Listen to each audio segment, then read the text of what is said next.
Okay. Hello. How you guys doing today? Dude, I just it's so weird to put FNAF onto the OBS thingy. I'm telling you, it's really weird. But I think I figured it out. You know, I think. Also, hi Kira, hi Domenico, and also hi Island Fox. We are welcome in. How you guys doing today? Hi Miss May. Hi Natalis. Nice to see you. Yeah, I think we're gonna start some FNAF. How's everyone though? How are you guys doing? I'm in. You're in? Let's go. Yeah. Just trying to understand. Hello, Gengar. Hi. How are you guys? Oh, Yuzuki's here too. Oh my goodness, the whole squad is here. The whole gang. Apart from a few people. Hydration. Okay, got you. Hi, Durell. How are you doing? How are you doing? I think I need to put on socks. My feet are getting cold. So 1 second. Cold of May.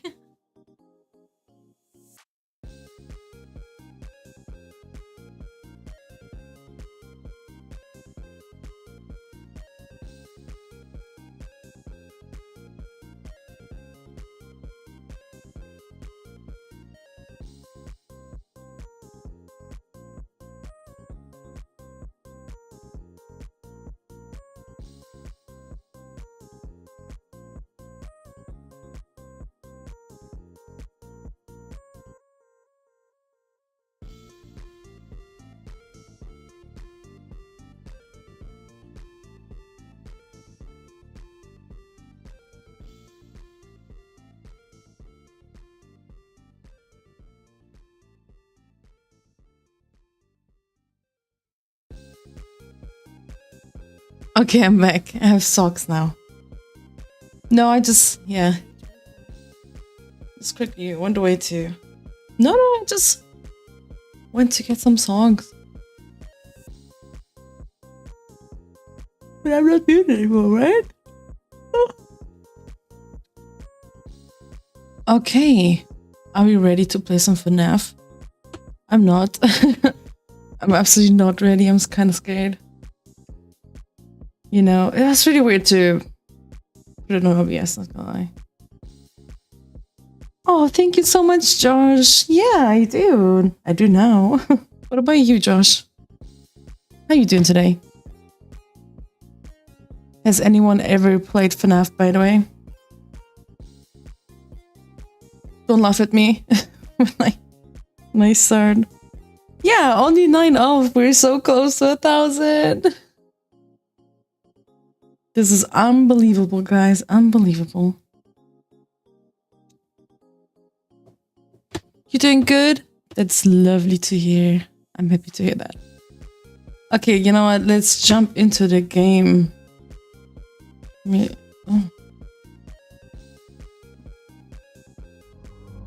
Oh. Can you guys see? I can't hear shit. And I cannot adjust the volume. It's so weird. Where's settings? No settings. I heard the jump scare. I was about to go sleep, but I must watch my... Oh, I'm sorry. Yeah, I know I'm running late. Oh my god! Thank you so much for the raid. Hi. Welcome in. How was stream? I hope your OBS doesn't crash this time. Okay. Are we ready?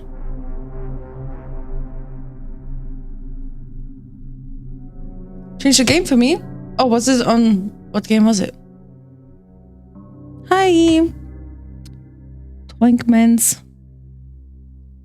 Yeah. Oh. Did you try Streamlabs, maybe? Okay, let's go in, guys. Let's go in. I'm so sorry. Yes, please change it. Thank you.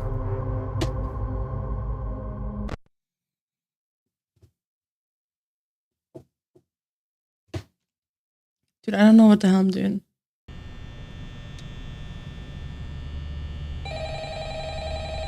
Telephone guy.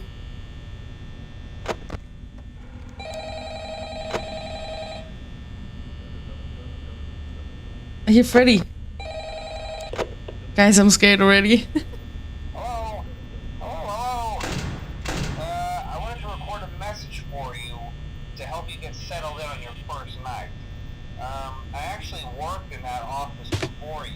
I'm finishing up my last week now, as a matter of fact. Good old telephone guy. I know it can be a bit overwhelming, but I'm here to tell you there's nothing to worry about. You'll be fine. So let's just focus on getting you through your first Sorry. okay? Jump scare. Oh no. First, there's an introductory greeting from Yes, the company, but I'm it is a Frederick Fazbear it's kind of pizza a place. legal thing. Yeah. Welcome to Freddy Fazbear's Pizza, a magical place for kids and grown-ups alike, where fantasy and fun come to life. There's nothing gonna happen the first night, guys, right? I'm just gonna chill. Upon discovering that damage or death have occurred, a missing person report will be filed within 90 days or as soon as property and premises have been thoroughly cleaned and bleached. Does this still work? Carpets have been replaced, blah, blah, blah. Now, that might sound bad, I know, but there's really nothing to worry about. The animatronic characters here do get there we go. at night, but do I blame them? No. So next time. They are forced to sing those same stupid Dude, songs. yes. Oh, shame. I'd What the probably hell? be irritable at night too. So Stupid remember, OBS. these characters hold a special place in the hearts of children, and we need to show them a little respect, right? Okay. So just be aware, the characters do tend to wander a bit. They're left in some kind of free roaming mode at night. Something about Free their roaming songs mode. up, they get turned off for They're gonna too eat you. long. Oh, that's what you're trying to They say. walk around during the day too. But then there was the bite of 87. Yeah. Bite of 87. The human body can live without the frontal lobe, you know? Now, concerning your safety, the only real risk Can you not hear me? watchman here, if any, Samuel? is the fact that these Did somebody mute the stream? if they happen to see you after Oh, hours, no. Although this. Oh, dude. they'll most likely see you as a metal endoskeleton. Who is this to jump off a window? Now, since that's against the rules here at Freddy Fazbear's Pizza, they'll probably try to force He can you shush now, inside actually. a Freddy Fazbear suit. Now, that wouldn't be so bad if the suits themselves weren't filled with cross beams, wires, and animatronic devices, especially around the facial area. So you can imagine how having Do you guys have a favorite FNAF, by the way? one of those could Actually, cause a bit of can you discomfort shush? and death.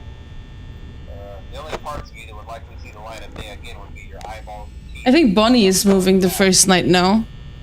Yeah, they don't Let's tell see you how this good of a FNAF fan I am. I'll chat with you tomorrow. Check those cameras and remember to close the doors only if absolutely necessary. Gotta conserve power. Alright, good night.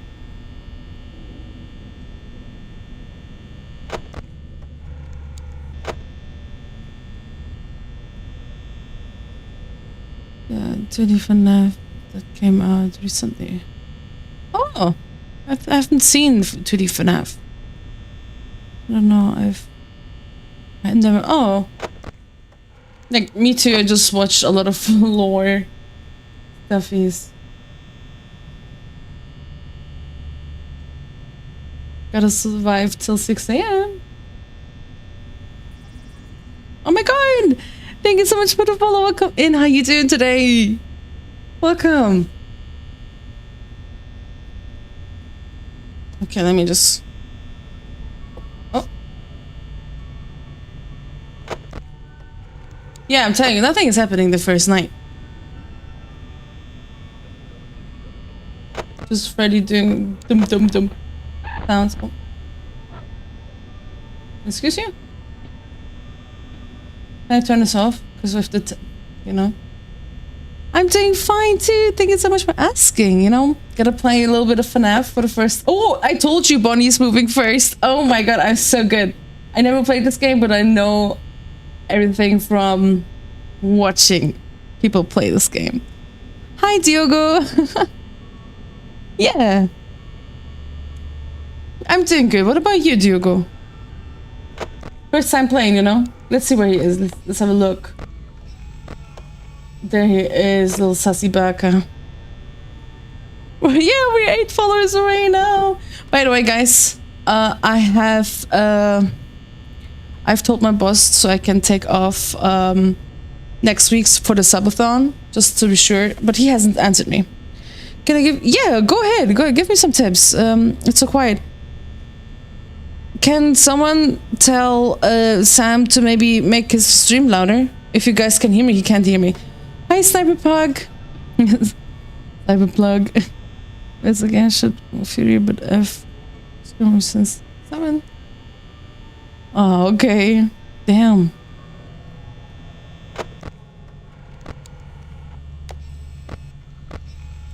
Oh, Foxy. Wait. Wait, oh. Wait, oh! Oh! Hey! Buddy, are you close?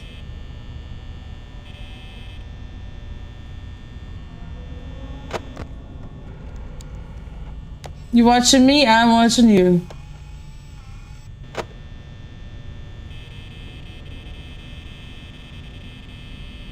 Oh, I need to turn it off. Woo!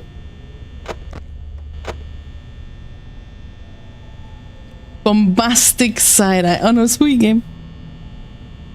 Wait, you're not a FNAF fan? That's okay, you know? Yeah, Chica's on the move too.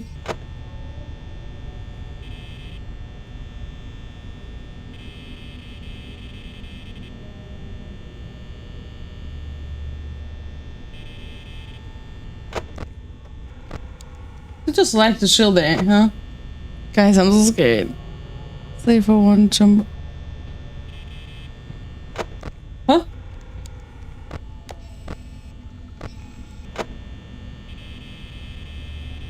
No, that Chica is coming from this side, but here's Bonnie usually, no? Where's bro? Okay, he backed off.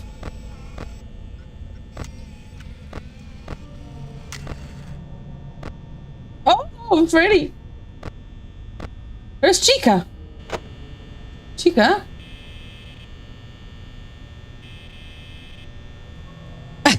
Right now? Oh god.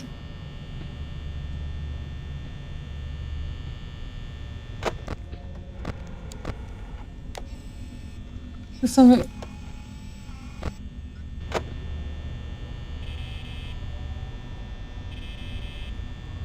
There's also. What is which? I hear things.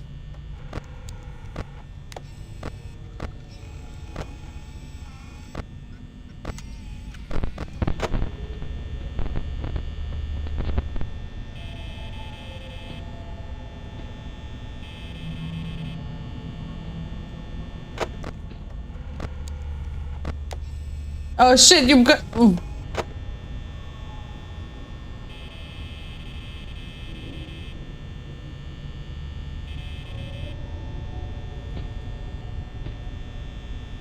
I can hear the tip taps, guys.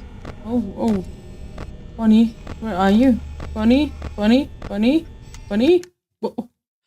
No! Oh, dude, I'm so stupid.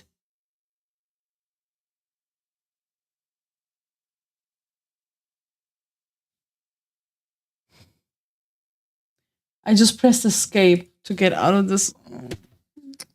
Escape literally is Alt 4 or something like that. I'm gonna cry.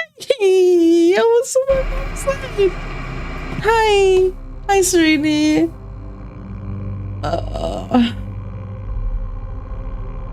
Let's see. That happened to me sometimes as well. Oh my god.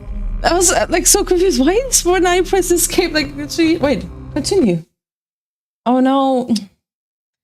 Oh. Brother. Great. But we'll see, Ramsey. I would say either or. Hi Sam, hi.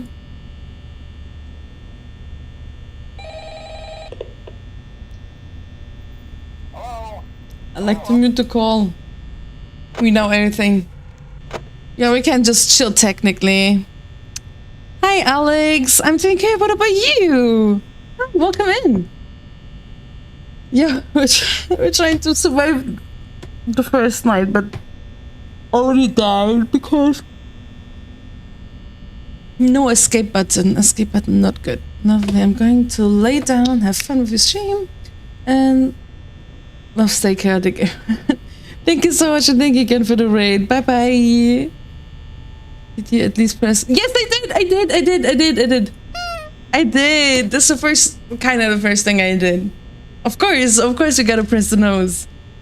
I may be not really experienced with like the game itself, but I know everything, almost everything, probably. But I forgot most of it. But you know, it's just that I don't play spooky games. You know, talking with depression for.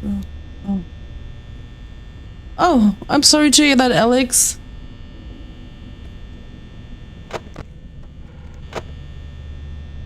Ooh, fuck.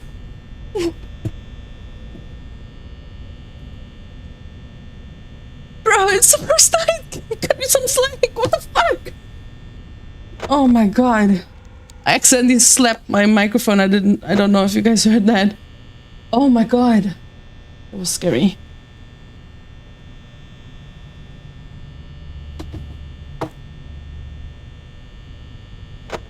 Bonnie on the move? No. I have to get used to this. Use the thingy. Slap. Did you hear it? I will not sleep tonight.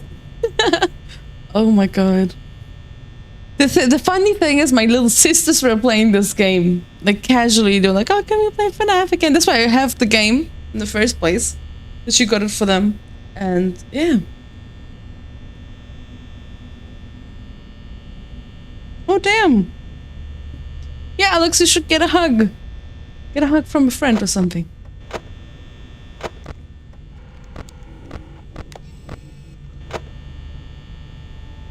Bonnie and Chica were moved the first night. Yeah. I remember that.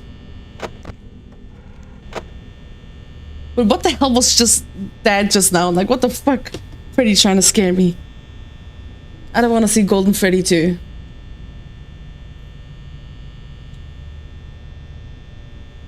But yeah, we're chilling.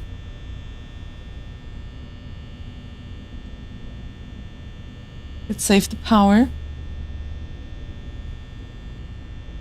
I mean, I'm also an introvert, but I have friends. You know?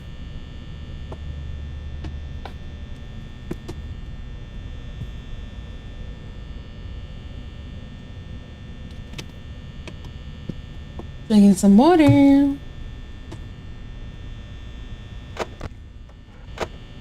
Guys, by the way, my mom won't be here for 4 days. That means I can be as loud as I want. Hell yeah. I'm not muted!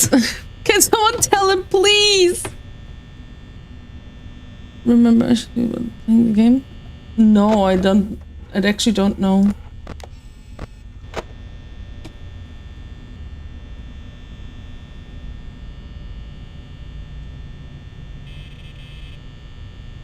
But how do you want me to call you, by the way? C3TT 06. Is it set? Is it set? What do I want?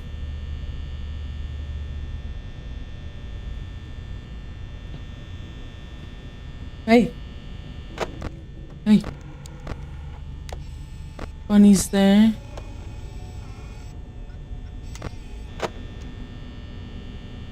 Seto, okay, okay. Nice to meet you, by the way, as well. Did you wanted to give me some tips? I don't know if you gave them to me already and I didn't see.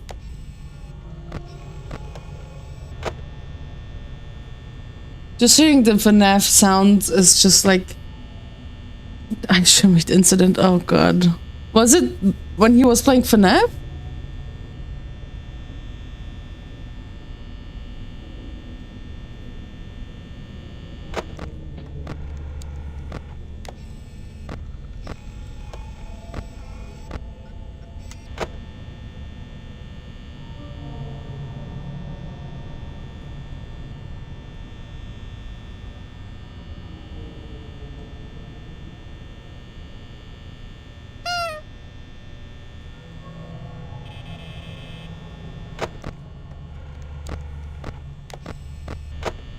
Hmm.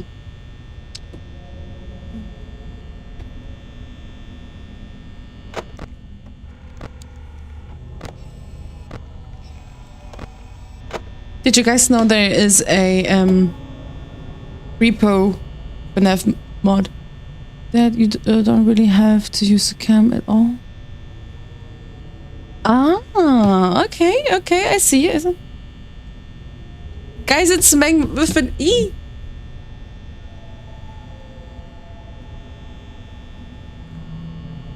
Yeah, I know, but I'm a scaredy poo. Okay, we're using the tactics now.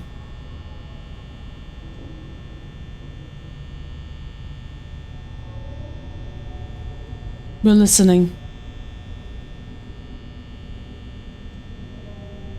What's Discord? Oh no. Okay, I'm listening.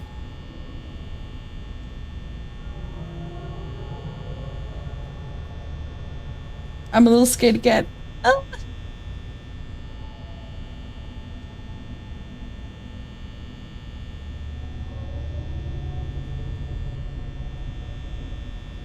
Everything still sounds fine. Oh, fnaf Classic. Hi, everyone. How you doing? Welcome in. Hi, Panzer. Oh my god, live for you too. Hi. Hi. Yeah, Foxy. Dude, I'm scared of Foxy already, I'm telling you. So... listen... to work.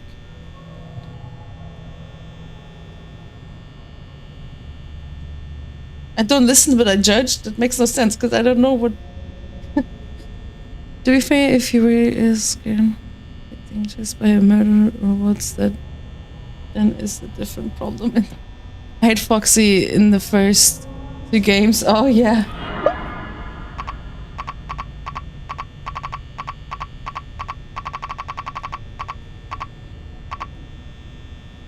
Hello? Why is it blocked?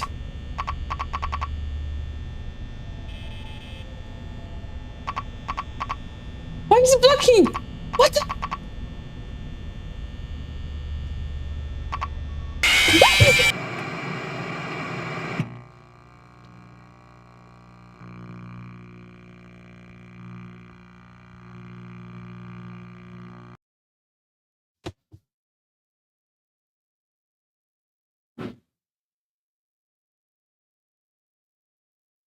Why was Foxy there?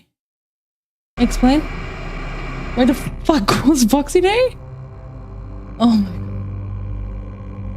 god. Why was Foxy there? Ugh. It wasn't even Bonnie. It was Foxy. What? It's the first night and Foxy was just like, fuck you. You expect me to come later? No. I'm coming now, bitch. What the fuck? That is so weird. Oh my god. Yeah, I like tried to close it, but why was it blocked? I don't understand. Was it Chica? Like I could do it on this side. Oh my god. Oh my god, did this game get a secret update where Foxy can and will attack you? I feel scammed, guys. No, I didn't. I didn't hear any running. Like, I think maybe, but I was trying to close it. It just didn't work. Dude. Oh. Of course I have to die in the first night. From Foxy. Let that sink in. No, don't worry. Don't worry. It's all good. What the fuck? Out of order, my ass. Nothing.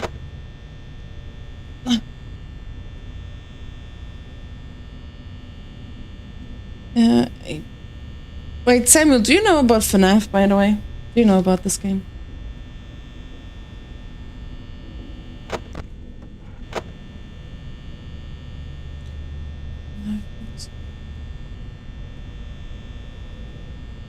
Oh yeah, the jump from Foxy in FNAF 2 is funny.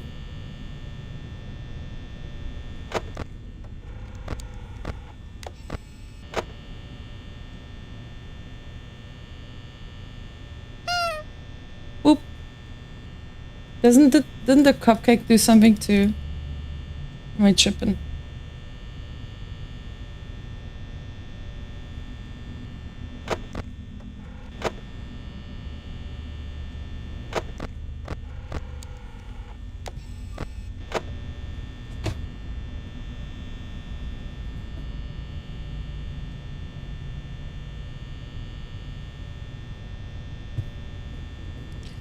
Dum dum dum dum. Love that when Freddy does that. That's funny.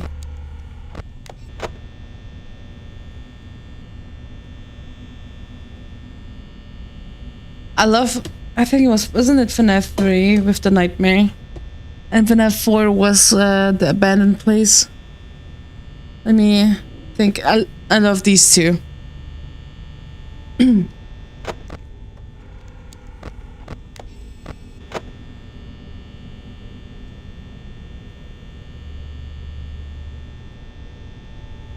Chuchero. So other jump scare. Hey man. Pizza is here. Wanna get yours?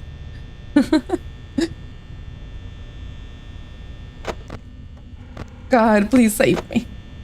Why am I working here? In VR? No! In VR is crazy. I feel so sorry for you, but it's probably funny to watch. Oh, dude, I want to get a VR too at some point. Do some VR games.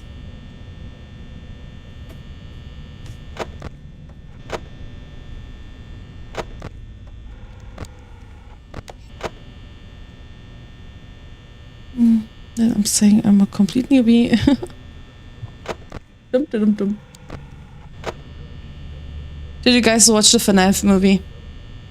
Made it that shoot. Attack. Yeah. Wait, isn't it the FNAF one where you have to like repair the things and get the virus and stuff? Do you mean that, or do you mean FNAF 1? I think I already...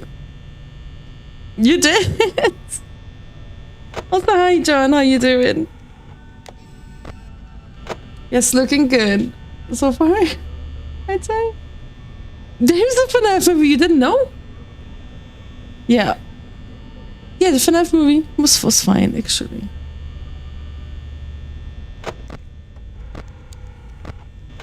But dude, I would have... Oh my god, I wish Markiplier was in the movie. You know how cool that would be? Oh, dude. That music, I'm so happy.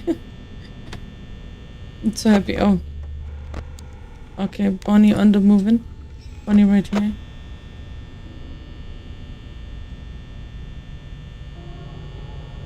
What? You wanna hit on Chica? The fuck?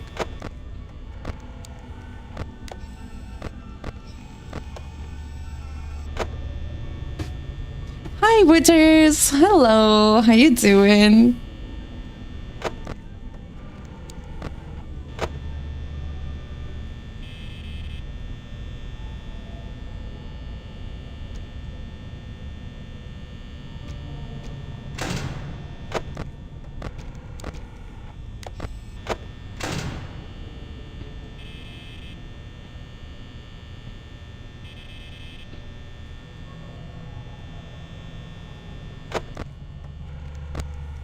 Ah!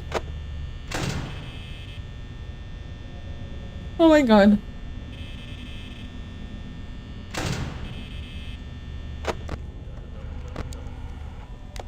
Where are you?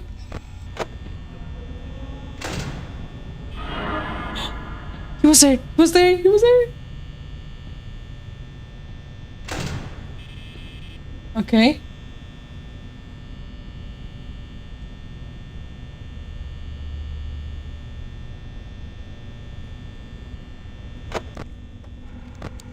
Oh, dude, this is... Oh!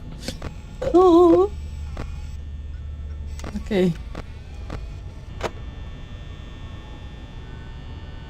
I'm trying to listen. I think I have to close the door when I hear steps. First, and then...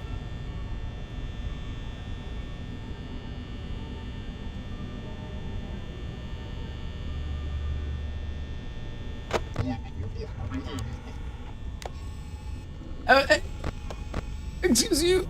I'm in the first night. Excuse you. Oh, dude. Dude.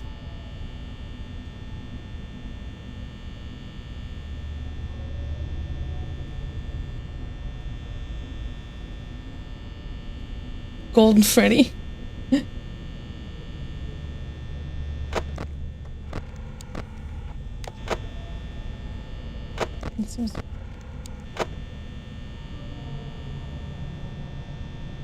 Hi, Moon. Yeah, I missed you too. How you doing?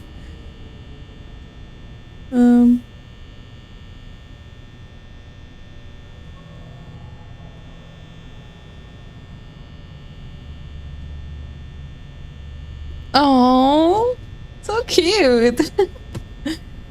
I can imagine that.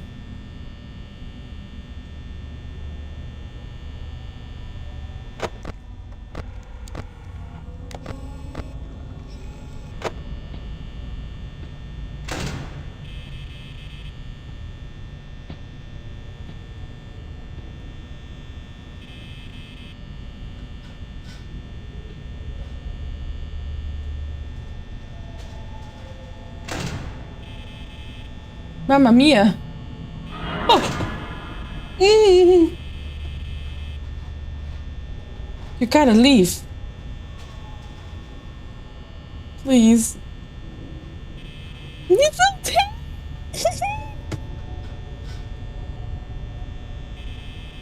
Bonnie?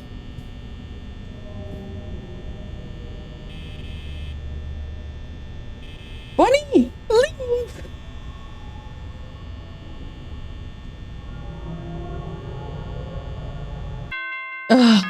We did it. Oh my god, Mamma mia. Oh, dude. Yeah. Oh no. Easy. Easy night.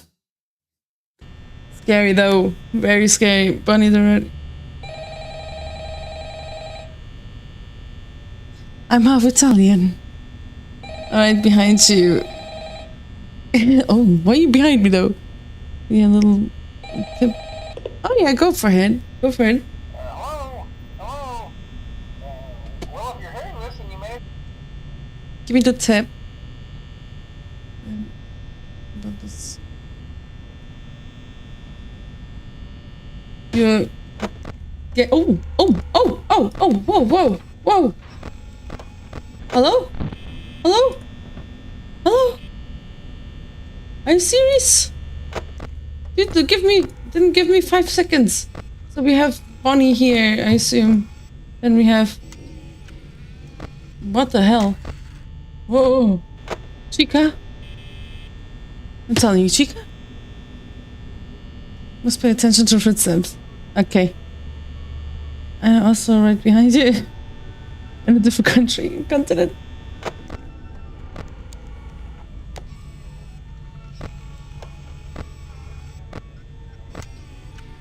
Let's just... Okay, Bonnie's still here. I don't like this.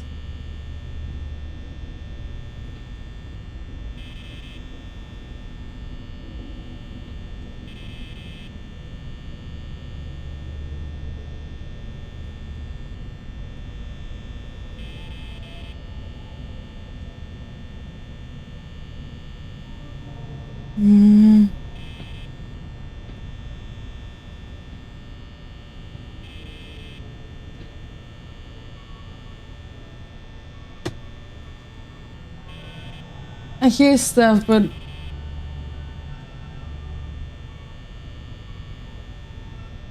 You say that Foxy can't be active the first... I got jump scared by Foxy in the first night. What do you mean?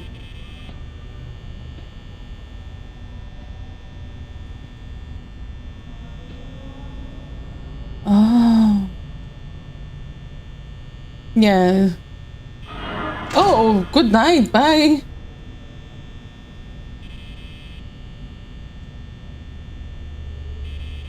You want to leave, Bunny? Do you want to talk about this? Please. Just Bunny. It's still scary.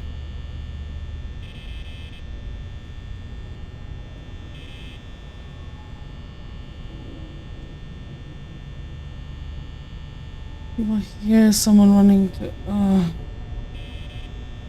Dude, what am I doing? Like, should I keep the door shut? This Bunny's just... I don't know.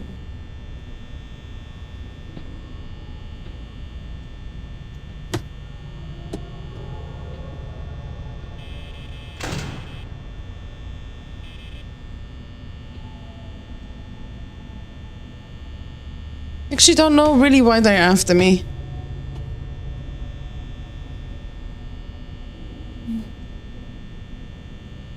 Yeah, I know, keeping the shot uses energy, but what am I supposed to do when he's just standing there? Check Foxy. Oh! Okay, okay.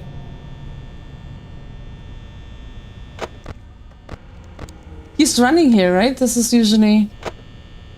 Oh my god, guys, I'm shitting my pants.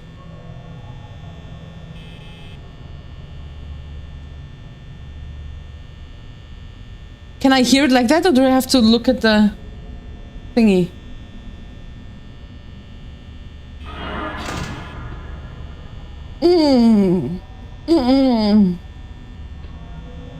Okay, okay, when I hear the running, I don't have to, like, look at this one.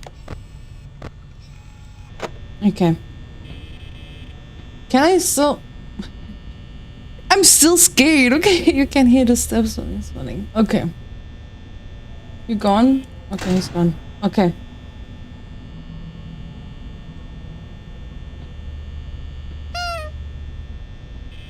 My steps, though.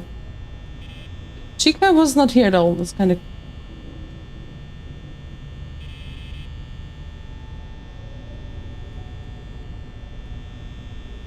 I don't want to spoil it.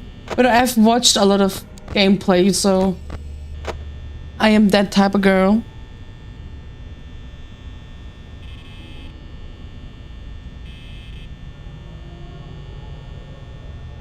I think I watched Markiplier's playthrough like 5 times or something.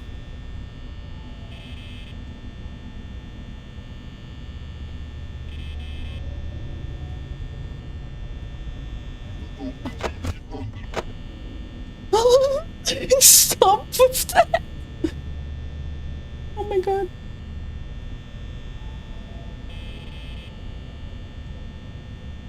You're not hearing anything. Someone's coming. Please no. I'm scared for me. Thank you. Foxy, I swear to God. Fox. Oh!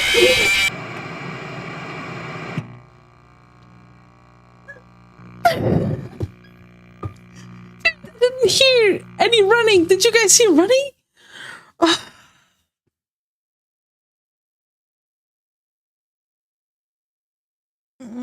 Brother, don't tell me it was so slow. Oh no. Oh. God damn, guys, I'm shitting my pants, but we got this. We have to go through this. So he's walking slow, you say? Okay, frick. So I have to pay attention when he's like away from there, right? Okay. You got this. You didn't make... Guys, do I have the wrong version of FNAF by any chance? No emphasis on my end. You know, if this goes well, I'm definitely planning on doing so, because I love FNAF. I really do. But I was just really too scared to play it. But right now, since I'm like streaming more, I'm like, you know what? Fuck this.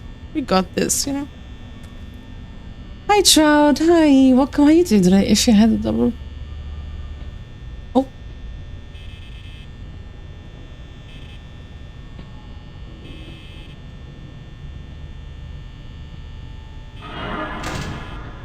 Leave.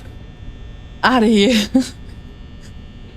Dude, I think I will shit my pants at FNAF 3, that's for sure. Oh god.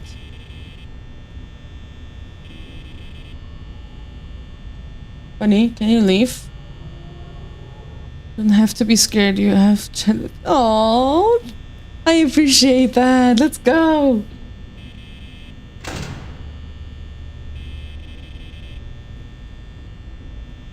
I remember when Markiplier was trying to do 100 times 50 or something. What was it? An ultimate custom night?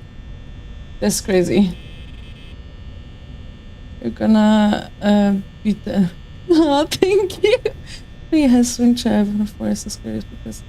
Oh, it's FNAF 4. Okay, yeah, that's what I meant. The FNAF 4. I'm gonna definitely shoot my pants, but Springtrap FNAF 4 was really cool.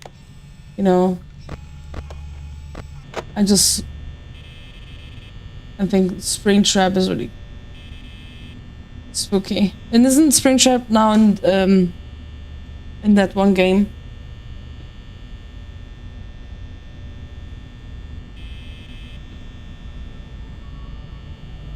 I need to do this.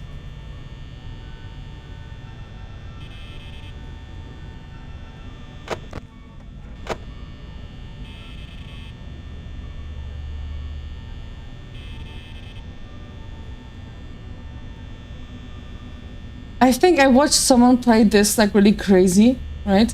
And he was just looking at the Foxy cam. And I think the rest he was just listening. Is that correct? Wait. Oh. That was crazy.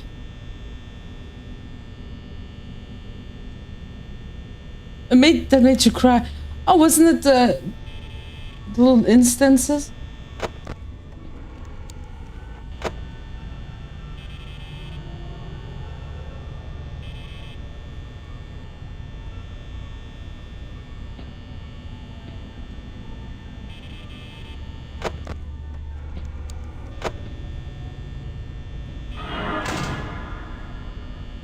Oh. Ooh. I ain't doing that. Chica doesn't like to show herself. But Foxy does. Kinda crazy. Okay. Dum dum dum dum dum.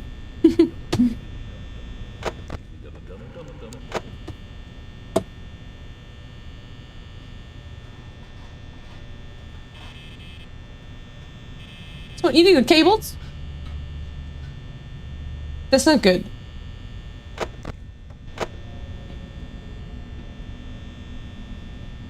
Foxy just chilling. Foxy was not chilling before. That's for sure.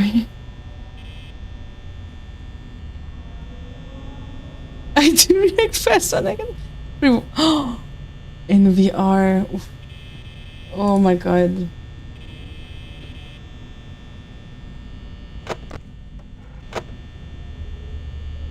Did you play the I forgot the name, the glam rock stuff. Did you play that?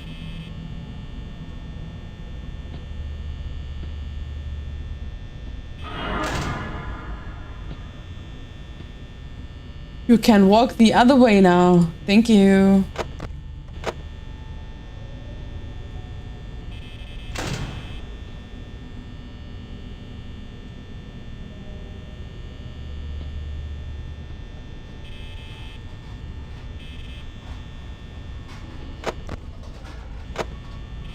Who's playing with the cables? Stop that.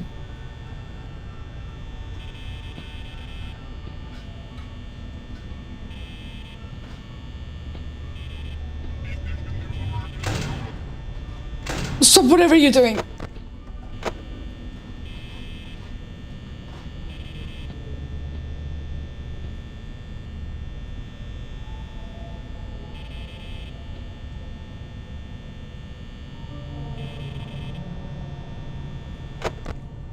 Okay, okay.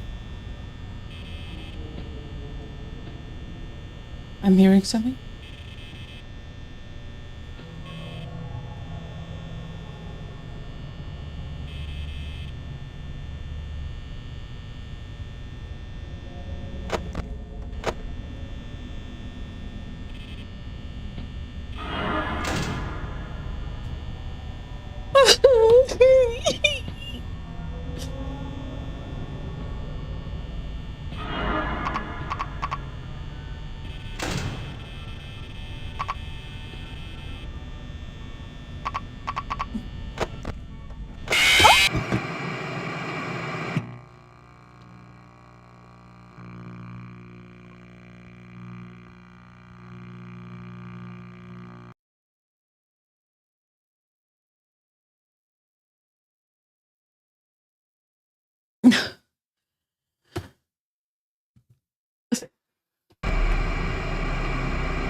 Oh my god. Hydrate. Okay.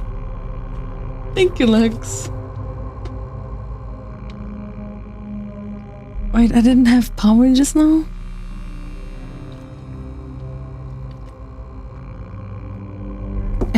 Good job as well, you're cooked.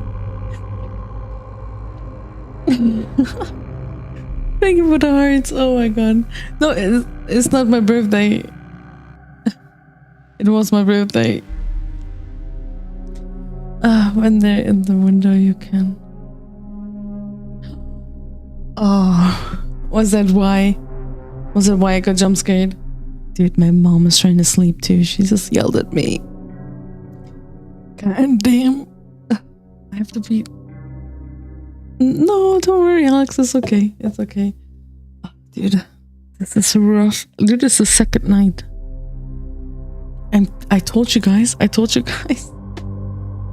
always their birthday.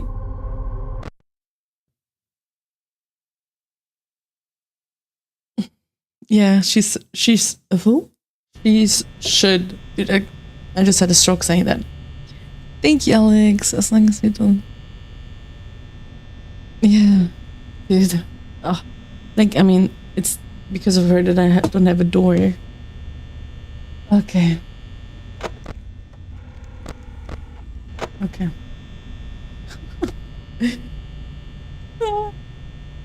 I did. Rick was fun. Hi, entertaining artist. Hi, how you doing? Hi.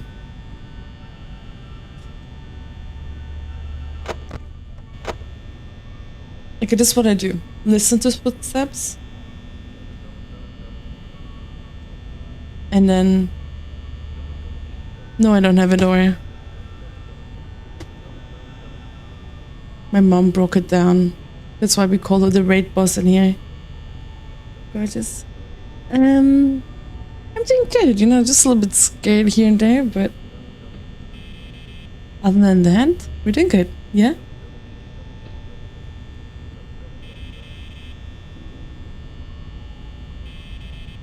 Okay. Yeah, but what about you? What about you? How are you doing?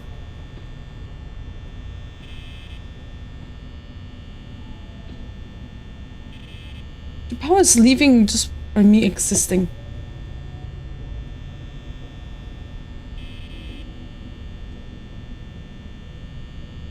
Oh, I did.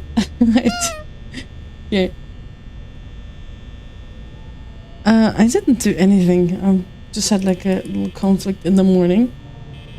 Because she didn't want to leave my room while I was trying to get ready. She got so angry that she smacked the door 5 times in a row. And the glass on the door broke.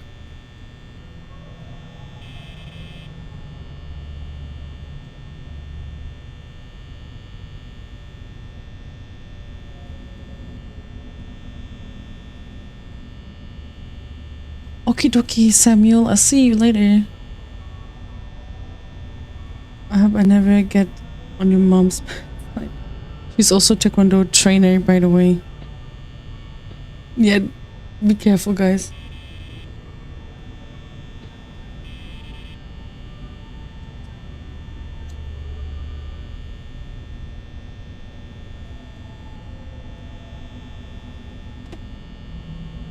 Okay, listen to the audio.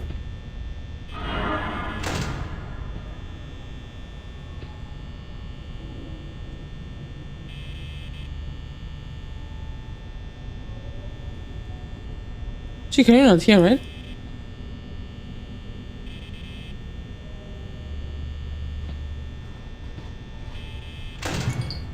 Okay. What is this rambling noise?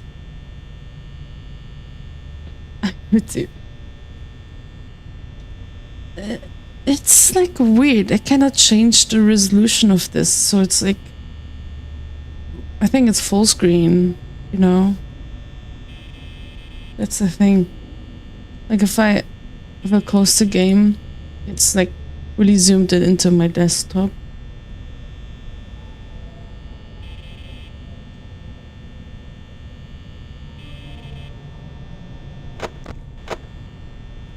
Okay. Okay.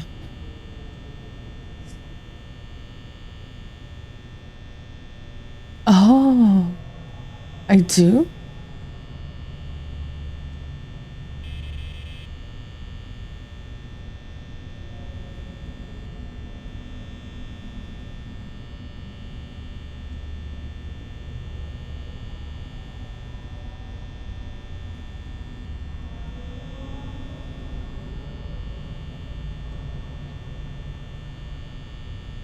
I hear steps.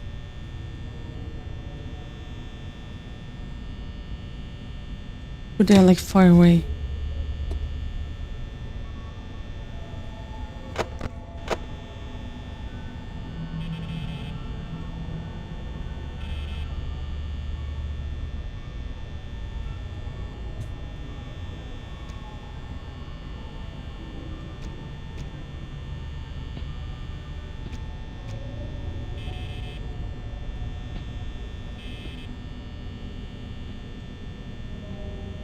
It's 3 a.m. and we have a lot of power.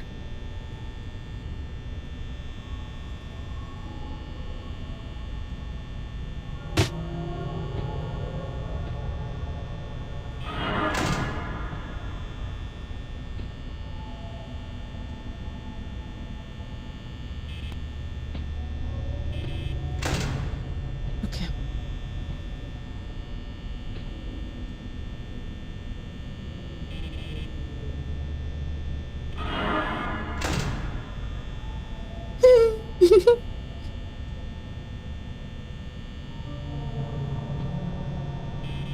Chica.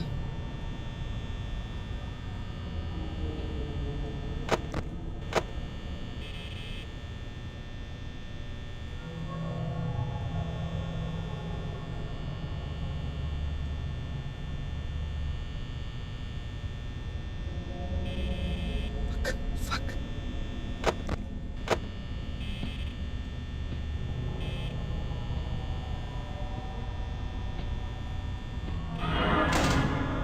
Brother. Did Wolfie?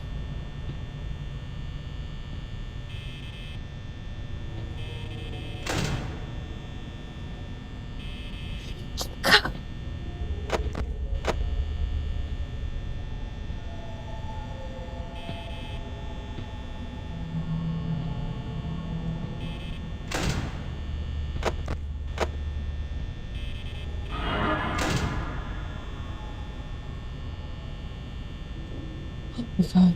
He's screwy. Oh.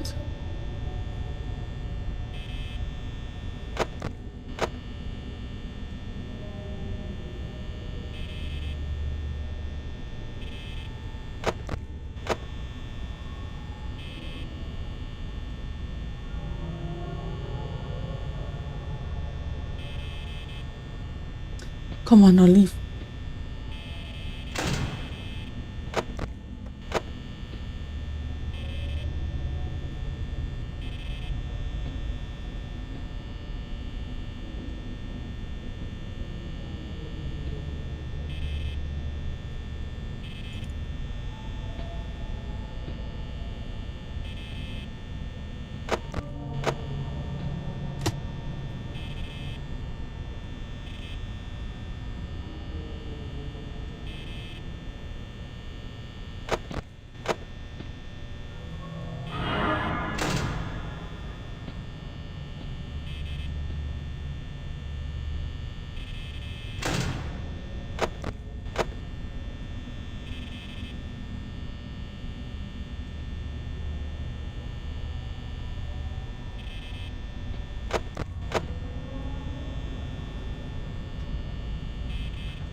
Oh my god.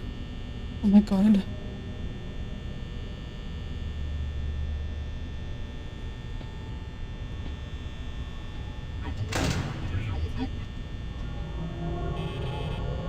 Oh my god.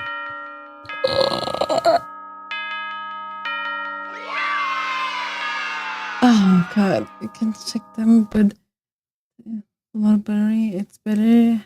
Wait, it's better to just check if they're in the room.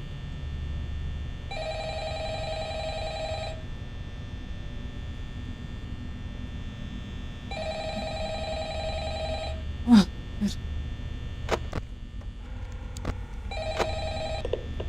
We made it. Guys, we made it. Hey, you're doing great. Most people don't last this long. I mean, you know, they usually move on to other things by now. I'm not implying that they died. That's not what You went to the laundry today. Anyway, I better not take up too much of your time. Things start getting real tonight. Hi, Bear. I Hi. had an idea. If you happen Doing good. What about you? And want to avoid getting stuffed into a Freddy suit, try playing dead. You know, go limp. Then there's a chance that maybe they'll think that you're an empty costume instead. Oh no. Then again, if they think you're an empty costume, they might stuff a metal skeleton into you. I wonder how that would work. Yeah, never mind. Scratch that. It's best just not to get. Oh, Chica's so first to leave. Okay, I'll leave you to it. See you on the flip side. When he's annoying, it's so annoying this night. Better prepare lunch and snap and. Oh, Ayo, what you making? What did you make?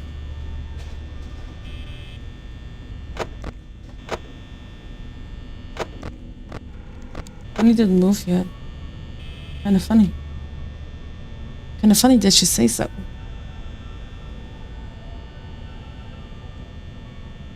Thank you, Diogo, for the like.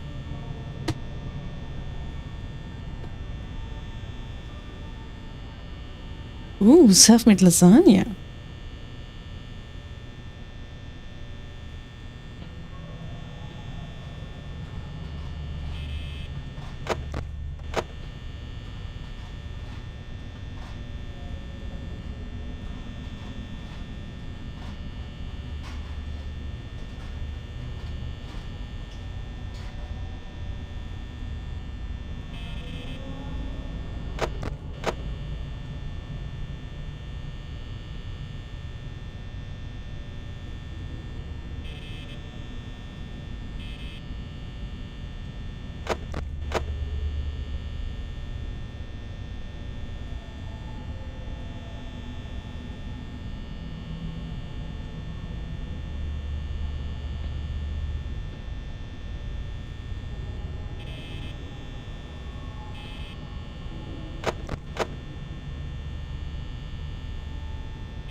I don't know if he runs at me.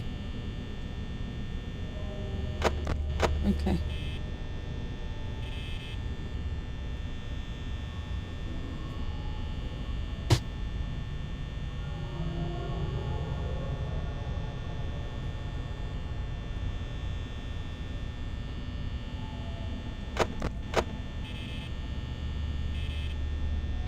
Can you go this one?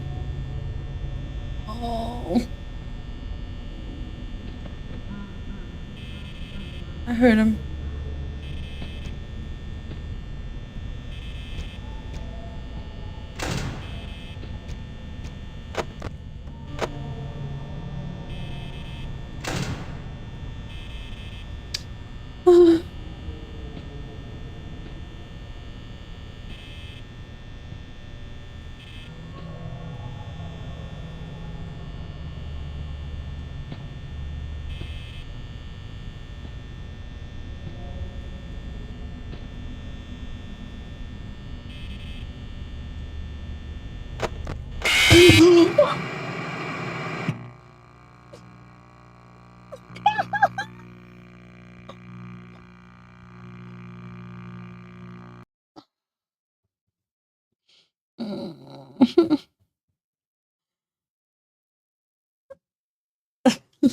The laundry shit. Come back and jump scare. Oh my god, guys. What am I doing?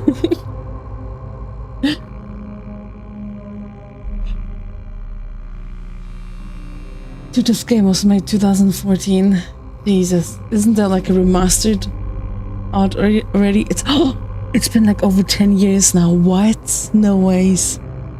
Oh my god, guys, my heart. I need to recover real quick. I was so concentrated, I almost had a heart. Really? Oh god. Oh god, old. Oh my god. Goddamn Chica. Can we have like a counter? How many times I got killed from who? I think it was twice now from Chica. One time, no, wait, 2 times from Foxy. Was it? I think so. I think.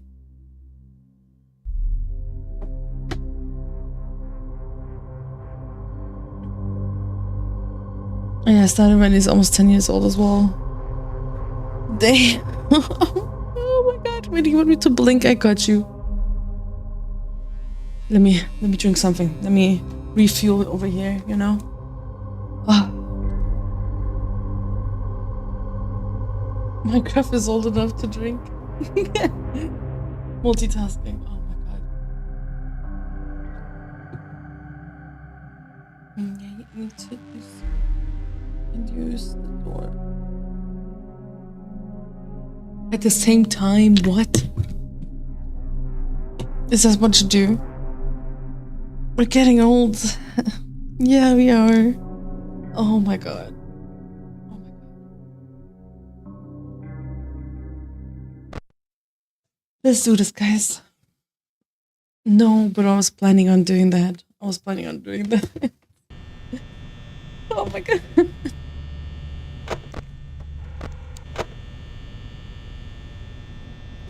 Hi Hamna, how you doing? Welcome.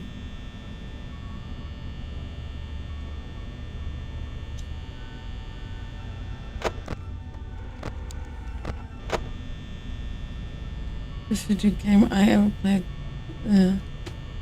It's old now. It feels old, man. Oh no. Hey, whoa. What is that?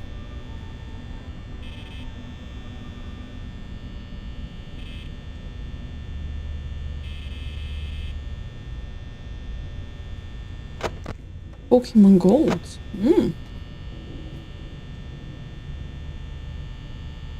I'm doing good. How are you? I'm doing fantastic. Thank you so much for asking. I'm not trying to shit my pants, you know?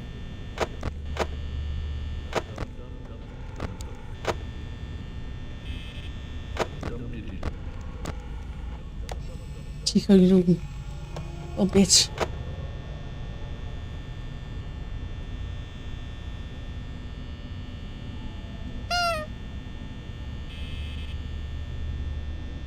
I have to pay more attention here. Yeah, because I just got a jump scare just now. I'm still recovering. I'm still recovering.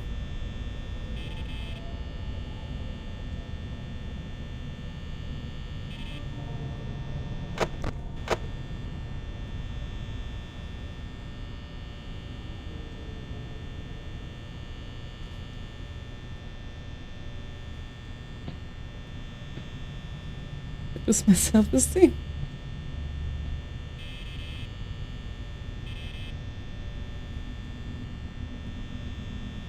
You don't feel that anymore, old anymore.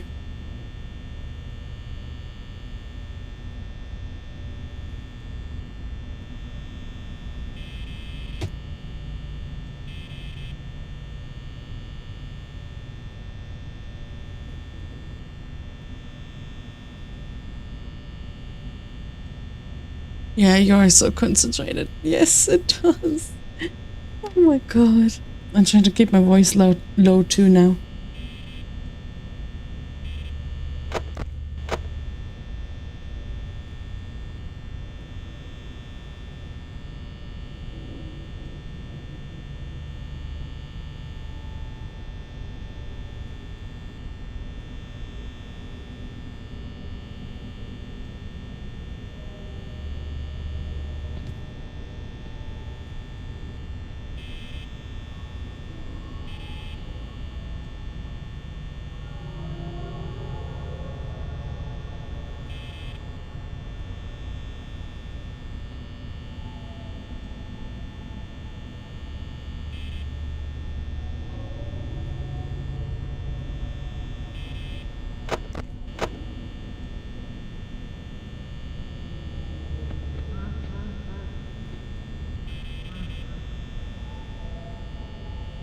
Brother.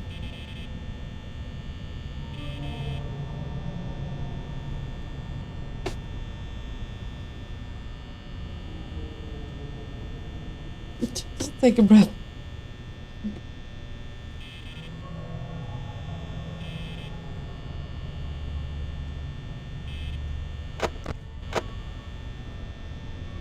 Bro looks ready to run.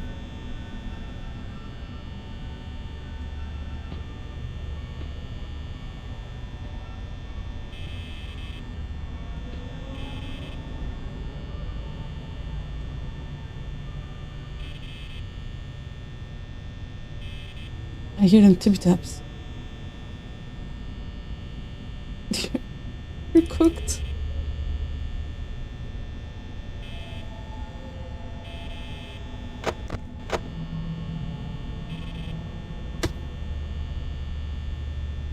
I'm so ready.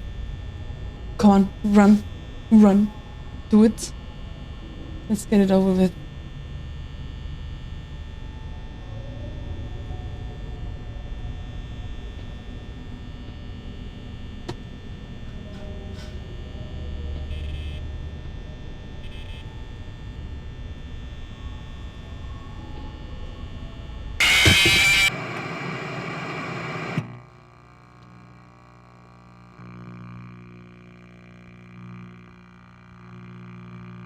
Do you guys hear running? Do you guys hear running?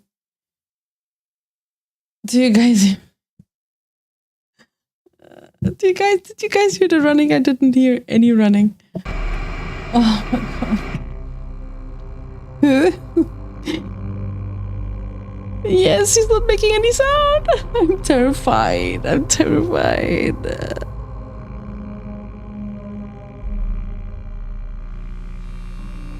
You hear Jack Black?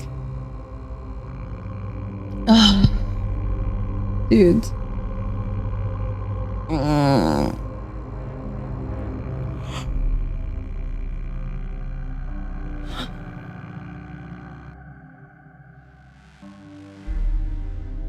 think the game's just cooked for me.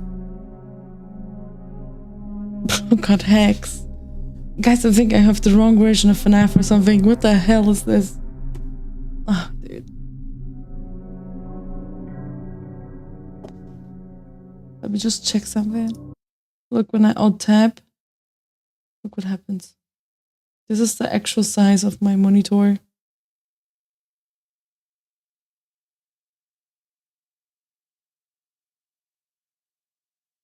Oh my god.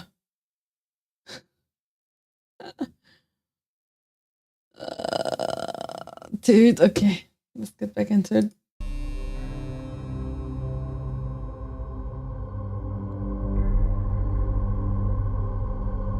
Chica throwing it back? Wait, I want to see. Okay, guys, here we go again. Let's do this. Gooner. Hell yeah.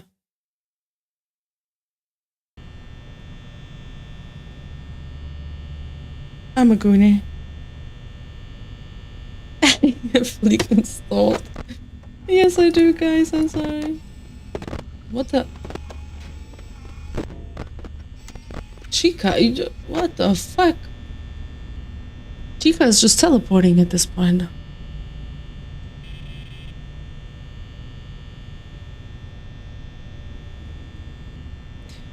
Oh, dude. No.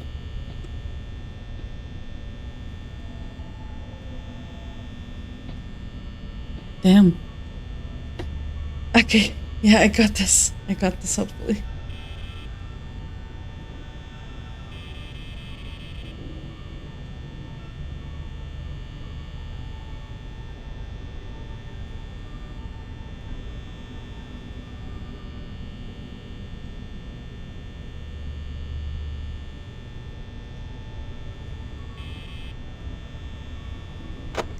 Oh no, he's ready to run. Like, what do I do?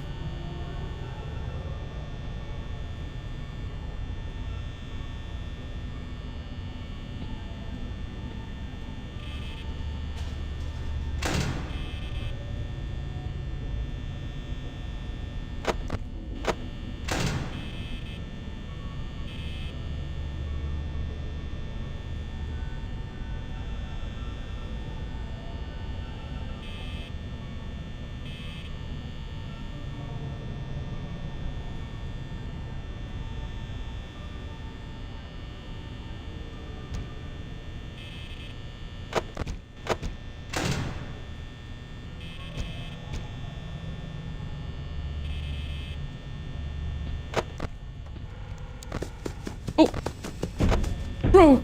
Bro!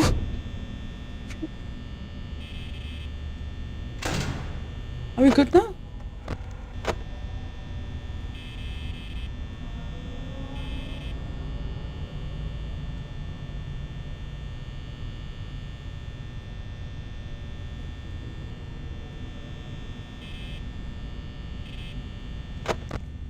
Okay, Spike, okay. Okay, okay. I think it's like a weird noise. Like weird steps, I would say.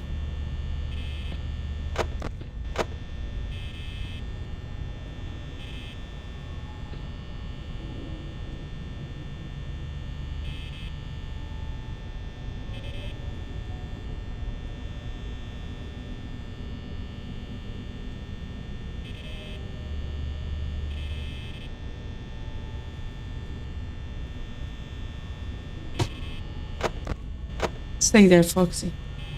Stay there.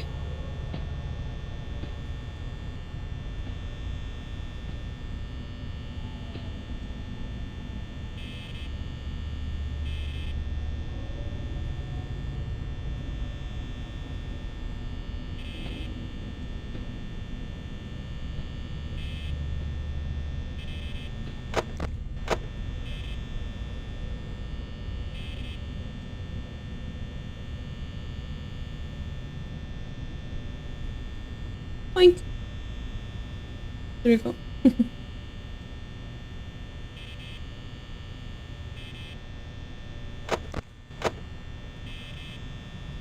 Okay, Foxy is not my problem right now. I think, kinda. The things I hear... Don't stop checking the camera. Okay. Okay, okay. You mean just a Foxy?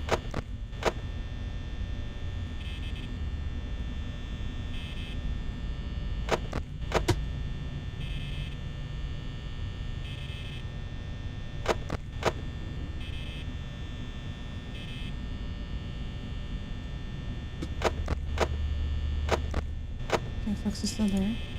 Oh!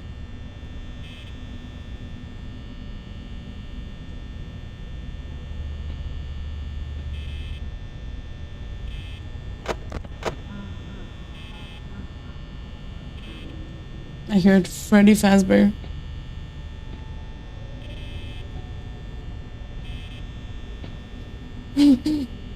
Oh my god, guys. Oh my god. I saw him hearing steps, why? Okay.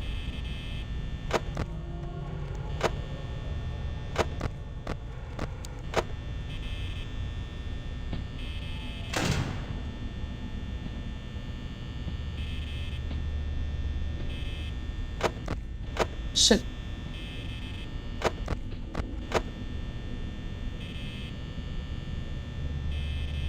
You said Bonnie is so annoying this night. I haven't seen Bonnie at all. Guys, I think I have a different game than you.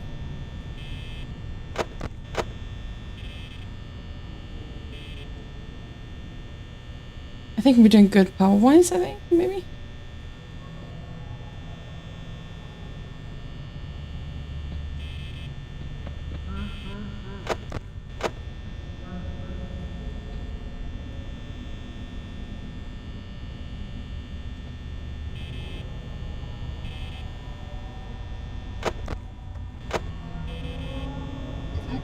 Ah! Freddy!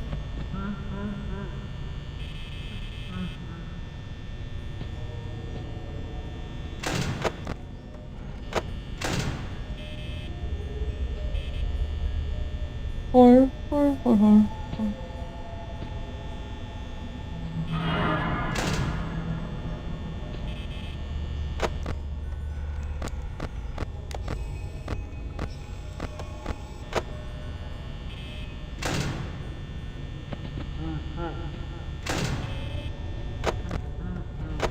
I'm getting paranoid now.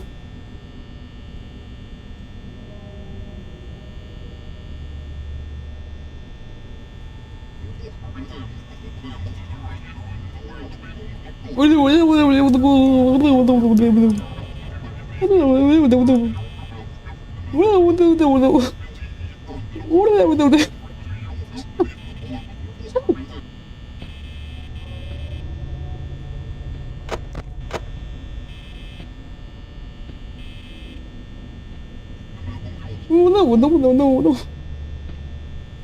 That's all I understand.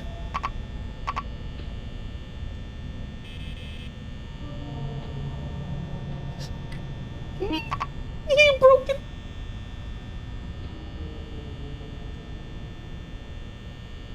I rage.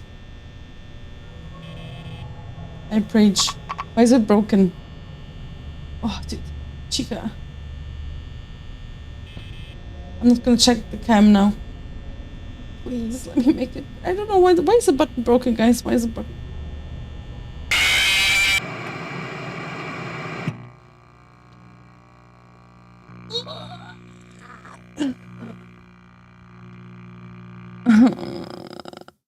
He's speaking in some sort of ancient language. What the fuck? How am I supposed to do this? Something's straight this way.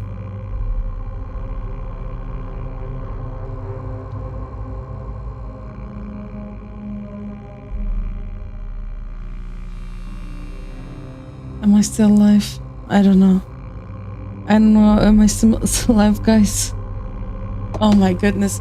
I can't figure out Foxy. I thought I heard the sounds. The tippy taps, but Foxy's still like fucking me up. What the hell is this?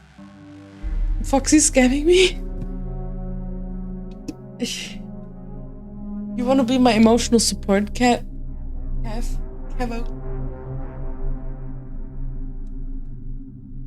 I'm drinking.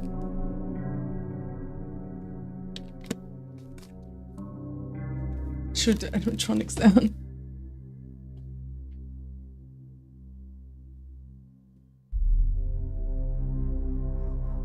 Oh, dude, guys, I have to recover right now. I'm recovering.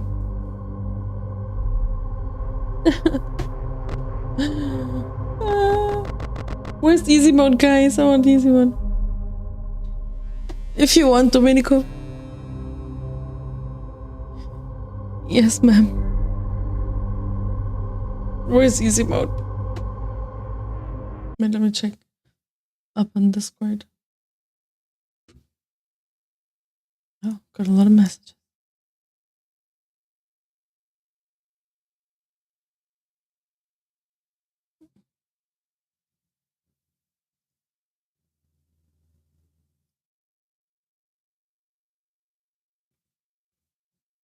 I'm just gonna go in here. Do you have any ibuprofen? Dude, my audio is so low because of...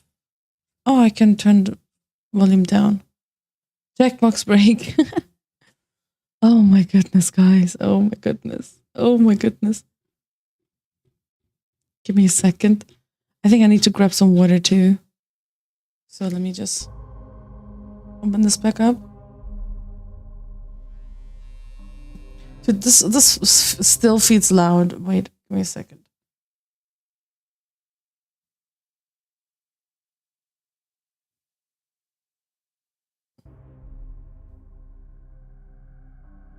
I think this is okay now.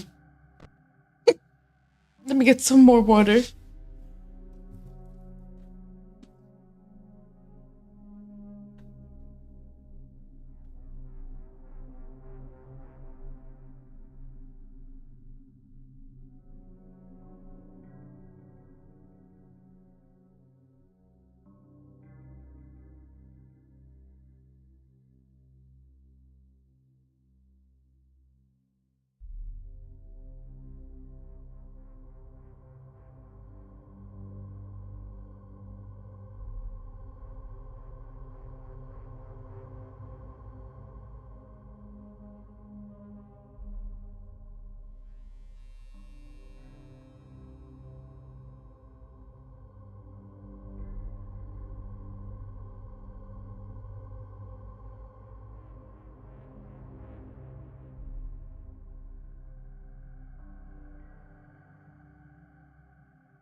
she's possessed.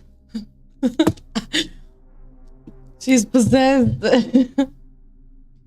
Hello. Oh my god. I have to got a snack with me. Little regal of corn.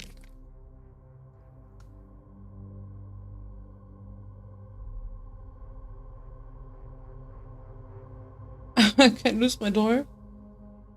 Is someone casting a spell on me? Yes, I'm playing fnaf. At least I'm trying.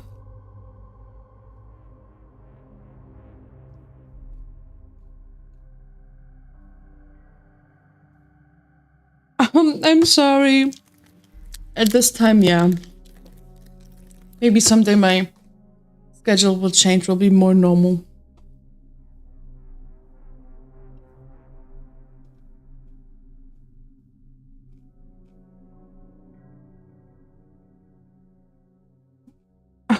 I'm sorry. I'm back to normal. Congratulations, I did.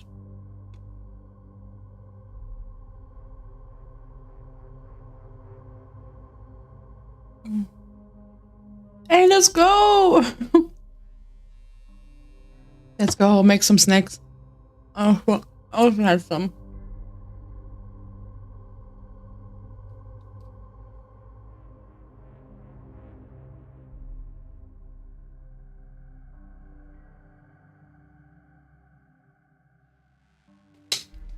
Okay.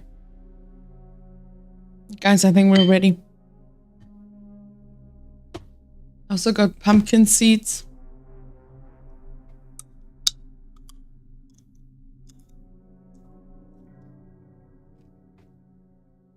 Shitty Swedish instant ramen. Oh no. Yeah, she do be eating. Gotta have some snack. I'm doing good. What about you? Yeah, I think it's gonna be in the hospital. So yeah, you said that. You said that before. Pain is poopy. Right?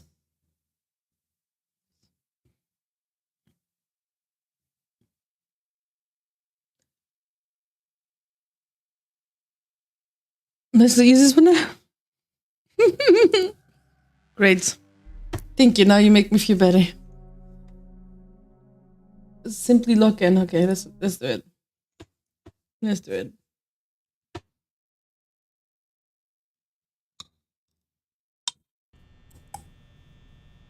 What a handsome guy. You mean Freddy?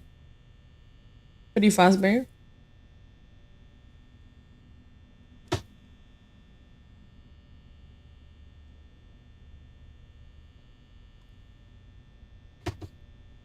I was speaking Indian and accidentally restarted my fnaf 2 saves. Oh no. Oh no, really, Froggy? Oh no.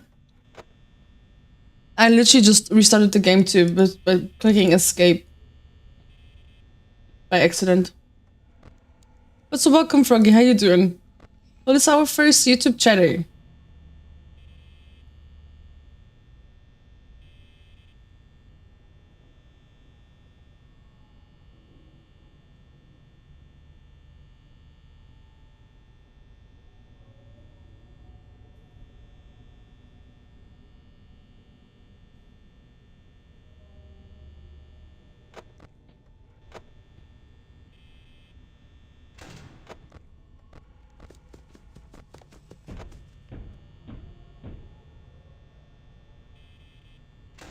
Okay. Guys, do you have to trigger the running, by the way? Is this what it is? I have to, when I don't see him, I have to, like, trigger?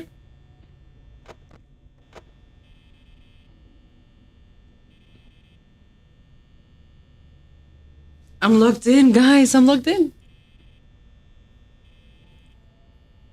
Oh, so I have to trigger the running.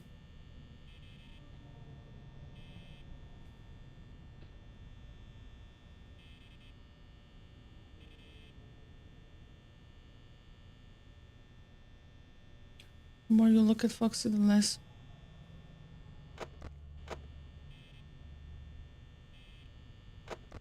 I'm staring at you, bitch.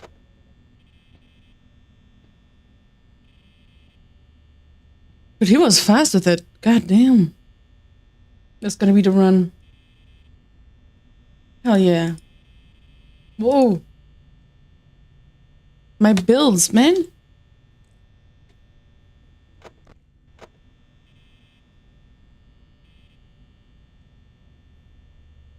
2 more nights to go. Yeah, after this one, yeah. Wasn't there night 6 though sometimes? Am I tripping? Let's get 1 to 10. How cooked you been really? Like fnaf. The door missing. Oh my god, yes. I couldn't even block off my mom's attack. Her running. I don't have a door. Oh, 7 nights. I know that there is custom night. There's a custom one.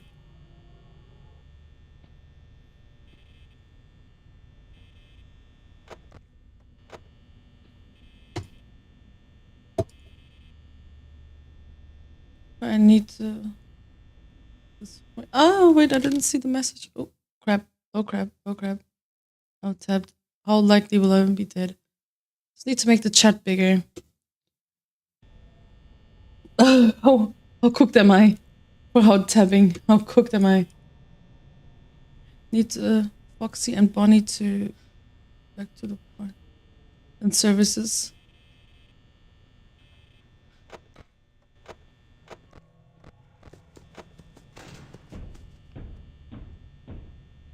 That was a close one. I think I figured it out.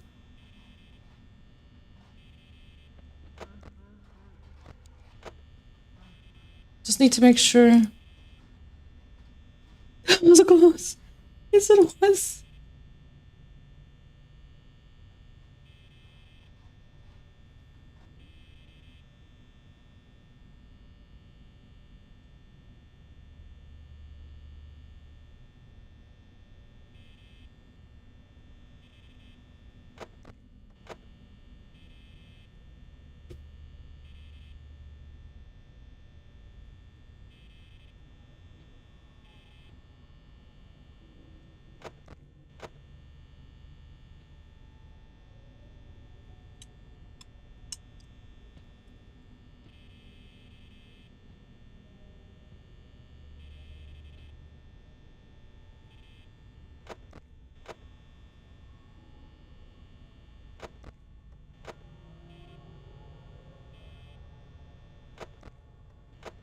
Foxy.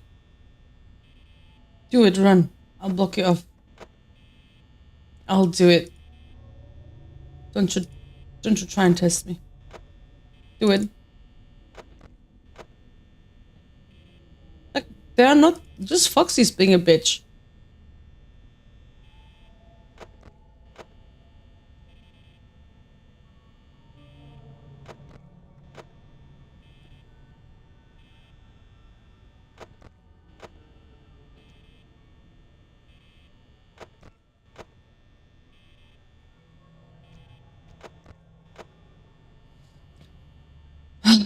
Okay.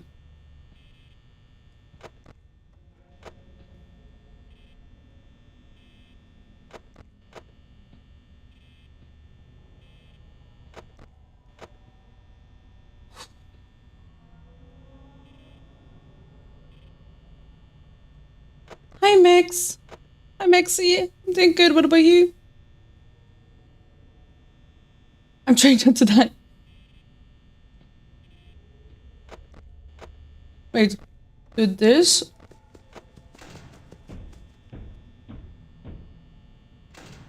Open. Okay.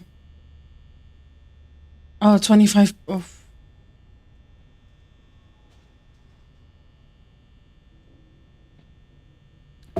You're welcome. What you up to? What are you up to? Oh, no, no, no, no, no, no.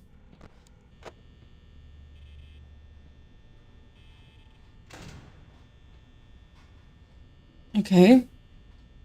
20. Oh, I didn't mean to do that. But that could have killed me just now.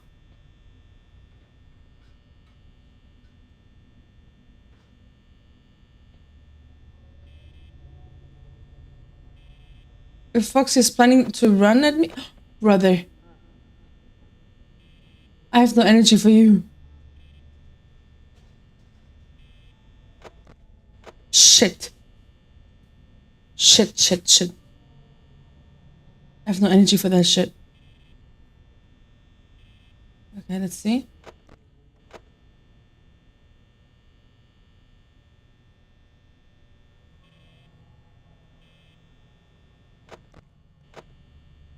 Okay.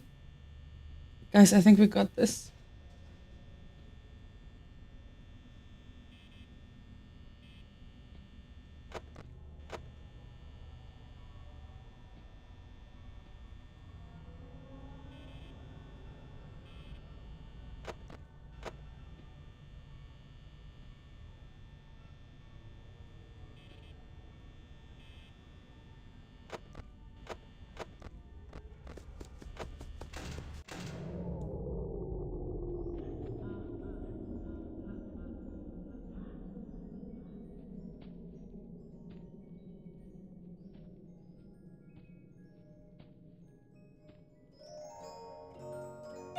I'm gonna take off my headphones.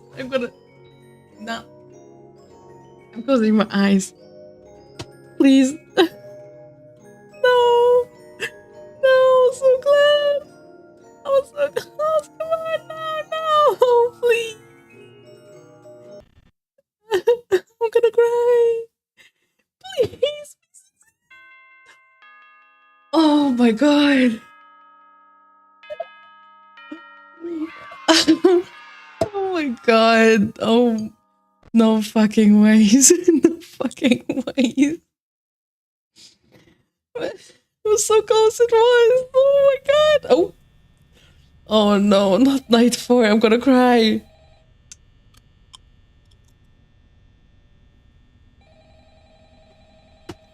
Shit. I'm locked in, guys. 2 more nights to go. Epic.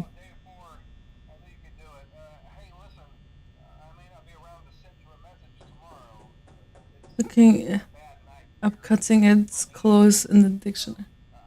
Wait, you're clipping this? If you're clipping this, send me a link.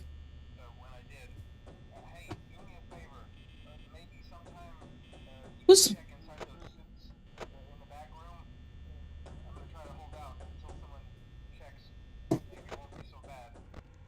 Oh no, Freddy on the move. I'm scared. What does Freddy do?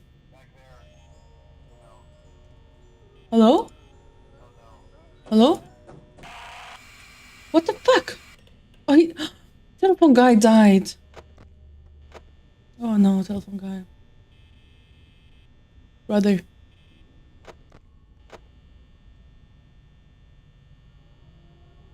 Hor, hor, hor, hor, hor, hor, hor, hor, hor.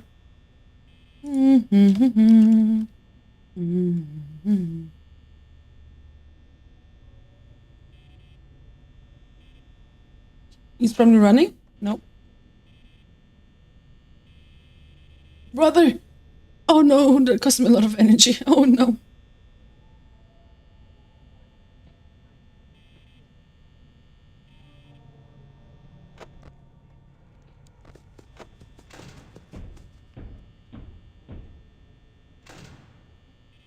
Okay.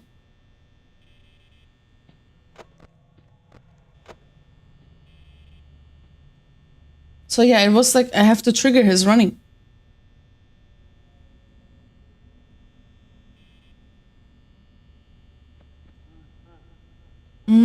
Is he coming from the right? Is Freddy coming from the right?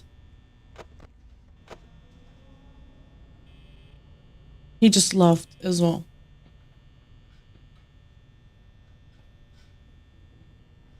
I hear a lot of rumbling noises. I don't like this. Wait, wait, whoa.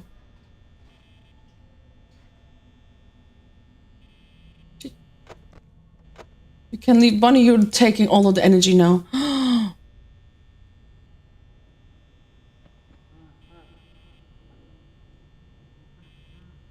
Bonnie.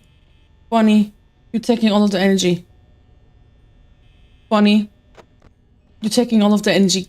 Oh my god. Bonnie? You're taking a fuck ton of energy.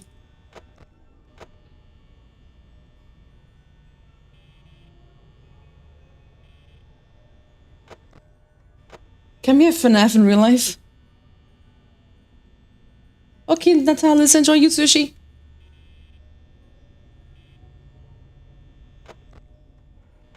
Okay, he's gonna run. He's gonna run again. Oh, thank you. Thank you so much. You too.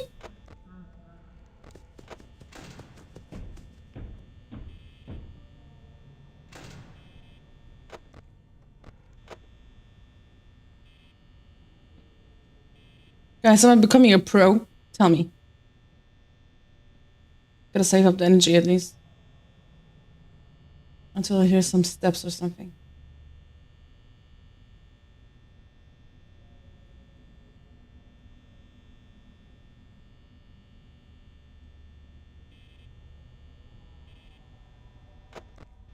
Oh no, he's gonna run again. So fast? For real?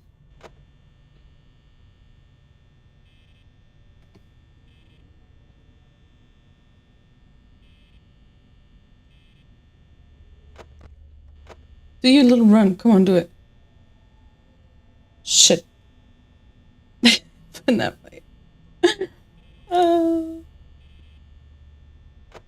Right side kind of silent, no? Is it just me?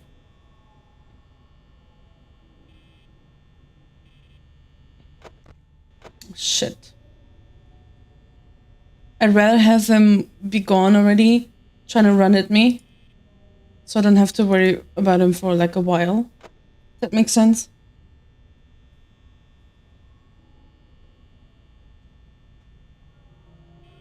We're just playing the waiting game at this point. Come on, Foxy! Bring it on! Okay, when he's... okay. But he, will Freddy appear on the right? That's the question.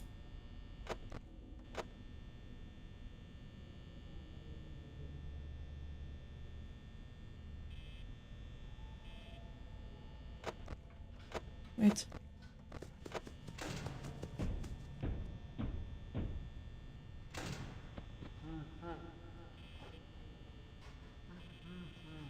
Brother. Oh no, look at the energy. Oh, Freddy only comes when the power's out. Shit, look at this. Oh! Got fucking scared from the flip screen.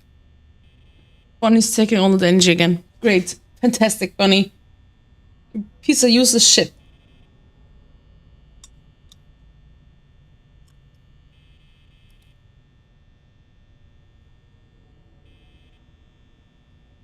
Like, what the hell am I gonna do? Bonnie said she spawn camp. Oh, not again. Freaking. Bonnie goes out, but not Freddy. But Chica hasn't been here for a while. You lied to me. You lied to me.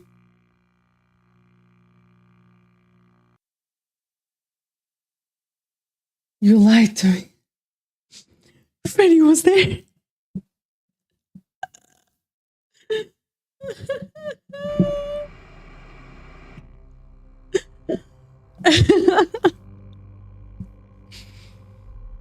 Freddy came for me. No, don't worry, don't worry. Don't worry, you don't have to apologize. It's okay. We have figured out, other people giving me tips as well, that my game is just different, you know?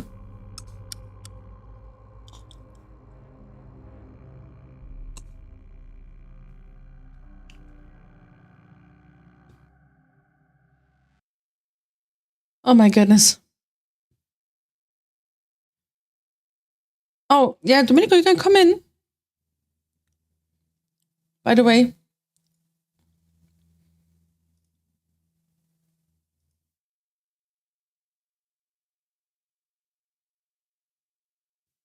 Oh, dude.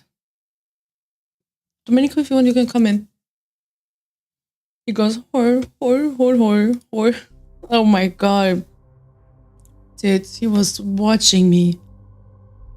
He was watching me very closely.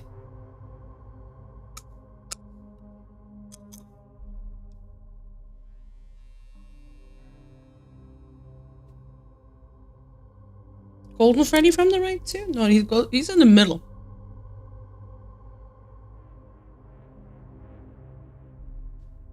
While making bad decisions, you're in the left, you can check closest camera. Right. Oh.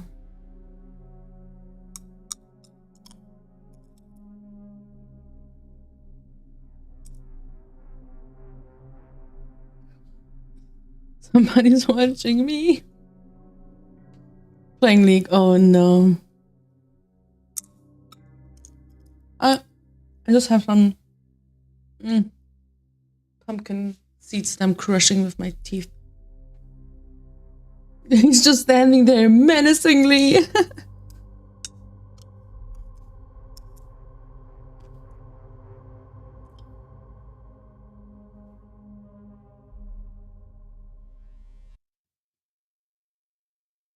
Oh, dude.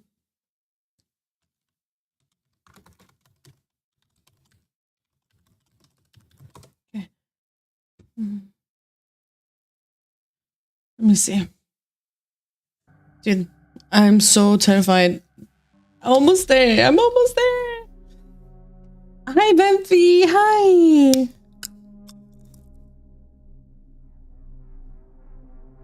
10 years ago. Sheesh. Let's go. Oh, applause. Hi. How you doing? Oh my god. I'm telling you.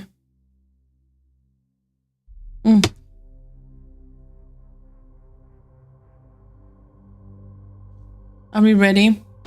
Are we ready to go again? I'm literally almost falling off my chair.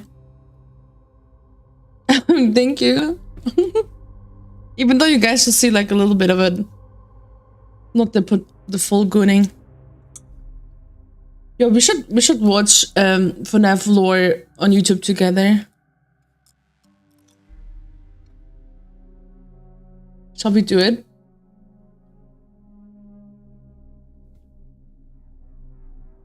Yeah, let's see how this goes, and I'm gonna buy the next one too then.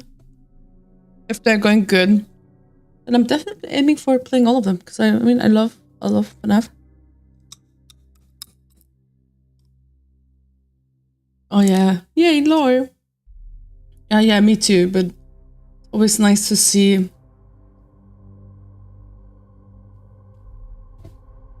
Do you guys have some nice videos we can watch? Also, for those who are not in the Discord server yet, feel free to join. How about we have like a little break, watch some lore videos, and then continue?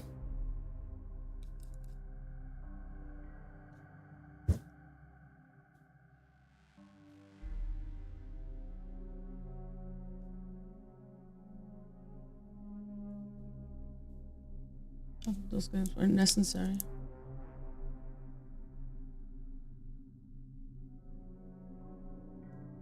It's in Spanish. Oh.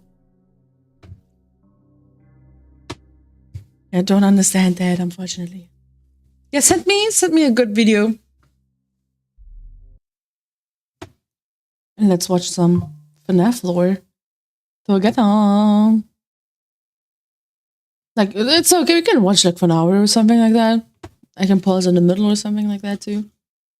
Doesn't matter. I feel like I need to chill for a minute, you know, I just I just have an excuse right now to get scared right now. Oh my god.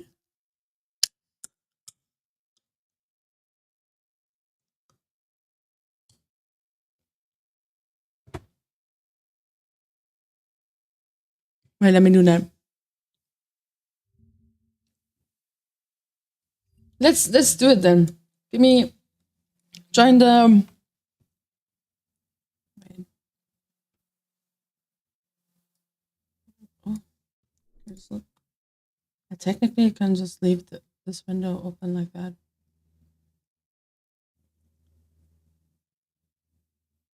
It's like so.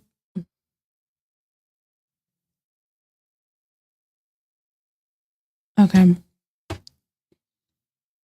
They sent me some on Discord. Let's watch them.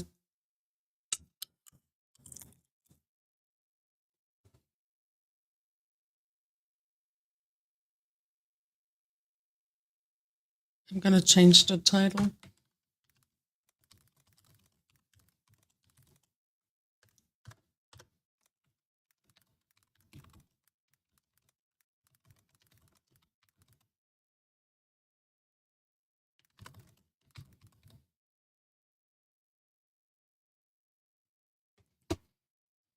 Welcome back. We're watching FNAF Lore together. Ooh. Hello. Hello. Yo, thank you, Catalog. Im Studiengang Game Art und Shit. 3D-Animation erschaffst du digitale Welten und erweckst sie zum Leben. Ah, Bei shit. SAE ist alles möglich. Ja, wirklich alles. Vor den Cacti. Let's do it, guys. Let's watch some. Welcome to Game Oh, good. Theory. How old is this? Oh. I just wanted to say how old is this video because it sounds pretty old. The way he just did the intro, you know? Welcome to Game Theory. Okay, let's do it. Go crazy. And the final part of my FNAF timeline, where today we're bringing our story to a close by talking about the most complicated and controversial part of the timeline, the part that I've been dreading most of all, the end. The moment where we're finally forced to come to some definitive and difficult answers trying to explain what the heck we were watching in Security Breach. The last 2 episodes have been about death. The death of Afton's family, the deaths of multiple children, the death of the franchise itself as Mike and Henry figuratively and literally burn it all down. Today's episode, though, and the current end of this franchise is instead all about rebirth, the return of old characters and new Wait. controversial. Is it done? Is the FNAF lore technically done? You're shitting me, right? Oh no. No, right? No, don't tell me it's done. Like, isn't nothing gonna add up into the story?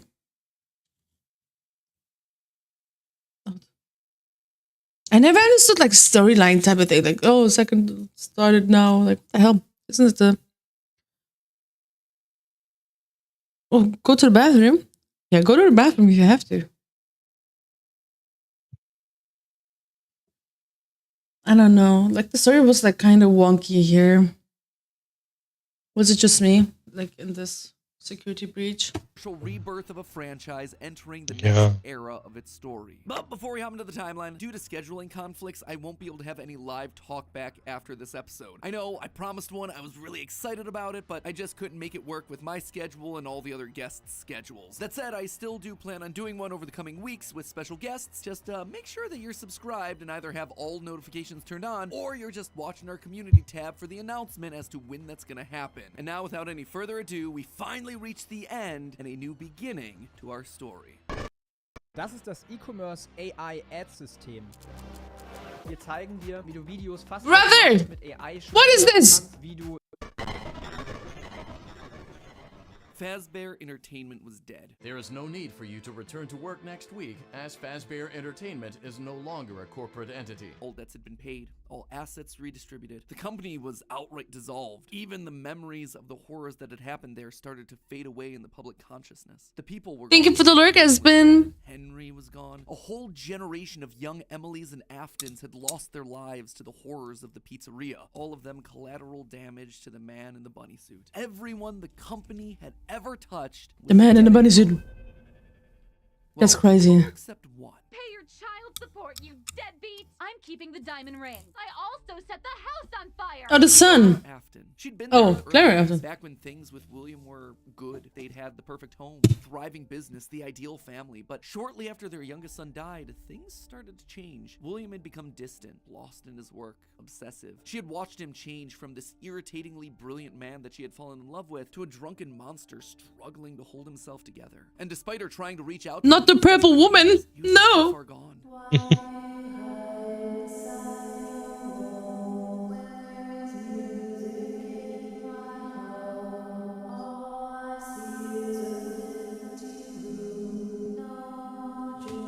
Yeah, wait a second. Isn't the mother supposed to be the ballerina chickie?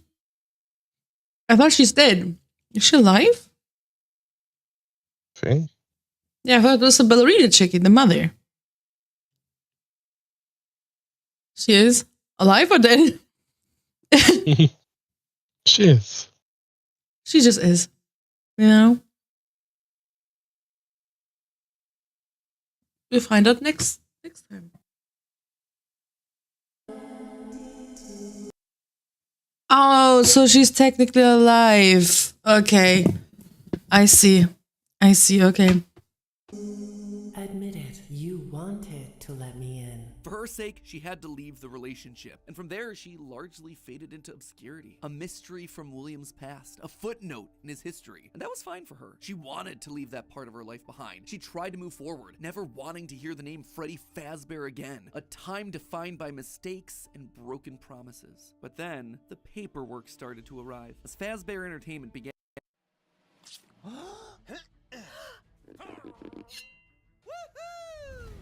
What the fuck?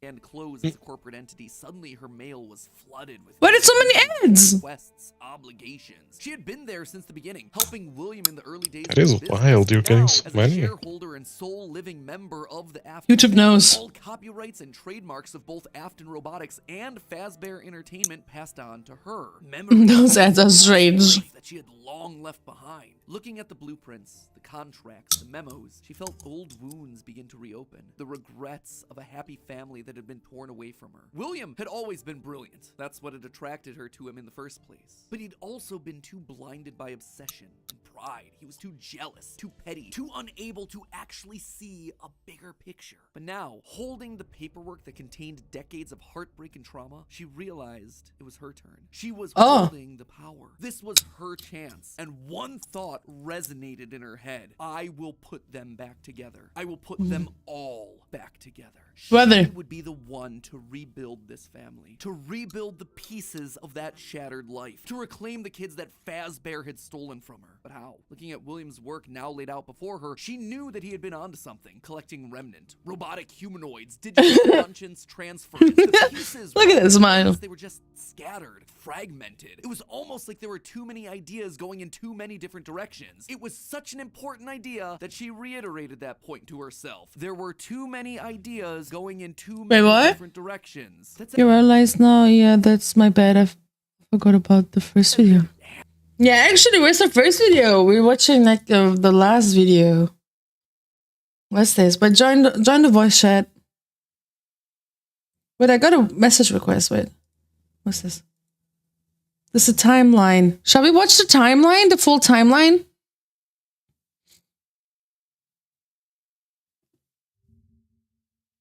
Today we end the torment. 19 books, 11 games, 8 whole years. Let's start from the beginning, guys. The ultimate FNAF timeline is finally complete. The pieces are in place for us. Now all we have to do is put this story of tragedy, jealousy, and loss back together. What are we watching this on? This is ass. Hello, Internet. Hello, Internet. Theory, the show that feels like a kid revealing the class. Also, yeah, my bad. I forgot about the first video. Class project that I've been working on for the past decade of my life. Don't worry. This one is big, my friends, and I gotta admit, kind of nervous. I haven't attempted a timeline video on this franchise since 2018. I know about this, but I love to watch it again. Afton coming back was actually a surprise. I know, and they're Fast so Food wasn't good. a phrase I'd ever thought I'd have to utter. But since the last time I did something Just like not this, the same we've had without 3 him. more massive games, the death and revival Thank you, of the hamburger. movie, and more robot kids than you can shake a staff bot at. It is exhausting trying to keep track of this whole franchise, which honestly is why I'm here today. The lore at this point is complicated. It is full of complicated and theory. So to hopefully make it a little easier for everyone and to give us all a baseline to talk about this franchise moving forward into the future, it's time to reveal my current working FNAF timeline. But just before I do, I just want to explain a couple of things. First, this timeline is massive. Seriously, it is huge. This thing towers over any video project we have ever done on the channel. But when you look at the totality of this franchise, the story of FNAF really boils down to the story of one man, William Afton. His successes, his failures, his rise to becoming co-owner of one of the most successful restaurant franchises in the world, and his eventual fall to the monsters he helped to create, only to then be reborn in a new digital form later. So sit back, grab some popcorn, or your pitchforks if you're the type to get upset when I say something controversial, and make sure that you subscribe, since this is going to be a video that you're going to want to come back to a few times in order to fully dissect. Without any more waiting, I present to you the story of a loving, obsessive father who slowly descended into madness, and along the way, discovered the secret to eternal life. Welcome. Oh my god! In this video, I will explain what NordVPN is. Guys, should I get YouTube Premium real quick? Honestly, what the fuck is this? That is wild. Welcome, Demon. I have. But all the way back in the 1930s, it was the throes of the Great Depression, and people were in desperate need of cheap entertainment. All right, saucy, saucy. Hit hardest. More ads, no more ads. Good night. Bye bye. Looking for work in Salt Lake, finding none, and ultimately moving on to find their fortunes out in California. People were tired and they were hungry, but as they traveled, there was one thing that could lift their spirits: a simple roadside attraction called Fredbear's Singin' Show. The ads were plastered all over town, featuring an animated bear drawn in the popular pie-eyed cartoon style. How you doing, Demon? He resembled cartoons like Mickey Mouse, Felix the Cat, Betty Boop. It immediately said that this, Fredbear's, was a place where you Fredbear. And the price, honestly, couldn't be beat. For 50 cents, you could get food and entertainment as you watched the local trained real-life dancing bear perform on stage. rest in Simon. See dancing bears at large traveling circuses. Oh no, he retired? Where the tickets would go for about $1. That's $1 without food. But this was a smaller show, like the type from the Von Brothers or the Rob. That's actually sad. Where tickets would sell for just a mere 50 cents. Watching that bear do tricks on stage brought a glimmer of joy at a time when so much was wrong with the world. The simple show was that's nice. Demon? happiness to hundreds of travelers passing through looking for a quick meal, but it left a permanent impression on one I need to get boy, Night capturing Rain his too. imagination in a way that nothing else had. One little boy named Billy. That was his nickname at least, but his parents like to call him William Afton. The purple guy. For decades, Oh my god, he's a kid. Of bringing a musical bear to life, but how? William was smart, without a doubt, and he had a keen mind for business, but he wasn't the most creative. How do you make a singing, dancing bear Love the come to life? animation The best style. he could do was using rudimentary costumes. We know, based on the retro poster that was hidden in Security Breach, that at least at one point, Fredbear was an actual bear. Dancing bear shows were a real form of entertainment. The only problem is that, timing-wise, none of our main characters would be the people in charge of that business in the 30s and a series of pizza restaurants in the 80s without him just being extremely old. Best case scenario, if Afton's running the Singin' Show when he's 18, that still puts him at nearly 70 when the first pizzeria opens and his murder spree begins. That just doesn't make a lot of logical sense because he doesn't become immortal until his first death in Springtrap. That's why I suspect that Fredbear's Singin' Show was either a family business that Afton then carried on to a new generation, or something that he saw as a kid and just wanted to recreate when he grew up. William was inspired by the work of Walt Disney, who throughout the 50s and 60s was pioneering the use of mascot suits throughout his theme park. The big innovation? Suits with 5 fingers. This allowed the performers wearing the suits to use their natural arms and hands to First step. as opposed to the older models where the arms would just hang limply by their sides. Finally, with a simple mascot suit, he would be able to realize his childhood dream. He would be able to bring Fredbear to life. To appeal to the kids, and for copyright reasons, he changed Fredbear from a realistic brown animal to a cartoonish yellow bear with a purple hat and bow tie. But feeling like one character wasn't enough, he added another friend, a yellow rabbit with a purple vest and matching tie named Bonnie the Bunny. Well, Fredbear was certainly his first love. Bonnie was extra special because that was his Springtrap original character that he had created from scratch. And I do mean scratch. William's hand-sewn costumes were rough with seams and stitches visibly showing. That's not a VR game. You can see the seams and everything. It even has 5 fingers for the performer's hand. I remember this. Very much not a Springtrap I've actually suit. played This is both something VR much more games. rudimentary. It's really It came at a cool. time before Oh animatronics damn. were a part of the No story. Scary That's why I Fred suspect 5 that Bear. it was first, predating literally everything. It's also a suit that is very personal to Afton. He put his digital consciousness in that form. It's his personal avatar. Put his DNA in and he wanked inside of the suit. Oh God, why? So the fact that he was able to lure kids and kill Hey. them in this particular suit actually says a lot about his emotional attachment to it. So while Fredbear seems to have started as someone else's creation, Golden Bonnie was uniquely Williams, giving him Welcome back, Sammy. and that's not all. In this whole franchise, only one set of characters have themselves 5 fingers, the Nightmares. Even Golden Freddy, Fredbear, was a 5-fingered wearable suit at one point in the story, as we see in this shot from the graphic novel, before he, like everyone else, was turned into an animatronic. This seems to imply that all He of is the a main furry. characters had similar wearable He's a masks furry at one confirmed. point in time, and that whoever is having the FNAF He was or he Nightmares probably is was the even first are ever nightmares, furry saw those ever. mascot suits specifically. Just Bonnie in time and for Fredbear Mr. performed on stage to small Rabbit. but enthusiastic crowds. Finally, he was able to deliver fantasy and fun to all the kids, delighting and inspiring them in the exact way that he had been delighted and inspired so many years ago. Afton, despite Coulda eventually stopped falling there. to become the heartless serial killer and mad scientist that we know him as, began as someone with good intentions and a love of entertaining kids. He wanted to bring things to life from the very beginning, a theme that recurs a lot for him throughout the rest of the And then he franchise. went crazy. Things could have ended there. That could have been the end to his story. It could have been perfect had it not been for one thing. Other people could saw have. the success of his It could idea. have been. They wanted it. Enter Yeah. Chica's Party World, a rival restaurant starring performing animal characters. His idea, except they did it better. William may have been the first, but obviously he wasn't the best. It hurt the prideful. No, no, poor man. This restaurant was able to do the thing that And then he went on to always kill wanted to do, children. make the animals actually come to life. All of the performers in this restaurant were robots, simple metal skeletons that were powered by battery packs, but all of them able to freely turn and talk and dance on their own, no human required. It was like magic that came from the mind of a brilliant creator named Henry Emily. This Roger Ego. in some small way, had been able to harness the power of life itself. Afton admired him. He was jealous, to be sure, but he also looked upon this man with awe. Off to one side of Chica's Party World was a small cabaret stage featuring an elephant magician. On the other, a hippo known to ramble on and on. That one was more of a joke for the parents, but it was the main stage that was for the kids. A rocking band of characters featuring a yellow chicken thing with a southern drawl named Chica, backed by a band of other country-themed characters, including a pig with a banjo, and Wait. from the local swimming. Was this in the beginning? Yeah. I remember this one game where you had like all of the like all of the animatronics. I didn't know that they were in the beginning. Damn. Yeah. and a brown It's bear it's with a little wishy-washy. Isn't that Lefty? No, it's not Lefty, right? It's southern accent. Wait, a bear? Yeah, he But doesn't come bears until were his later. animals. Why not a cow or a horse? Something to fit the country theme a bit better. Why did it have to be a bear? And adding insult to injury, they had the nerve to call this thing Ned Bear, a direct copy of his own Fred Bear. Whoops, that's gonna leave a mark.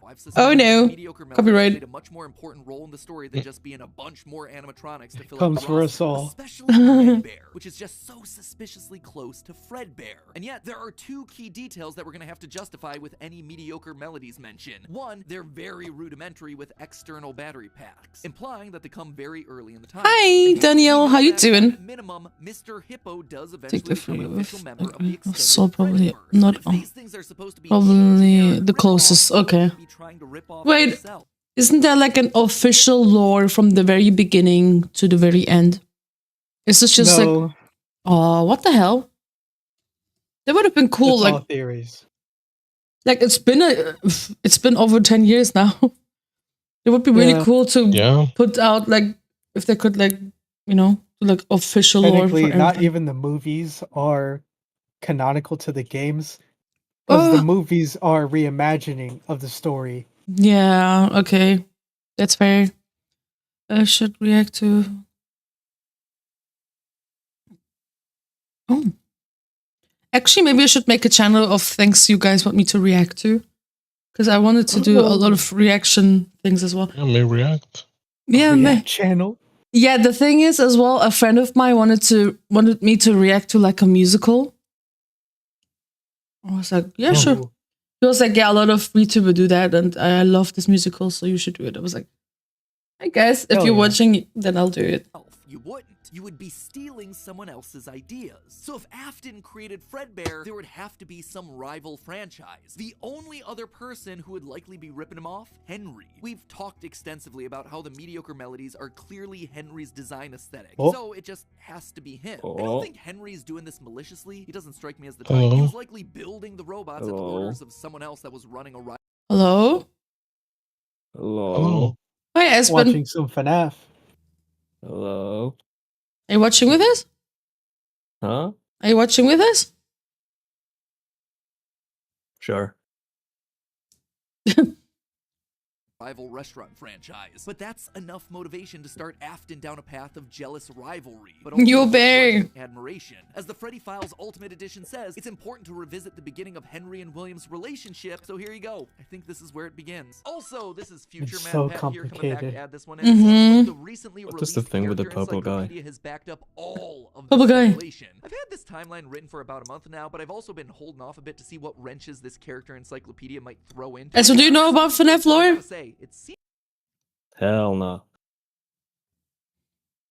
Time to learn it because it's really good. You followed me on TikTok. Oh, let's go. Really also, welcome back, Bear. The reaction content is quite good for channel. Really?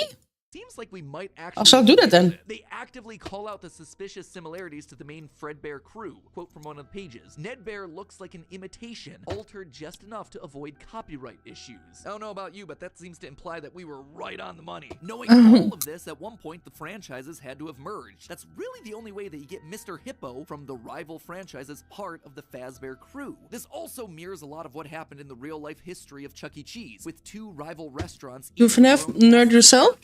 Let's go. One unified brand. Again, we've gone into that in detail with other videos, just wanted to remind you all of that here. But why would I call out the rival restaurant as being named Chica's Party World? Few things actually. First, we know for a fact that a location named Chica's Party World exists. It is mentioned in the source code teasing sister location, so it is out there somewhere and doesn't fit cleanly anywhere. Second, in the story The Puppet Carver, Chica is very explicitly looped in with the book versions of Pig Patch. Good night, hamburger.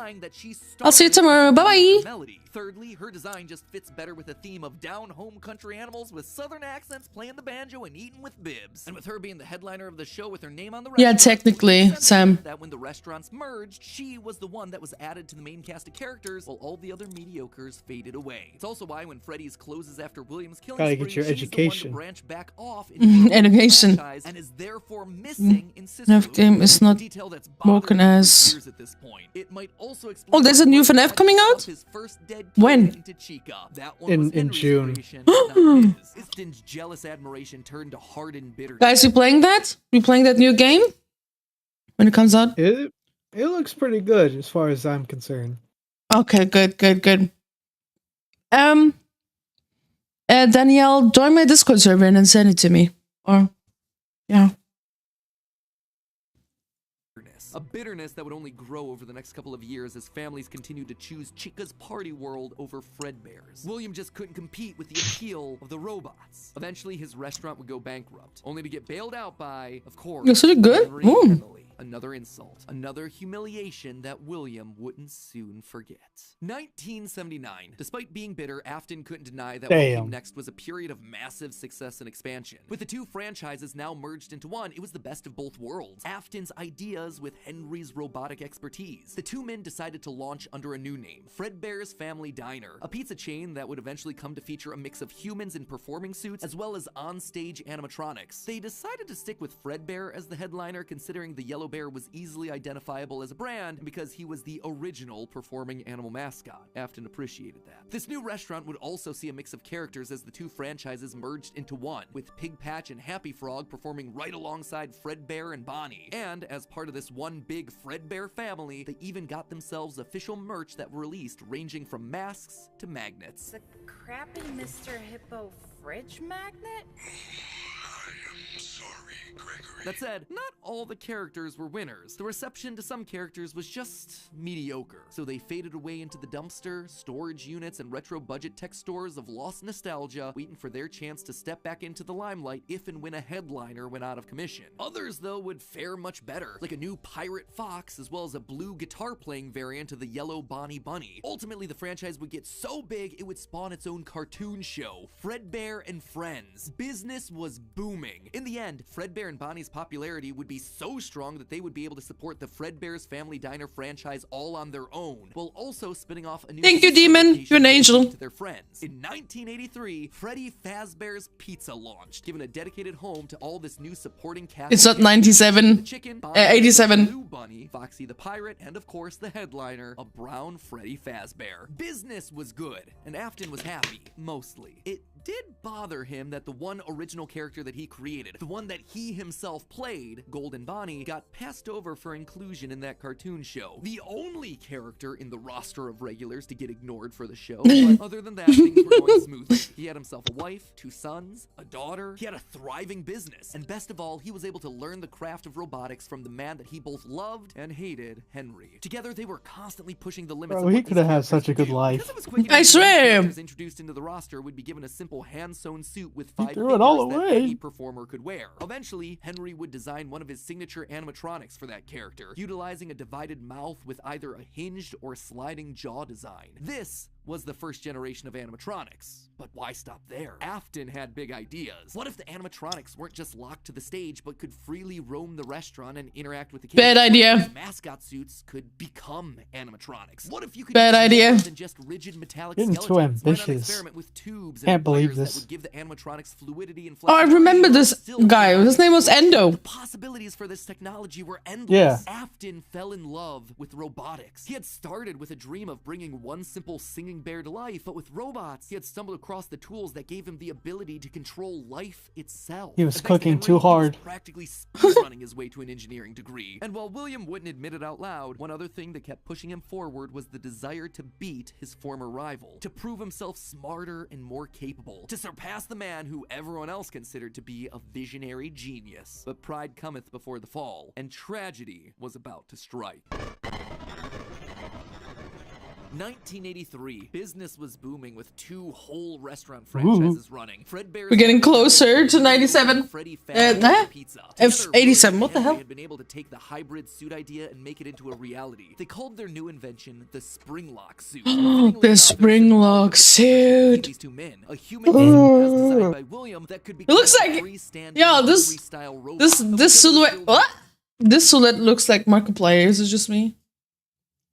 That dude. Yeah, I mean, It does look like Markiplier. It looks like Markiplier. as designed by William that could become a freestanding Henry-style robot. But because it was still new tech with kinks to work out, the rollout was limited, restricted only to the Fredbear's Family Diner location. All of this meant that William was busier than ever. He didn't have time to be a full-time parent, so he designed a nanny cam system where cameras and speakers were hidden throughout the neighborhood. as Yep, well you as agree? his son's favorite toy, Psychic Friend Fredbear. I mean, Oh, Fluffy dude. Fredbear. But since cameras just weren't enough to raise a kid, he also left childcare duties to his eldest son, Michael. There was just one problem with that. Michael was far from the best babysitter. He tormented his younger He was an brother, asshole. jump scaring him with a foxy mask and constantly left him behind. William watched all believe- of I mean, his he cameras. was and an older kids. brother in the Tomorrow 80s. was Oh, another shit. day, after all. Except Michael's torment didn't stop. Bitter, angry Kids thoughts do would be run kids. through Michael's mind. Why did he have to be the one to take care of this whining crybaby all the time? It just wasn't fair. It was time that he got even with his brother by playing the ultimate prank. A prank that just so happened to be on this crying child's birthday. He and his friends would take his scared little brother and make him do the one thing that he was yes, terrified death. of doing, getting close to the animatronics. That would be embarrassing for the kid that was such an embarrassment to him. His brother squirmed, screamed, kicked, and fought, but just Oh my before bringing God. the small squirming boy up to Fredbear's Is that the bite of 87? lips and mouth snapped shut. The sensitive spring locks inside the body had been triggered by Still the one of my favorite memes. Immediately clamped down. The wriggling stopped. The boy went limp, but it was just a prank. It was meant to be funny. The boy was taken to the hospital and was immediately given an IV. Flowers and pills filled the nightstand next to his hospital bed, but the damage was too severe. He couldn't recover. As the younger brother's consciousness began to fade, he could hear Michael's last words. A small and flimsy 87 apology. F. His father Williams, through the voice of the Fredbear plush, were a firm and committed promise to a dying son. You're broken. I will put you back Oh together. no. This would not be the end. No matter what, William's son would live again. It would just take time. Time that, right now, he just didn't have. His young son's heart flatlined as the boy faded into the inky unknown of the afterlife. In the aftermath of the tragedy... I'm thinking right now, who was he? Don't spoil it, don't spoil. I'm just thinking. He was not Balloon Boy, no. I don't think he was the baby. Let's see. Started happening I forgot. Kids were now required to wear security wristbands to prevent anyone He was someone, all right. Any kid Yeah. the exit without It wasn't the shadow thing because it was from the Henry dude. I'm pretty sure. Just send it in. Send it in promotions for now. Send it in promotions. Would have to answer to the security. Yeah, this thing. Marionette on strings that could fly around on rails across the restaurant to stop kids in their tracks. It was William's idea, inspired by Michael constantly leaving the restaurant without his brother. In the wake of Fredbear's spring lock failure, all the hybrid suits were getting retired, locked away at the nearby Freddy Fazbear location. It was yet another tough pill to swallow after all the hard work that he I'll just put it in general. William would eventually bury the boy's small body in a remote location out in the woods right alongside his drive into and out of work every day. The death of this little boy sent the family spiraling. His wife, crippled with grief, was so distraught that all she could do was sit and watch TV. But his son Michael was far worse. Complaining of seeing hallucinations of a golden bear standing outside of his window, the boy was so racked with guilt that he was convinced that he was being haunted by the ghost of That was also really funny though. the suit that took his life. The suit It was his sister's location, right? into the wet earth. The words It was funny, it was really good, I mean. through Michael's ears. Some nights, Michael would even go so far as to break out of his room to check the gravesite and ensure that his brother was still there. As for William himself, he disappeared into his work and his drink. Okay, thank you. For years, the local bar wasn't far from his son's gravesite. He found himself going there more and more frequently, spending longer and longer amounts of time there. The bar gave him a place to think, to remember, to reflect and stew on how Henry had stolen his idea for an animal-themed restaurant. How they'd cut his character out of the cartoon when everyone else was there. How Henry had humiliated him by buying him out of bankruptcy. And now there was his son. Henry had taken his son from him. The robotic part was the part that failed after all. William ordered one more drink, but it was one too many. The bar took him out and told him to go home. But William didn't go home. Drunk and angry, William raced back to the restaurant to give Henry a piece of his mind, only to find someone else waiting. Henry's daughter, Charlie, locked inside of the building, bullies laughing at her through the window. Fine, some other problem to fix. But then Afton got an idea, a beautifully awful idea. This was his chance to get back at the man that had humiliated him all those years ago. Henry had killed his business, and now Henry's robotic suit had killed his son. It was time for William to do some killing of his own. No, it was your son. Feel what it's like to have something Stupid monkey. get ripped away. While parties continued inside the walls of the pizzeria, William attacked Charlie. I saw. It felt good. He felt free. The years of resentment and bitterness trapped in his heart finally released in a moment of pure unapologetic evil. He would make Henry hurt like he hurts. Don't do it, man. Don't do that, bro.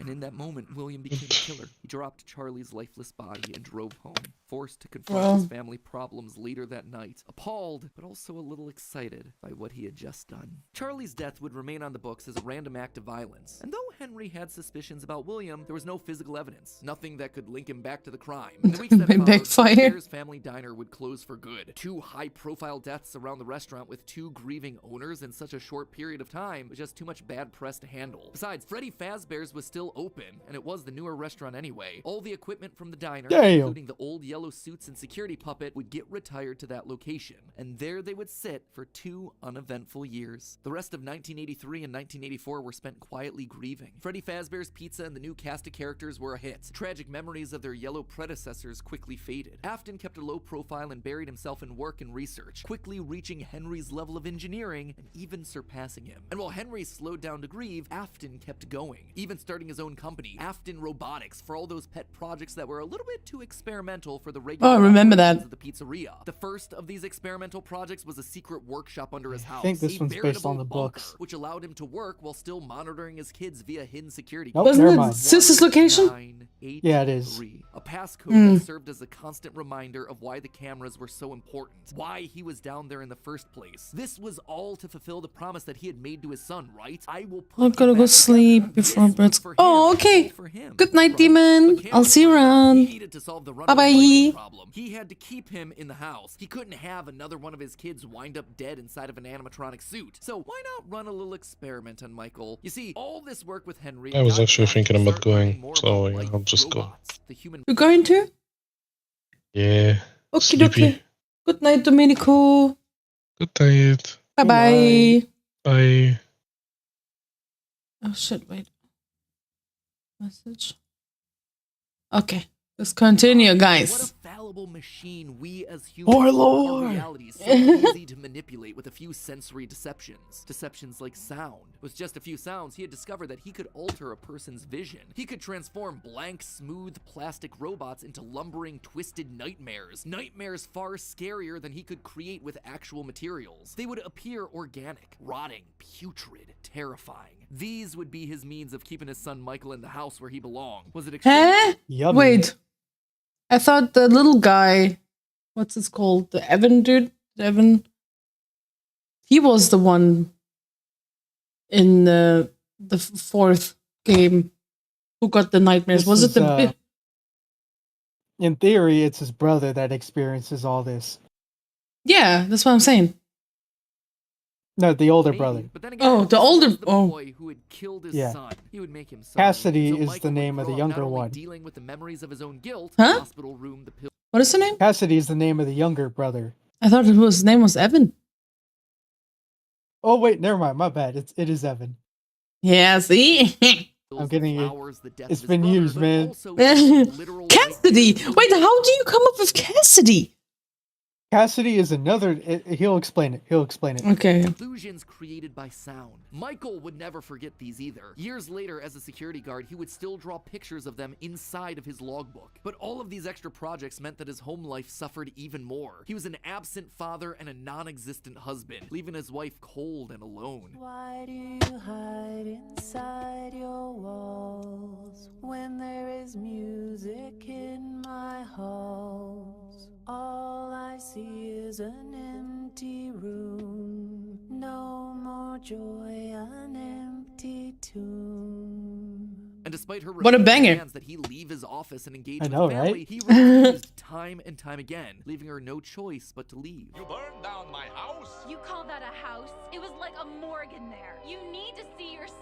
The baby isn't mine. Well, how's this? I'm keeping the diamond ring. And through it all, there was one lingering Damn. feeling. The baby isn't mine. Gotten a taste of what it felt like to be unleashed, what it felt like to be free. Charlie's murder had unlocked something in him, and he wanted more. June 26th, 1985, putting on the golden Oh, bodysuit, God. he lured children one by one to the back room of the pizzeria when no one was looking. At first, he was cautious. He would Wait! lure them 1985? Yeah.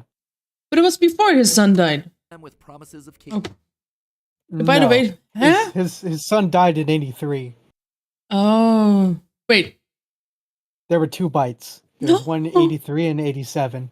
Cookies. Oh. Told them that their dog had died. He would ask for I feel like I forgot all of this. first. You never truly forget your Yeah, first. it's starting to come back to me. But where to hide the bodies? He couldn't sneak out. Someone would see him. He had to hide them in a place where they'd never be found and where they'd never leave the building. They had to be stuffed inside of the suits. No one maintained those things anyway except for him. And so Susie would go into Chica. Fritz, Jeremy, and Gabriel would come next. But it was easy. It was too easy. And with each little life he snuffed out, his lies got bigger. Their house was burning. They're just being kidnapped. Until the last one where all pretense was off. He let himself get violent. Too violent. I'll just wait for him after school, throw a bag over his head, hit him with a shovel, and drag him into the back of my car. The body of Cassidy was far more bloody and broken than any of the others. He'd let himself go too far. That one he shouldn't have killed. You No confirm more it's after electronics this left, he feeling shoved is the body still into the one much. suit that remained backstage. The long forgotten. Wait. Can I just say something, Danielle? The FNAF lore is the only thing that is keeping you away from rizzing. For me? Damn. Rizzing for me? Rizzing onto me. Damn. I just noticed because he comes in, starts rizzing up, but now he's like all in the FNAF lore. It's actually funny. FNAF does something to you, man. Yeah, FNAF does something to you. Yellow Fredbear, now broken and discolored with age. Broken, like Cassidy was broken, like his son was broken. Newspapers reported on this disappearance, naming the whole thing the missing children's incident. Police would even charge William with the crimes after finding security footage of the golden mascot suit luring kids to the back, but they couldn't convict him. They had no bodies, and his face had been hidden behind the mascot suit the entire time. What they had was circumstantial at best, and so he walked away a free man. But Henry knew the truth. It's a lore. I appreciate that. So he threw Afton out of the company and shuttered the doors to the old pizzeria. Henry would keep the franchise quiet for 2 years. This would not happen again. This could not happen again. How could he protect the kids? Henry has a feminine hand, though. He would implement an even more extreme security system in the form of new animatronics. FNAF 2. Inspired by the toys that they had been selling years ago. Yeah, when you see the game, right? Chica doesn't have a beak. Yeah. Wait, yeah. Yeah, she takes it off. Why? Just to seem scary. Look. Yeah, no, she physically takes her beak off. Oh. When she's off stage. Damn, she's like, oh, it's like wearing makeup. Oh wait, there are eyeballs too. Seems like okay. Yeah. These guys, these were special. They were a to bite, I guess. With facial recognition abilities. Yeah, I guess. They're all tied into some kind of criminal database, so they can detect a predator a mile away. All the original failed animatronics, now attacks. withered with age, were moved to the new location. With a plan in place, it was time to try once more. The year was 1987, and the new and improved Freddy Fazbear's Pizza was making headlines in local newspapers. Headlines that just so happened to catch the attention of William Afton. Freddy's was back, and without him, that was his idea, his character. Henry was, yet again, trying to cut him out of the picture. No, as long as these restaurants stayed open, William would always come back. Then he noticed the phone number to apply at the bottom of the article. I always come back. To apply call. Afton would go back, not as an owner or co-founder. He would go back in the one place that they would least suspect him, a lowly day shift security guard. And there it was, buried in the back of parts and services, mixed in with the old withered animatronics, was the golden rabbit. With the yellow security badge still on his chest, he used his crank to pull open the spring locks. It was time for buying. I'm gonna have to go to yes. Someone used one of the suits. We had a spare in the back, a yellow one. Someone used it. So excited for the second movie. From what I understand, the building was on lockdown. No one is allowed. Yo, if I don't see Markiplier or Jack Black in the second movie, I'm gonna be disappointed. Bro. I'm gonna be so disappointed. I want to see. Mark was supposed to be in the first one. I know. Are you spring shop? Because you definitely go. Bring it. There he goes. I appreciate the FNAF riz. There he goes. Let's go. When we get it all sorted out, we may move you to the day shift.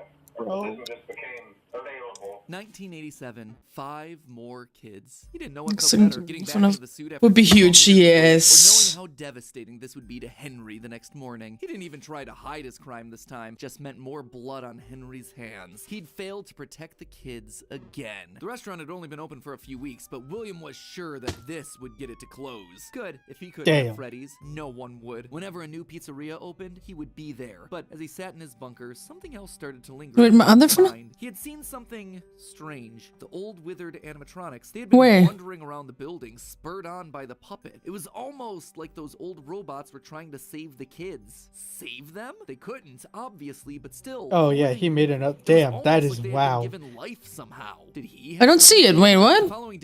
Where? I mean, I can read it, but Wait, read it out. Are you Freddy Fazbear? Because I can put kids in you. What? What did he say? Oh my god.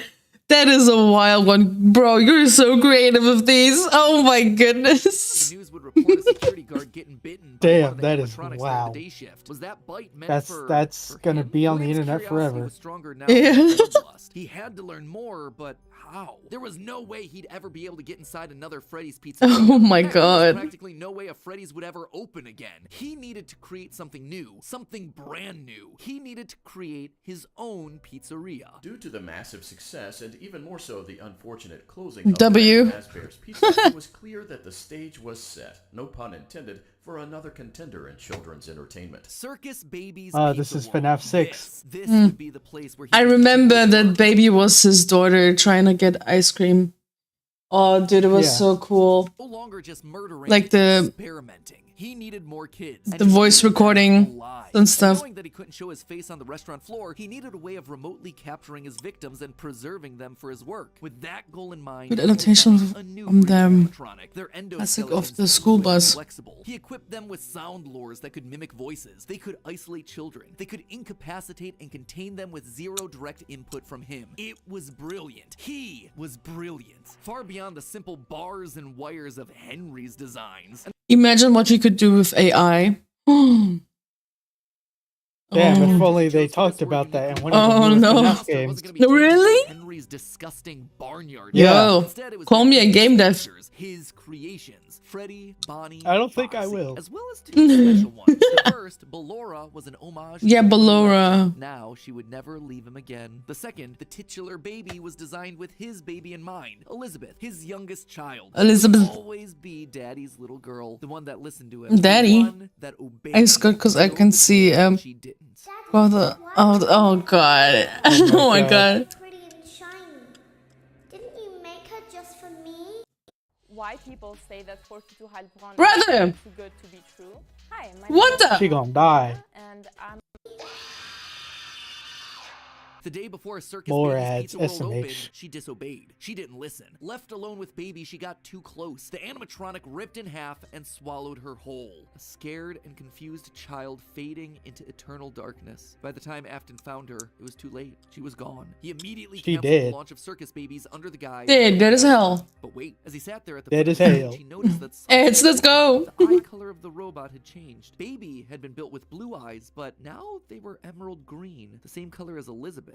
Was she in there? Could this all be connected to the free-moving animatronics that he had seen? Applause. He had to return to where it all started. 1993. Pathetic. This place was pathetic. Ballora scared me to death too. Oh, really? Oh, no. The original animatronics from so long ago, but Williams' damage to the brand had been permanent. These things stank of death. They hadn't been washed in decades. But even if they had, nothing could wash away the stink of murder that haunted these halls. One night, then another, then another. Just give them a good old rub, you know? The broken restaurant to lure the living No. animatronics to him, one by one dismantling them, robbing them of their endoskeletons. The metal had to be the secret. It had to contain the remnants of life itself. Endo. He had to know for sure. Leaping out of a room that was invisible to the animatronics programming, he dragged the oversized robotic skeletons back to his underground workshop. Back to where Melted Circus Freddy? Baby watched on with glowing, Melted Freddy? curious eyes. Eyes that somehow felt alive. Not knowing quite what yet. else to do, William melted the robotic parts down. 5 animatronic endoskeletons reduced down to one silvery puddle of goo. Could he transfer this living metal to his own creations? He had to try. He picked up a syringe and filled it with the molten metal and injected the goo into Funtime Freddy's twisted, wiry Oh, endoskeleton. Endo.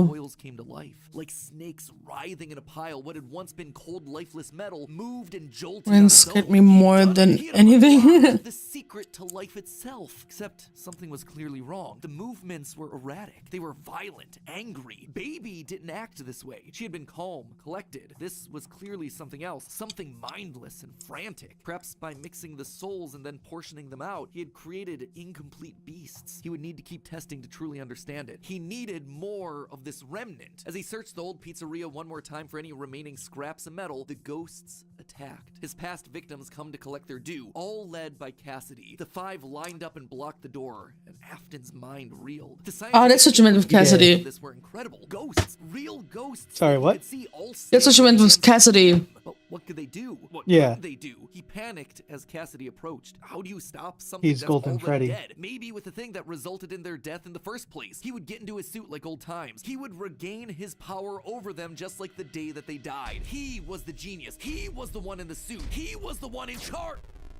The spring lock snapped into place. Maybe it was his frantic movements. Maybe it was the leaky abandoned restaurant. Maybe it was just fate coming to collect its due. He didn't know. The only thing he did know was that his brain was suddenly filled with searing white-hot pain as hundreds of metallic pins and gears stabbed into his body from all sides. All he could do was collapse, blood slowly oozing out of the suit and pooling onto the floor around him. It couldn't end like this. It wouldn't end like this. His work was unfinished. Unable to move, his only option was to survive, to live, to keep living. It took days lying in his own blood. Eventually someone found him, a security guard making a normal report. When he saw the animatronics Live and let live. in the middle of the party room floor, it caused him to file an immediate report of a break-in. An owner would have to come in and claim the damage, and who else would it be other than Henry? Hope jumped in Afton's heart. Henry would see him. They were partners after all. He would be the one to help save him, to get him out of this suit, to relieve him from this tremendous pain. Henry entered the secret room. His eyes fell on Afton sitting there in the pool of red, and Henry, saying nothing, turned and walked away.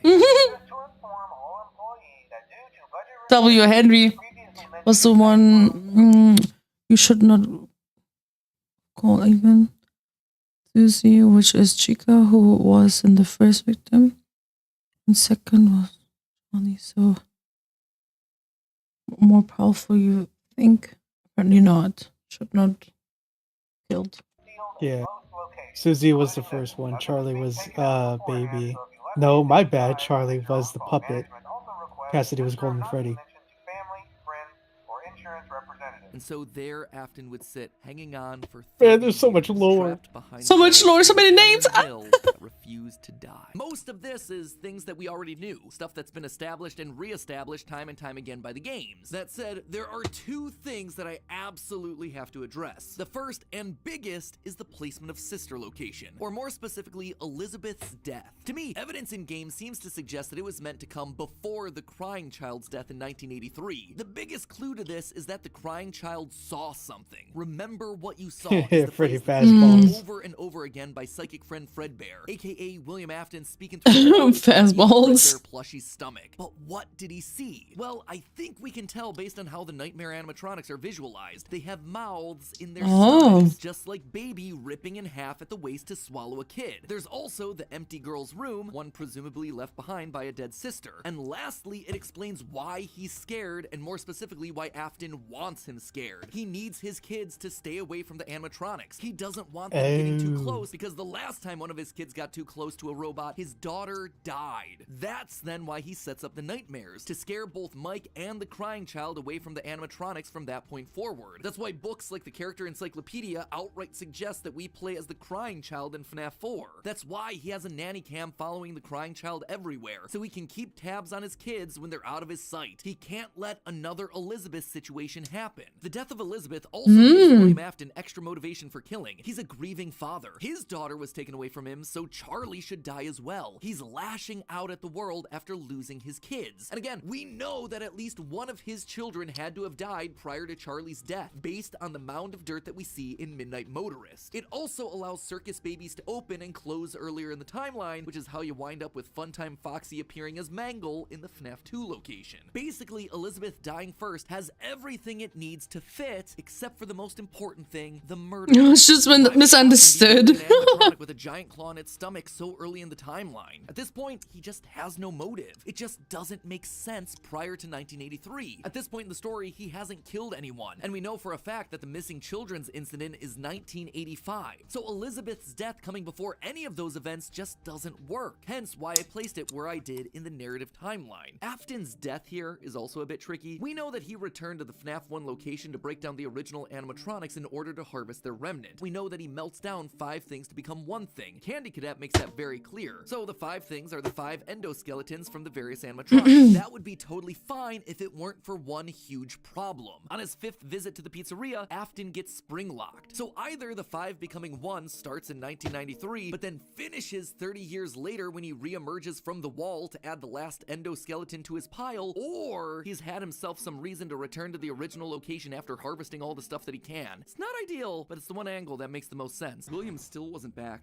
Weird. Michael knew his father sometimes traveled for work, disappearing for days on end, but usually there was some sort of notice, a phone call, a post-it, something. It's not like Michael got to glow up. Close, far from it. But as a household of two suffering men coping with I'm years gonna of tragedy die. and loss, there was at least some element of communication between the two of them. They were united by a name and a shared pain. This time, though, things felt different. William had left nothing. His absence was longer. There were no check-ins, no I'm updates, Woody? just silence. Why you Woody? It happened. If there was one thing Michael knew about his father, it was that he had contingencies, safety checks, backup plans. His father was a careful and guarded man. He held his cards close to his chest, and as such, William had prepared him in the event that something like this ever happened. Normally, his father kept his office locked, but in the event of an unexpected, prolonged absence, Michael I love true crime dramas.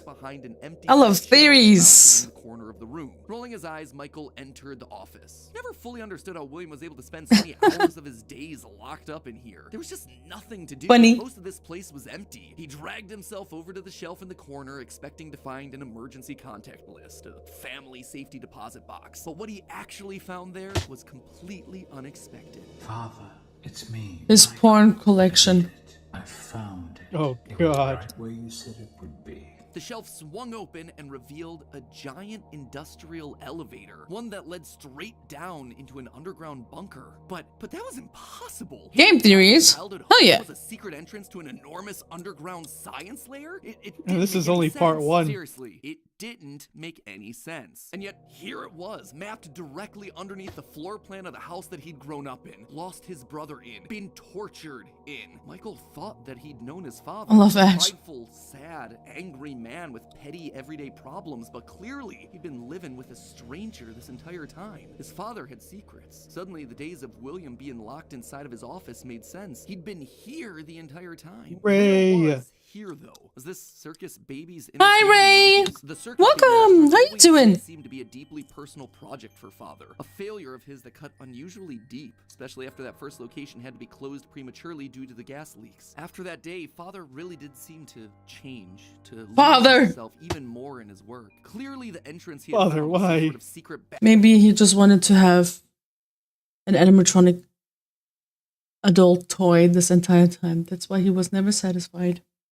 back way into the facility, one that May. required crawling through vents to navigate. His father had been I'm shaking my head in real life. He found her at the end of the facility, circus baby. His father's pride and joy. Yes, but it's a good story. Different about her. And the what? The way she talked, the stories she told. This wasn't just a robot. Is that Amaris I see in VC all by herself? She alive, she also felt familiar. Does she want to watch?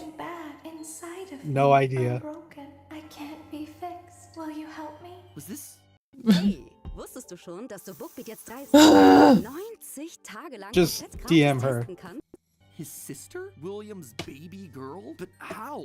Why? What was this place? He dug around. Oh, some she's old playing files and Minecraft. found Oh, documents okay. outlining the features of these animatronics, storage containers, voice mimicking, parental tracking. And was that a child in Freddy's stomach? What? His father collecting and experimenting on kids? Were all the rumors that he'd heard throughout his past actually true? That the animatronics came to life Bro. at night? That there were murders done in all the pizzerias? That his father had somehow been the prime suspect in all of it? Suddenly, Michael's mind flashed back to his persistent... I'm not even sharing it on Discord. Experimented on too? Tears stung in his eyes as anger, fear, and confusion filled his body. His father's secrets were pouring out. William wasn't just a lame, overworked father. He was a monster with life itself. Suddenly, everything Monster. He frantically looked around the room, blinking human heads out Damn. holes, staring back at him. Green eyes, his sister. Blue eyes, his brother. Alright, it's Closed eye eyes, mask his time. mom. All just staring expectantly. These were meant to be human. William was working down here trying to make believable humans, literally rebuilding the family that they had both lost. The small little girl William, how could you? roaming the hallways of this underground facility suddenly took on a whole Dad, new context. why? Not the British accent. Were those Nor. his sister? Nor. A clone? Was William building clones of his sister? They seemed to know him, after all, to react to his presence. They were all there. They didn't recognize me at first, but then they thought I was you. He always did have a bit of British? a to his father. Michael's mind reeled as the reality of his He has a purple shirt on, this why. No, he had to get them out of there. If this really was his sister, heck, if any of these things were human, souls, whatever remnant of the humans that they once were, they needed to be rescued. They always put us back inside. There's nowhere for us to hide here. Led by the voice of Circus Baby, he marched through the now empty halls of the Funtime Auditorium. He would oh no, he got scooped! Protect them. And finally, he would be able to forgive himself for the killing of his brother so many years. Scoopy! You are in the scooping room now. The scooper only hurts for a moment. Scooper? That Damn. violent extraction arm? Michael had seen that one in the pile of blueprints. Something about heat rendering the magical silver metal inside useless. In reality, prior to getting himself the eye mask is in my eye. Methods had become increasingly sophisticated, with a mechanized arm that could infuse new bodies. Hold up, I need to wake up my mom 1 second. Spoilers, I'm sorry. But William wasn't the only one. Let me wake up my mom real quick. Oh. What the? Eh? What? Why did I switch scenes? Give me a second, guys. Need to wake up my mom. Alright, chat. How y'all doing?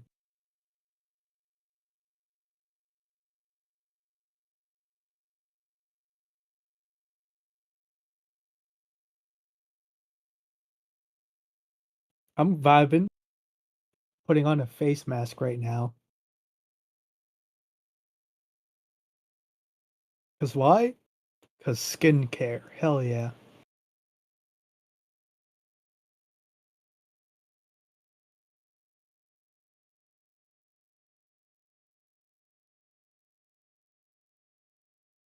Sam, it is. Also, hell yeah. Let's go. Chat, let's discuss some important topics right here. 25 Marines versus 1 gorilla.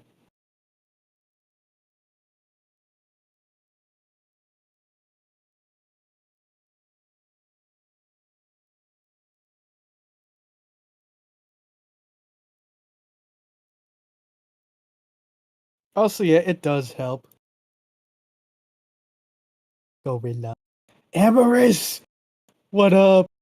By the way, do you want to join Amaris! the VC? Do you want to watch with us, Amaris? You should get in here. You should socialize. Michael was about to learn. But if we looked like you... It's the best nightmare story. Kids. If we looked like you, then we would have somewhere to go.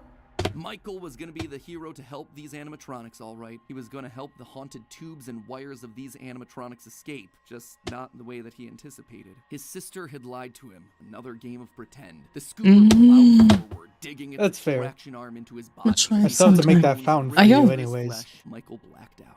But something is wrong with me. I should be dead, but I'm not. He's purple.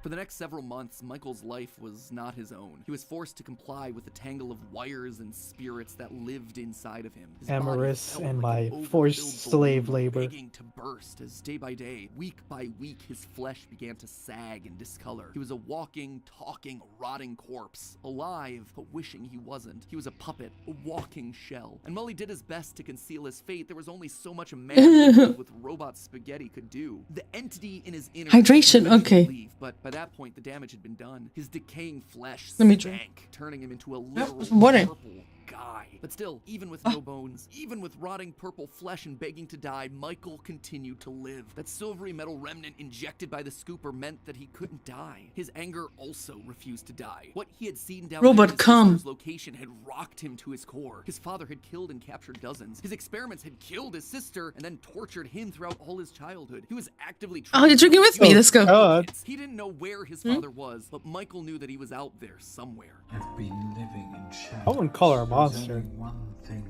She's just a hard boss. I'm going to come find you. Michael had to correct for the sins of his father. He had to make things right. Michael would burn Fazbear Entertainment to the ground. I mean, what else could you do when your skin was permanently purple? Michael's strategy was simple. He would apply for night security guard positions at the old defunct pizzeria locations. That way, yes, no one I said would it. see or smell him during his shift. And all these old shuttered locations. Oh, they probably stink. Teenage vandals and squatters were always looking to get inside these abandoned I buildings. mean, he and do yet be no a one dead ever really body. wanted to work an overnight graveyard shift unless they were practically out of options. Enter Mike. One by one, he would take on the job of security guard, changing his name each time to ensure that no one was able to follow his paper trail. Once inside, he could tamper with the animatronics and figure out how they worked, writing about his experiences in his security logbook. While there, he would listen to the old tapes where upper management awkwardly welcomed new recruits to their summer jobs, even though he was working there nowhere near the summer months. He heard the gory details of his father's franchise from the outsiders looking in, confused and afraid about what was happening in the walls around them. Sometimes he would see his brother in the form of the Golden Freddy suit. It's me appearing on the walls around him. Except now, there was something else there. He was no longer alone. Another angrier presence was also in the suit, as if two spirits were forced to share the same body. And Golden Freddy would attack him now. It was aggressive. There it its is. vengeance wanted to lash out at anyone with the Afton name, anyone who wore a security guard outfit. Over time, Mike worked his way through the old restaurants, the original pizzeria, the bigger, better Freddy Fazbear's. He spent weeks there looking for clues as to his father's whereabouts, and each time at the end of his week's shift, he would then set the location on fire. Remnant can't survive high temperatures after all right, babe. I see you around. Spirit-laden animatronics Night, that night. still existed inside seemed like a Thank wish you. All this revisiting of his past, though, was causing the nightmares to begin again. Hallucinations that brought him back to his childhood. The guilt around killing his brother. His dreams were oddly mixed with the shrill phone calls of the security guards. But it would all be worth it in the end. The goal was to eventually stumble across the one location, the one job that would finally reunite him with his father. Little did Mike know that that day would come sooner than he expected. 2023, an advertisement came across Mike's TV. Fazbear Frights, a new horror attraction inspired by the awful crimes that occurred around Freddy Fazbear's Pizza so many years ago. It made Mike sick. People looking to make Made him the sick. tragedy of others off his own family. This wasn't a joke or entertainment. Regardless, he had to be a part of it. If this team was combing through his family's history, they might stumble across something that could be useful. And if his father was truly still alive as he suspected, there would be no way that he wouldn't show up here. Maybe finally this could be the final chapter in his family's marathon of tragedy. Mike applied for the job and was immediately handed the keys. Years of doing this had taught him that security guards rarely receive thorough security checks. Pretty fast, No matter Daddy. how creepy Mike looked, they thought it was a Oh, constant no. fee Fast for the balls. job. What little they knew. Hey, glad you came back for another night. I promise it'll be a lot more interesting this time. For weeks, there was nothing. But just as Mike considered giving up, he received the call that he'd Laughing been at the waiting joke. for years. I'm nervous. Could this finally be him? Sure enough, there he was. William inside his iconic golden Bonnie Springlock suit, only now it was green and decaying with age. And there they were, a small family of broken men finally reunited. It's been a long time, Dad. Mike had always struggled with the phantoms of his past haunting him, but now all the animatronics he'd encountered over the past months, hopping from pizzeria to pizzeria, suddenly sprang to life, their burned faces haunting him as he tried to keep track of his father on the cameras. It would seem that William's mere presence had put the spirits on high alert. Ultimately, they were harmless, more annoying than anything else, but there was one that felt different from the others, one that was more in than him. just a Oh, mere no. phantom. The security puppet. Oh, He no. looked at the cameras at just Yeah, the that- right moment. He could see it floating there. through It's the a bit halls. weird. He could even see its reflection in the water pooled on the ground. It would seem like he wasn't the only one there on a mission. While he was dealing with Springtrap, Michael assumed that this one was likely dealing with the spirits of this place, finally setting them to rest. Hopefully this means a happier day for all of us, Mike thought to himself. And in that moment, he felt the air around him release, like pressure being let out of a bottle. The building sobbed. Happy as if purple 5 spirits sun. had finally been allowed to move on. He had the sense that his I'm brother wrong, was a though. part of him. He rigged the wiring inside the building to misfire, and the dry, desiccated walls erupted in flames. It is finished. Dir, wie du Videos fast automatisch mit AI Let's schneidest, go. wie du Static Ads mit AI erstellst, User I don't care.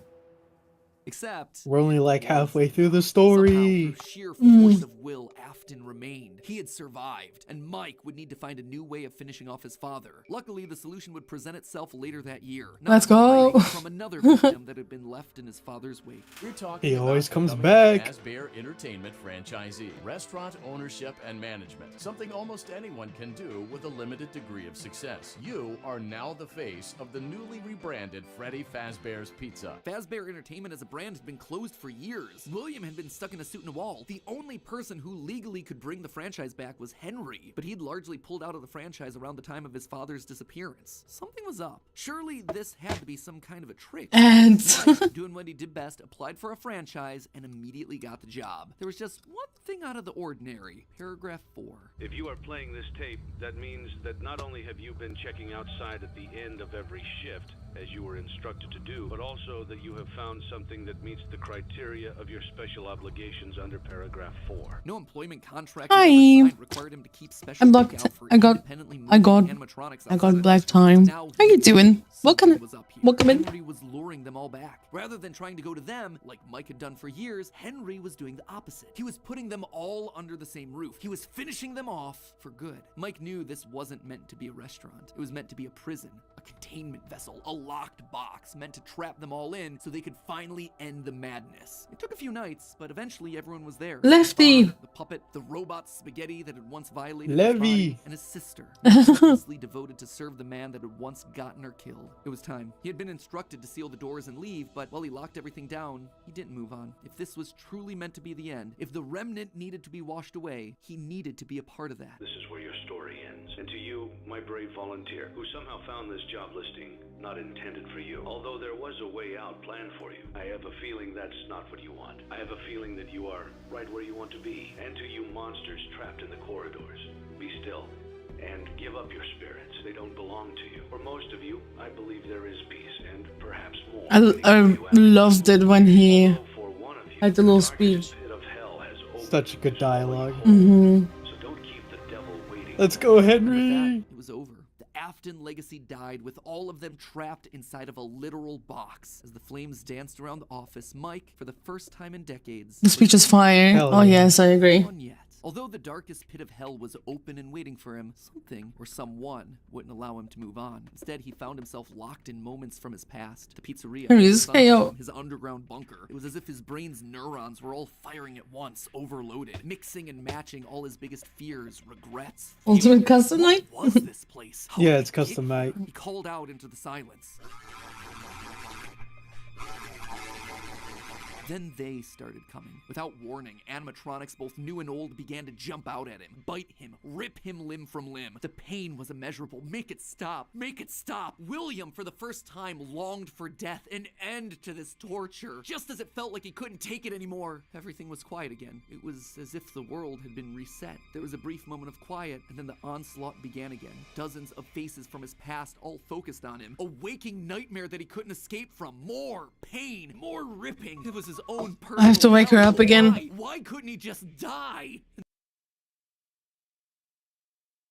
Oh shit, here we go again.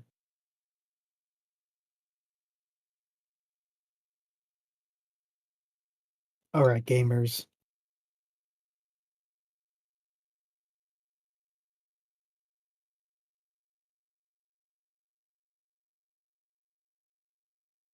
One tank versus 50 gorillas. Keep in mind, this tank is a new one.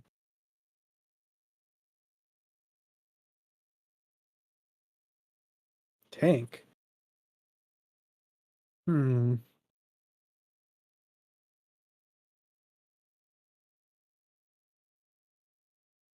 know. I mean, that's her business, I guess. All right. Okay, what about 200 magicians versus one gorilla? These magicians have prep time, so they know what they're walking into, and they have stuff prepared. I'm back. Hello. We were doing some very important talk. I can hear it. And then he saw them. Also, I think the magicians would win. Let's say they had 1 month. These stolen characters that had started everything. The mediocre melodies. It had all started to go wrong once they showed up. Once Henry had made them. But mixed in with their obnoxious southern drawls, William heard something else. It was barely a whisper, but he could just make out the words. He tried to release you. He tried to release us. But I'm not gonna let that happen. I will hold you here. I will keep you here. no matter how many times they burn us. That voice. He knew that voice, but from where?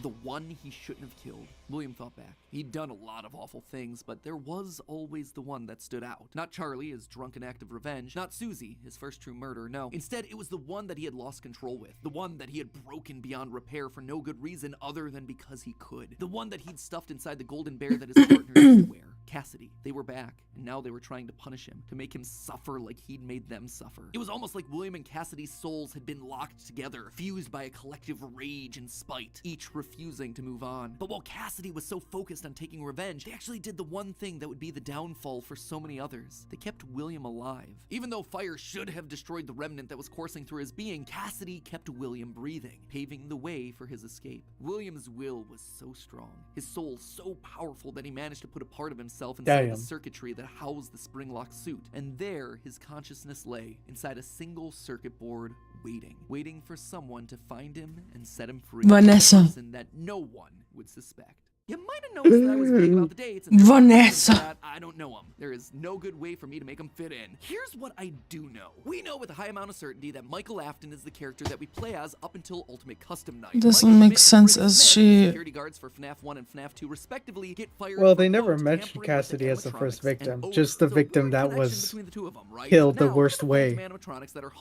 Susie was the first one. From both FNAF 1 and FNAF 2, meaning whoever is sitting in that security guard chair, Fazbear Frights, they have to have seen both locations and their animatronics. And that's not all. Their designs are burnt. It's a weird detail in the game, and it's something that the character encyclopedia repeatedly calls attention to. The burned texture for these phantom animatronics. Why is that so unusual though? Fazbear Frights is the first time in the franchise that we hear about anything burning down. From that point on in the story, it's like the characters turn pyro and they're suddenly setting fires left and right. But for the first 3 games, nothing ever catches fire. The animatronics are just moved or repurposed in some way. So when did they burn? And why would our security guards see them as being burned? Someone has to have been going location to location, setting these places on fire, purging the sins of the past. We know we're definitely playing as Mike and sister location in FNAF 6 based on the in-game dialogue. And in FNAF 4, there's an Easter egg where we can hear the phone call from night 1 of FNAF 1, meaning that whoever's in that bedroom has heard the recording as a security guard. We also know that Mike has seen the nightmare animatronics based on his drawings in the security logbook. So overall, there is solid evidence that connects all of FNAFs 1 through 6. You'll also notice how the character encyclopedia doesn't have a page for Mike Afton. This thing has a page for Chocolate Bunny Bonnie, but not Michael. Some tells me that Chocolate Bunny. How many games he's been in? Yummy. Confirm too much of the theory. In short, this gives us an incredible Man, I want a compelling and cannoli. complete narrative. Mike as our protagonist and William, his father, as our antagonist. Mike accidentally kills his brother in Fredbear's mouth, which begins our story and sets William down his pathway of destruction. Mike is then haunted by the guilt of his past and is looking to make things right across the rest of the games. In sister location, he learns what his father's been up to and realizes what he has to do to correct it. After failing to finish the job in FNAF 3, he ultimately helps Henry end it all in FNAF 6. It is great. It is a clean narrative. There is just one problem: timing. Mike's quest can't really start until he's been down. Well, what he's saying is that FNAF 4 is a dream.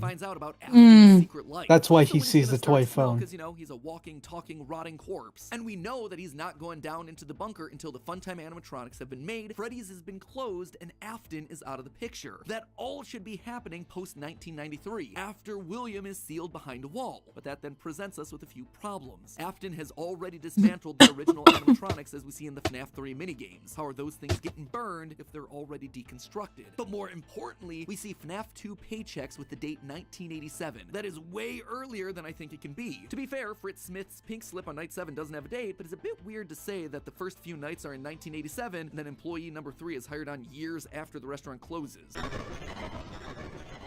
Fazbear Entertainment was dead. There is no need for you to return to work next week, as Fazbear Entertainment is no longer a corporate entity. All debts had been paid. This is Not your a brain dream theory. struggling to focus. Brother. And this is your brain when you're in the zone. All Okay. assets redistributed. The company was outright dissolved. Even the memories of the horrors that had Well, no, it's not happened the dream started to theory. fade away in the public consciousness. The people were gone. It's just too. that Michael William has dead, these Henry dreams while was he's gone. going A to whole these generation places. of young Emilys and Aftons had lost their lives to the horrors of the pizzeria. All of them collateral damage to the man in the bunny suit. Yes, let's go. Had ever touched was dead and gone. Well, all except one. Pay your child support, you deadbeat! I'm keeping the diamond ring. I also set the house on fire! Clara Afton. She'd been there in the early days, back when things with William were good. They'd had the perfect home, a thriving business, the ideal family. But shortly Now we're after back their to where youngest we son were. died, things Yeah. started to change. William had become distant, lost in his work, obsessive. She had watched him change from this irritatingly brilliant man that she had fallen in love with to a drunken monster struggling to hold himself together. And despite her trying to reach out to him in those desperate days, he was just too far gone.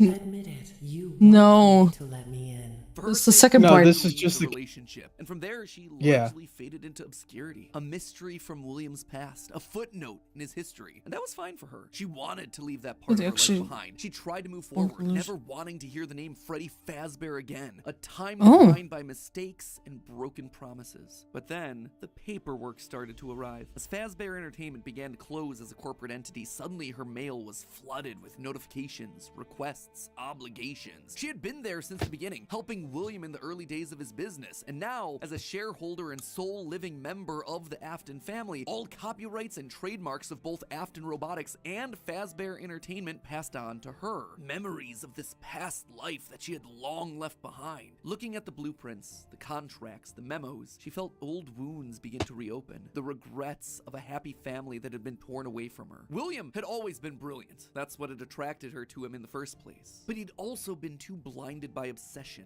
and pride. He was too jealous, too petty, too unable to actually see a bigger picture. But now, holding the paperwork that contained decades of heartbreak and trauma, she realized it was her turn. She was holding the power. This was her chance. And one thought resonated in her head. I will put them back together. I will put them all back together. She would be the one to rebuild this family, to rebuild the pieces of that shattered life, to reclaim the kids that Fazbear had stolen from her. But how? Looking at William's work now laid out before her, she knew that he had been onto something. Collecting remnant, robotic humanoids, digital conscience transference. The pieces were all in place. They were just scattered, fragmented. It was almost like there were too many ideas going in too many different directions. It was such an important idea that she reiterated that point to herself. There were too many ideas going in too many different directions. That said, there had to be a way to save it all. She just needed to put it all back together. But how? To rebuild her family, she would first need to rebuild the franchise that had stolen them away from her. With ownership over the characters, their licenses, the technology patents, and the Fazbear name, she converted the corporation back to an LLC, a structure for smaller businesses that are usually family-owned. The irony was fitting. From there, she would need remnant, and lots of it. Remnant was key. Clearly, in the later years of his life, William had been using Circus Babies Entertainment and Rentals as a remnant farm, sending robots to kids' birthday parties in the hopes of nabbing bits of the stuff here and there. But clearly, it wasn't enough. He had, what, like 4, maybe 5 animatronics going out every week? No. It was a decent idea. To get the remnant they required, it needed scale. Dozens, hundreds of animatronics all out there, all gathering remnant from unsuspecting customers. But to do that would require help, something William would never ask for. William had kept the mobile game. His obsession with mobile game. Oh. Clara, though, she wasn't nearly that precious. A plan like this required partners, people outside of Fazbear. She made the mobile game. So she contacted a mid-sized delivery company, Kinda. DLZ Shipping Solutions, to help build replicas of all the original animatronics. And with meal delivery apps being all the rage, why not an animatronic delivery service? Order one to celebrate your birthday, your Halloween party. How about a 4th of July picnic? We'll invite Liberty Chica and 4th of July Freddy on over. She would make sure that they made skins for every occasion. Chocolate Bonnies for Easter, Shamrock Freddy's for St. Patrick's Day, Dia de los Muertos Chicas. And thus, the Fazbear Funtime service was born. That's right. With the Fazbear Funtime service, you'll never be alone again. You'll always have someone watching your back. Was it ridiculous? Absolutely. Was it a sellout? No doubt. It was exactly the sort of thing that William would have hated, but it needed to be done to get enough remnant. Normally, the novelty of ordering an animatronic... So that's a mobile game. What, 1, maybe 2 times? But with new skins for new holidays, suddenly you had yourself an It is a mobile game, but in the timeline, it's a delivery service. Oh.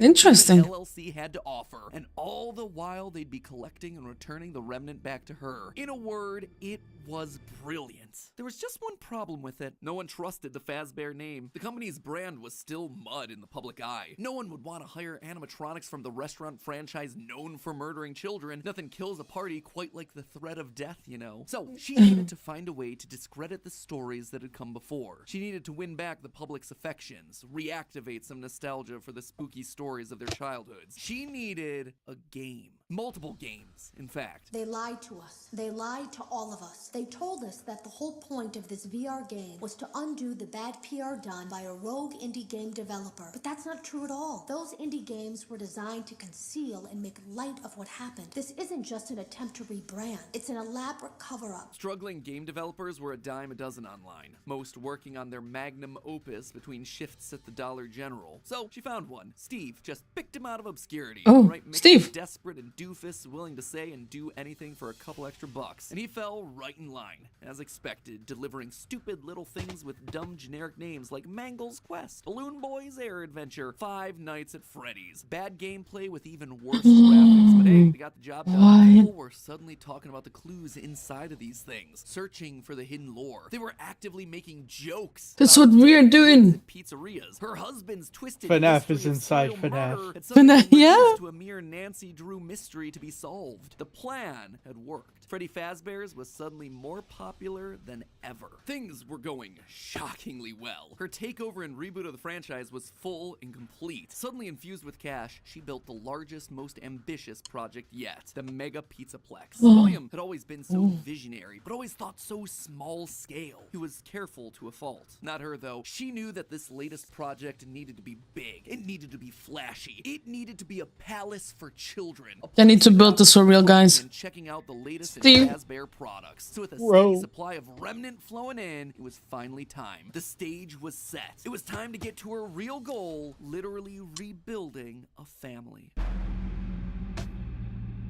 March 2035. The first was obvious. The crying child. Her little boy. The one that was the first to get ripped away from her. She'd seen down in his bunker that William had gotten very close to replicating artificial humans using animatronic technology. And so that's exactly what she would do. Rebuild her boy from the ground up using robotic parts. His shaggy brown hair, his favorite striped shirt, even down to small details that no one would notice, like the band-aid on his left knee. William's research had even found ways of making animatronics that could process food, making them virtually indistinguishable from a typical human. He would never have any idea of what he actually was unless he was explicitly told. The only things that could possibly ruin the illusion were any overrides to his internal systems. If something interfere with the cameras that he had in his eyes, or cause some sort of a core reboot to his hard drive, or x-ray his metallic bones, then yeah, he would be exposed. But otherwise, he was just your typical normal human boy. She worked down in the bowels of the Pizzaplex, giving him life, but it was one thing to build him. Don't tell me she made Gregory. His identity. He died so young, so early in their history. Yeah, there was no she did. preserved memories for him. No documentation that she could just download into his digital brain. So bit by bit, she trained him, forcing him to remember who he was. In a corner of the room, she even made a makeshift dinner table, a reminder of their happier days. The family recreated. 2 brothers, a sister, a father, and the mother at the head of the table. The one in charge, the one in command, the one bringing all of this to fruition. But bedtime. Good night, sweetie. Sleep tight. At first, he could only communicate through simple ones and zeros, then rudimentary drawings and crude letters. But bit by bit, images of his past life started to come through. Balloons, colors, houses, bears and faces, birthday parties. All for me. Gregory was alive. As the Hey, no shit. No shit. Wait, what? He hadn't in decades. This was Gregory's a robot? Yeah.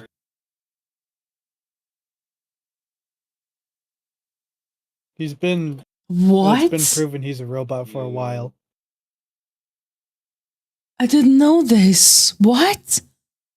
Well, not proven, but there's a lot of evidence. Yo, that's cool. Oh my god, I wish Domenico was awake right now. What the fuck? I didn't know that. This has been a thing for years. All for her son back in her arms again. The plan was working. Well, that's fair. Next was William. If the family was truly going to be put together, What? she would need him. And she knew exactly where he was, in the ruins of that old Freddy Fazbear's pizza place where Henry had trapped him. In fact, that's specifically why she insisted on building the Pizzaplex there over the sinkhole. It was the best place to hide what her true intentions were with the entire operation. Digging through the wreckage, she found him. He was right where she thought he'd be. Seeing the putrid shell of the Springtrap suit, though, was not something she was prepared for. The rotting corpse of William Afton was disgusting. Scorched flesh fused into the fur lining. Hollow black sockets where eyes once were. A smell that reeked of burned, bloody iron. He was no longer Crispy. flesh. It was just the tangled sinews of a creature that was once called human. How far is this brilliant man?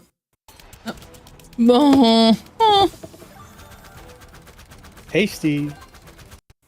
Yeah. Her work was cut out for her on this one. Afton was practically lifeless. The man may not have been able to die, but he was about as close as you could come, and his body would need a lot of reconstruction. Replacement arms and endoskeleton reinforcements were the top priority, maybe pulled from their new line of glam rock animatronics. She'd have to see if they had any spare Bonnie parts lying around that they could steal. In the meantime, though, she threw the husk that was once her husband into a life support pod infused with aerosolized remnant to help keep him stable. But more important than recovering his body was recovering his mind. In his current state, he was comatose, an empty shell. Severe brain damage starts at temperatures over 108 degrees Fahrenheit. Defense and like, sorry, he Years said of repeated fires had burned his retired. Oh, really? Gone was the brilliant, frustrating I think it's all right. to him in the first place. But she had a plan. Unlike her darling boy Gregory, Afton had found ways to record his consciousness. Fundamentally, the brain is only a series of electrical connections after all, so why couldn't you replicate that in the form of a standard circuit board? In essence, you could create a digital consciousness. And one thing she knew about William, he was nothing if not cautious. A planner. Someone who had backup plans to his backup plans. And sure enough, there it was. Buried in piles of old animatronic CPUs, a record of Afton himself. But she needed someone to test it. Someone was definitely here during the night. Bro. It had to have been the Vanessa? I mean, they sent us that stuff Vanessa. to the place with no explanation, told us to scan it, said it would expedite the process so we wouldn't need to program any pathfinding ourselves. Unlike the other games that she'd paid to have made in the past, this one had a different purpose. This wasn't about PR, it was about getting William back up and running, spreading his virus to the masses. You acknowledge that Fazbear Entertainment is not responsible for accidental digital consciousness transference, real-world manifestations of digital characters. She hired a new developer, Silver Parasol Games, to scan the boards and bring her husband into the system. And because of the immersive nature of VR, William's consciousness would be able to merge with the player, giving him a new body, a new agency. There was just one complication. Afton's hold wasn't as powerful as she had hoped. He wasn't able to gain complete control. The first trial run, Jeremy, was so desperate to escape from his grasp that he sliced his own face off with a paper shredder. Afton's followers were reluctant, to say the least, but it was the second attempt that looked like it had the potential to kill two birds with one stone. Enter Vanessa. Mrs. Afton wanted a surrogate daughter. Her darling Elizabeth would have been a young woman at this point if she had lived, and Clara wanted someone who wasn't Elizabeth but could be just like her. Could she have just rebuilt her like Gregory? Sure, but she decided against it because she wanted an actual human mother-daughter connection. Well, that, and it would be redundant and narratively unsatisfying to have two robot kids in the same family. What could she say? William had put a lot of tools on the table for her to use, and she was planning on using them all. Plus, Elizabeth had always been so loyal to Daddy. It was time to give her a second chance, a true choice. And Vanessa seemed to be the perfect candidate to fill the role. Your dad's name was Bill? Your dad didn't play fair, did he? He used to make your mum look bad in court. He manipulated you. I know your mum after she lost the custody case. I was supposed to be a good girl. She started as a QA tester at Silver Parasol Games, a VR game development company that was part of her plan to bring back William. But more importantly, Vanessa checked all the correct boxes. Right age, blonde, green eyes with a fondness for flowers and the what? It was her daughter all over again. Except it wasn't just looks and personality. What really mattered was Vanessa's mind. Underconfident, coming from a broken home, motherless, able to be manipulated. Maidenless. She would do nicely. She would be the one to save dear old Daddy, just as the real Elizabeth would have wanted. Don't talk about yourself like that. To game, William's digital consciousness merged with Vanessa. Oh sure, she fought, fragmenting Afton's code into a series of tapes hidden across the game, trying to do web searches to regain control over her life, but it wasn't enough. She was weaker than Jeremy. She was a thrall that, despite occasional moments of lucidity, had to obey. And with Vanessa, it was a 2-for-1 deal. She was getting a daughter back while also bringing her husband one step closer to reactivation. She just had to make sure that Vanessa was headed the right way. The reborn Gregory was an expert hacker, part of the benefits of being an Afton and a robot. So Clara had him keeping tabs on Vanessa, hacking into her emails and trailing her therapy sessions to ensure the future Elizabeth was falling in line. If any of the therapists started to ask too many questions, they were promptly dismissed from their positions. And while Gregory kept tabs on Vanessa's personal life, Mrs. Afton made sure to clear a path for her professionally. With Silver Parasol's collapse at the hands of the Anomaly, she then had the possessed Vanessa bring the contaminated circuit boards to DLZ shipping and the Fazbear Funtime service. More glitches, more Remnant, more Afton. But it was her last move that was the best. In a true masterpiece of poetry, she brought Vanessa over to be Chief Security Officer at the Pizzaplex. A true family tradition to don the hat and badge. And all it took was a recommendation from the top as well as some emails marked for deletion. Sure, Vanessa didn't have relevant experience for the job, but when it comes directly from the CEO, does it really matter? Husband, son, daughter. A corpse, a robot, a human. All that was left was Michael. Poor, troubled Michael. The boy that killed her youngest. The one that would spend years trying to make his guilty conscience right again. A self-professed protector. While she knew she needed him to complete the family, something told her that the problem had already solved itself. Something had shifted when using Glamrock Freddy to excavate the buried pizza place. I have been here before. I found myself for the first time when I cleared the path. I have changed. My friends are here, but I can protect you. I am not me. Maybe it was the remnant that had gone through Michael's veins. Maybe it was the spirit of Michael living on as a protector. But he was there, somewhere inside of Glamrock Freddy. She could feel it. And just like that, she'd won. She'd done it. Sure, there were still some kinks to work out, some final brainwashing of Vanessa, some rehabilitation of William, but they were there. Finally, all together again under one roof. The Aftons reunited. A happy What a fucked up family. That's how it could have ended. That's how it should have ended. Had it not been for a few unanticipated developments. For one, something was just wrong with the Pizzaplex. Almost as if the entire building was haunted, possessed. Public plushies hiding behind crates, places that they had no earthly way of belonging. Staff bots with greasy tears down their eyes acting like they were being puppeteered by some sort of a nightmare. Even their sounds had the echo of nightmares long past.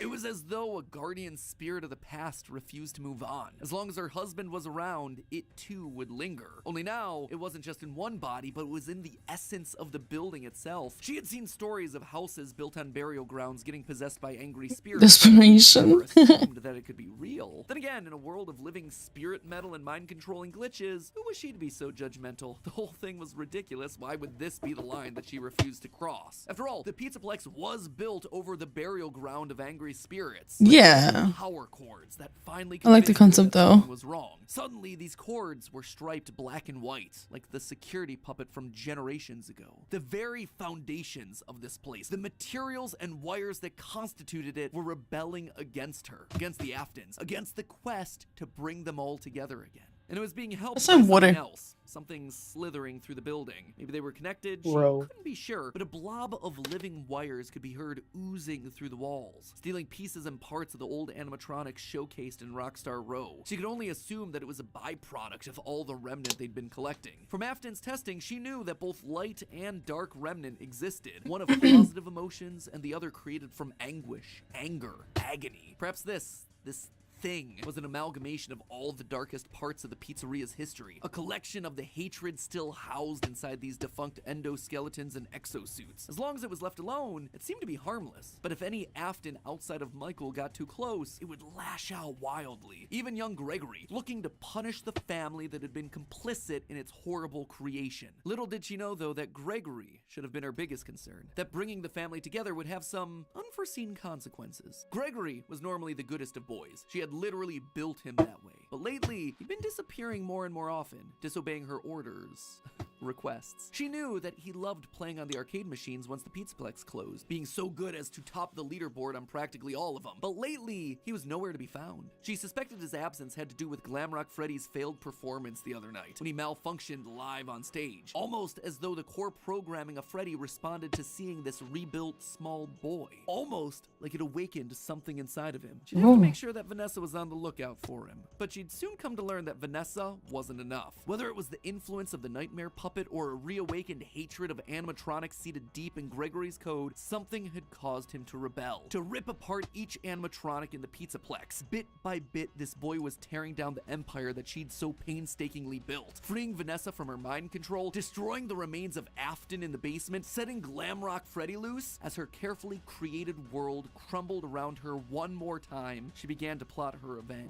She would have to bring them all to ruin. And there you have it, my friends. Nearly a decade in the making, my FNAF timeline for where the franchise is here in 2023. The year of Fazbear Frights, by the way. As always, it wouldn't be right for me to finish without going over some of the more controversial takes that I just Is it done? I think we can all agree that this part of the timeline was always going to be the hardest. So let me just break down some of the major points. First of all, the biggest swing, and obviously the one that everything else rests upon, Mrs. Afton being the CEO of Fazbear Entertainment LLC. Here's why I went with this route. Now, first and foremost, the head of Fazbear Entertainment is the single biggest mystery that we're meant to solve at this point in the lore. The Ultimate Guide brings it up repeatedly. Who's running the show? Who is okaying these decisions? And in the security breach memos, we get multiple mentions of someone manipulating things from the top down. Whoever this is, they are the person driving forward every other facet of late-stage FNAF lore here. They're the puppet master who's hiring the indie... Wait, what happened to Henry again? Hello? Oh, Henry... He's not dead, right? I think he took his own life. I can't remember. I think he... In FNAF 6, he burned down everything. And I think he took his own life, but I'm not too sure. Yeah, me too. They're the ones relaunching the brand, building the Pizzaplex over the burial ground. So everything at the end of the timeline relies on this one singular answer. Now, as I see it, there are two possibilities. It's so convoluted. One, adult robot Elizabeth, like we see older versions of robot kids in the fourth closet, or Mrs. Afton. Could it be someone completely new to the franchise? Absolutely. Oh, okay. In a game with so many returning faces and repeated themes, it would be pretty random and arbitrary. Oh, he died in the Between these fire. two girl bosses, who then would it be? Well, Elizabeth always wants to please her daddy, so she'd be most likely wanting to bring him to life. But then, what's Vanessa's role in all of this? Vanessa we're is talking clearly about meant to be a Henry, hero not for Michael. Elizabeth. Same hair, same eyes, similar backstories. But if the main goal is getting the Afton family back together, which seems to clearly be the case in Security Breach, then there's no need for Vanessa to be involved at all. We already have Elizabeth running the show. It would also mean that we suddenly have two robot kids running around, which feels narratively repetitive and quite frankly kind of dumb. Now look at Mrs. Afton. We know next to nothing about her outside of any clues that we can get from Immortal and the rest. It's so complicated, yeah. But what her being head of It's so Fazbear complicated. does, every other piece of the lore. And all of this Suddenly, isn't you can even have technically one canonical. every This other is all kind of character, theories. One robot kid in okay. one brainwashed human in Elizabeth/Vanessa, one OG corpse in William, and one possessed animatronic in Mike. Narratively, it makes everything else cleaner. Legally, it's also the option that makes the most sense. As I call out in my narrative, she'd likely have some stake in the original company and all of its assets. So as Fazbear folds as a company, I'd suspect a lot of it would return back to her. But there was one clue that really sold me on this particular direction, and that was this right here, in the Post-it room, the big lore central of Security Breach, a dinner table scene with the whole family, including the mother. And not only is she there, she is at the head of that table, the position of highest honor and responsibility. She is the one in charge, with William being relegated off to the side. Send me that one. Scene shows that we have to include Mom Yeah. in there somewhere, and the only place it makes sense for her to be is at the top. Now, there is one big dilemma with my interpretation of all this. The Ultimate Guide really seems to point out that the head of Fazbear doesn't want the glitch trap virus to spread. They call out one particular email in FNAF AR where the legal team calls a cease and desist to all action about scanning the circuit boards. And even in FNAF VR, we're told that the circuit boards get stolen back by the Soul's client roll. once they realize what danger is on there, trying to stop glitch trap before he spreads and gets out of hand. Okay. The problem with that, though, if the head of Fazbear I'll open it after doesn't this. want Afton to rise again, why'd they restart the company in the first place? Why'd they build over the FNAF 6 pizzeria? Why'd they go through an elaborate cover-up to make the possessed Vanessa an important part of the company? Just doesn't make a whole lot of sense. It would be the most inconsistent series of actions ever, but I did want to call attention to it since it seems to be the route that the official guide is trying to steer us towards. Moving on to minor point number 1, the Five Nights at Freddy's games were made by the rogue indie developer. Here's the thing, FNAF VR opens with this line. That's why we have recreated many of these completely fictitious scenarios, lies that you've been fed over the last several years. into a hilarious VR game. It's recreating the lies told to you by the indie developer. And since Help Wanted has direct recreations of FNAFs 1 through 3, it means the games must be part of the fabrications that this developer made up. Also, all of this is heavily implied in the story of the same name, Help Wanted and Tales of the Pizzaplex, hence FNAF 1 through 3, canon games within the lore of the series. Big swing number 2, the elephant, or ghost in the room, Charlie infecting the Pizzaplex. John from the channel FNAF has made some great findings about Charlie's influence over the Pizzaplex. The cables that looked like the striped arms of the puppet, the Nightmare-owned plushies that you find hidden across the Pizzaplex in weird places, the staff bots with creepy smiles and easier dreams written on the front. All of these things scream puppets. Plus, the puppet mask not having tears in the blob seems to imply that Charlie's spirit exists elsewhere. She is still in play, and she has an important role, especially in Gregory's post-it room. The doors to the post-it room in the game's code are called Charlie doors, and inside we see a lit up nightmare staff bot heads. Suspicious. Interesting. The channel ID's Fantasy did a great theory looking at the post-it notes, concluding that the crying child / Gregory isn't alone in this room, but rather might be communicating with someone. A spirit, Charlie. Charlie's spirit seems to have pulled a poltergeist. Instead of controlling one thing, she's affecting a lot of little details, foundational elements of the Pizzaplex. And this isn't the first Let's go, Charlie. franchise either. We've seen spirits communicating with people through physical writing in the survival logbook. So we know that this is an established means of spirit communication. My God, I can't believe this. And I suspect that This video was an hour and a half long. Influence making Gregory go haywire. Which brings me then to my final and probably biggest controversy in recent FNAF history, Gregory as Patient 46, the evil robot mastermind. Now, I know when I first came out with this theory a year ago, people were mad. But here's the thing, you don't have to take my evidence points for it anymore. My niece sent me. The Pizzaplex story GGY. She's the one who showed it to me. Oh, okay. In GGY, we find out about a boy named Gregory who's getting all the high scores in the En waarom ze zouden een hour en 40. Start to go missing, it's confirmed that GGY is the one that's working to bump him off. And when animatronics start getting corrupted by a mysterious glitch, GGY's letters are found inside the code. He even chooses the code name Dr. Rabbit, for crying out loud. But obviously, by the time of security breach, Gregory is working against Burn Trap, Vanessa, and the animatronics. Why? How? Well, it's not really clear. I tend to believe that something must have happened to cause him to either lose his memory or... Wait, no, this is not going to cover the second part of this game, right? The DLC? I don't think so. Reset in some way. Maybe it was Charlie talking to him in the post-it room. Maybe he hit his head. Maybe he let's go. Like on stage in Glamrock Freddy. Not exactly. Let's see. Have a video about the DLC. I want to see. To solve any of it yet, but it makes sense from a story perspective why you'd start off inside and then switch to trying to destroy him and not knowing who he is in security breach. And with that, my friends, I'm wrapping this thing up. Congratulations, we are on page 40. 22,000 words of FNAF, baby. Practically just wrote myself a Tales of the Pizzaplex short story. Have I answered everything? No. Does everything fit cleanly? No. But does it feel like the best and most cohesive narrative for all these characters that addresses most of the evidence we're given? Yeah. For me, honestly, it really does. And let's be honest with ourselves, the DLC will probably come out later this year and prove me completely wrong. Wouldn't be the first time. Then comes the movie. Let's see.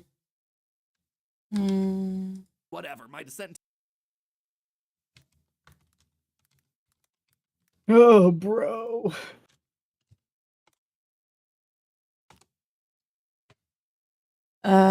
What the fuck? Ah, here. This was 20 minutes long. Im Studiengang Game Art und 3D-Animation erschaffst du digitale Welten und Good luck, mate. It's the same channel, right? Is it? Yeah, but you have to figure out which Ruin Theory video it is. Oh god. Because it could be an older one, it could be a newer one. Oh, let's see. And plus it could be retcon because of the new game that's coming out. Almost a year ago.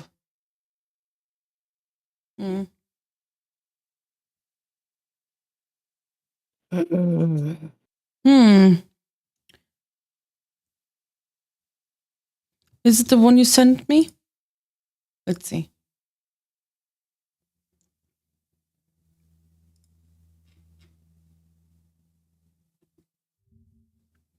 Get ready for a surprise. She can dance. She can sing. All back. All of them. Together. Oh, it's an hour long. Yeah, I know. Five Nights at Freddy's is a And franchise. Let's just watch this. You believe that's it? Oh, okay, okay. Oh God. Let's see. What am I watching? He said nope. Nope to what? Hello, internet. That's not it? Oh, it's to not. Game Theory, the show that is It's not?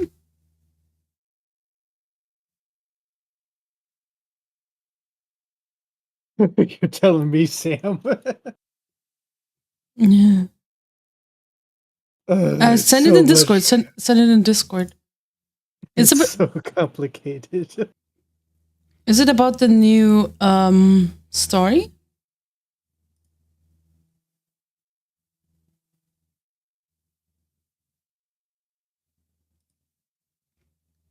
I know, right? Also, yeah, the continuation of the story has the Ruin DLC, and then it has the second VR game that recently came out, Oh which shit. continues that story. You guys said the guy retired? No. Yeah, Matt Pat retired a while ago.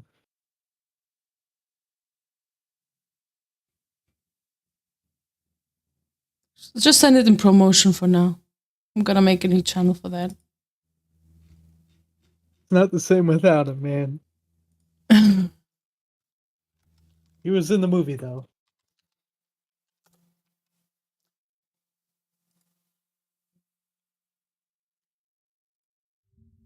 Let's see. Five Nights at Freddy's is a It game was series. it was 3 years ago though. I'm looking for the newest expansion. We can watch this another time. It's just another That would be the newest VR game. Okay, wait. Enough. Does he have one?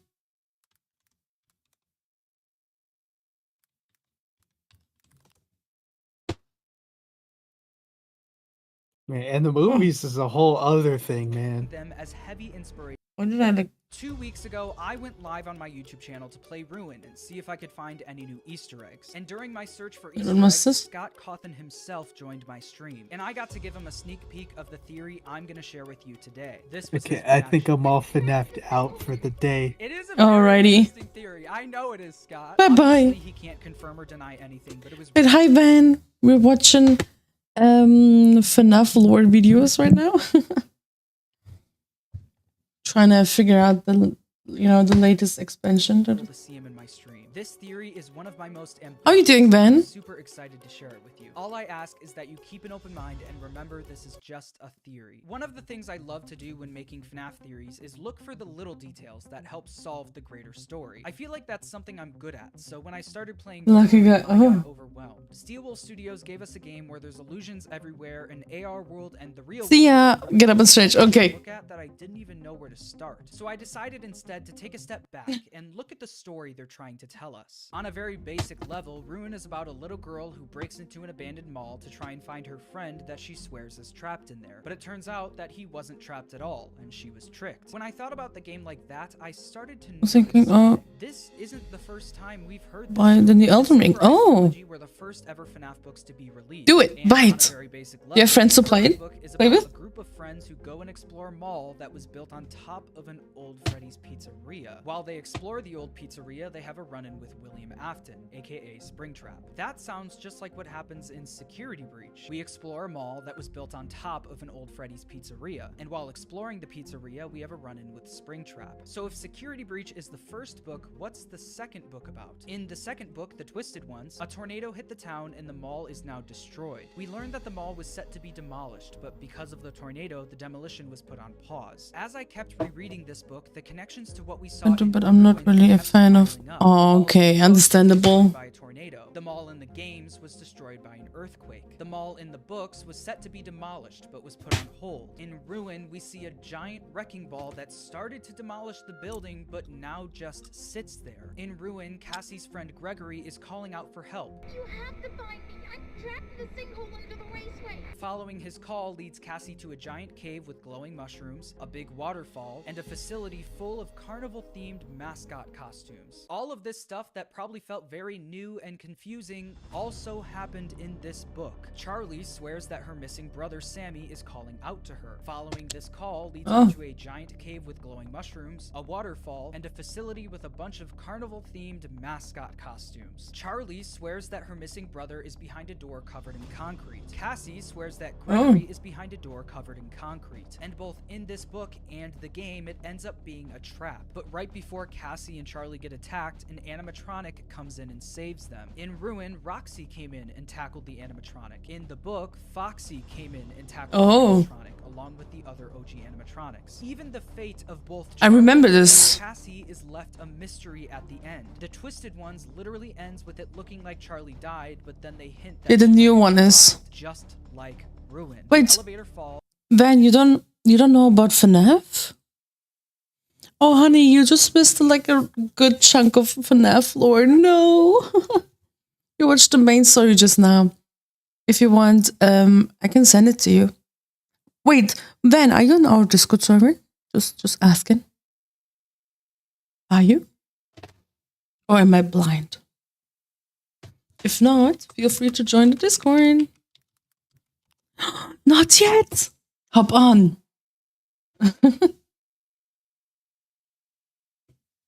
And then after the credits, we hear this. Cassie.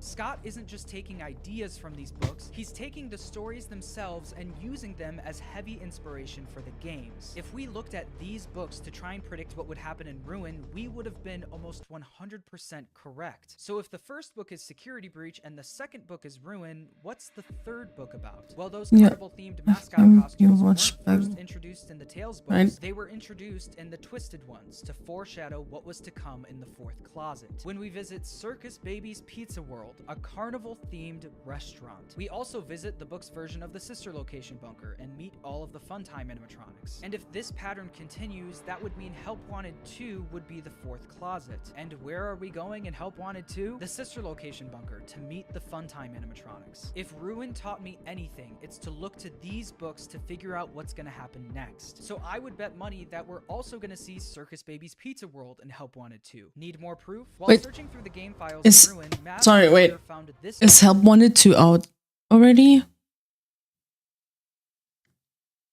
Is that out already?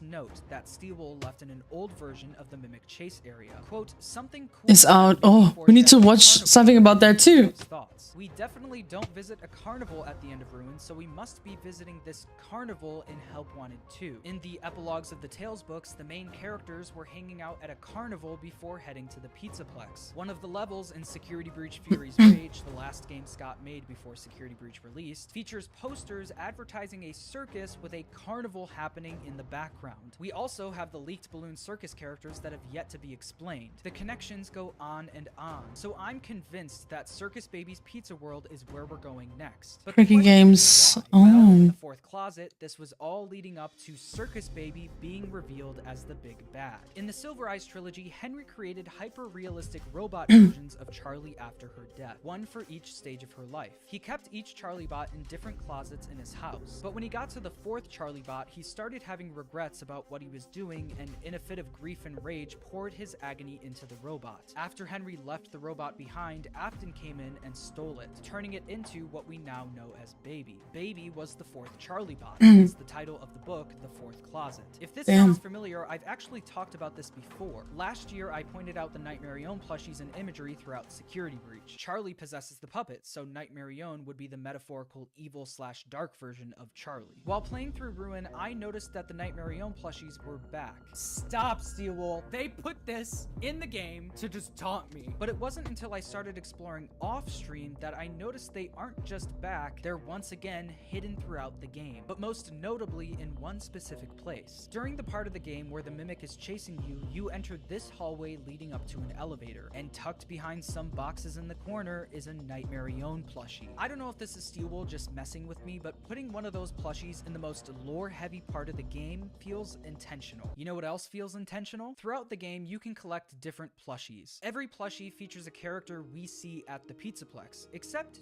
two, a Baby plushie and a Nightmare Own plushie. Baby and the evil version of Charlie. In the fourth closet, Baby, an evil version of Charlie, was revealed as you kind of look like an version of a No. Oh. I'm the evil plushie. There's this room full of half scrap baby plushies with I cannot and half do baby plushies with blue eyes. the evil laugh With ice cream, and the and look weird. one of the endings features him holding an ice cream in both his hands. Also in that ending, we see everyone sitting on a hill enjoying an ice cream. Ruin itself also plays just like Sister Location. In Sister Location, you never know if you should trust Baby. In Ruin, you never know if you should trust Gregory. Both games end with them telling us to go left or right. Go forward and left. Keep going. Go right. Keep going.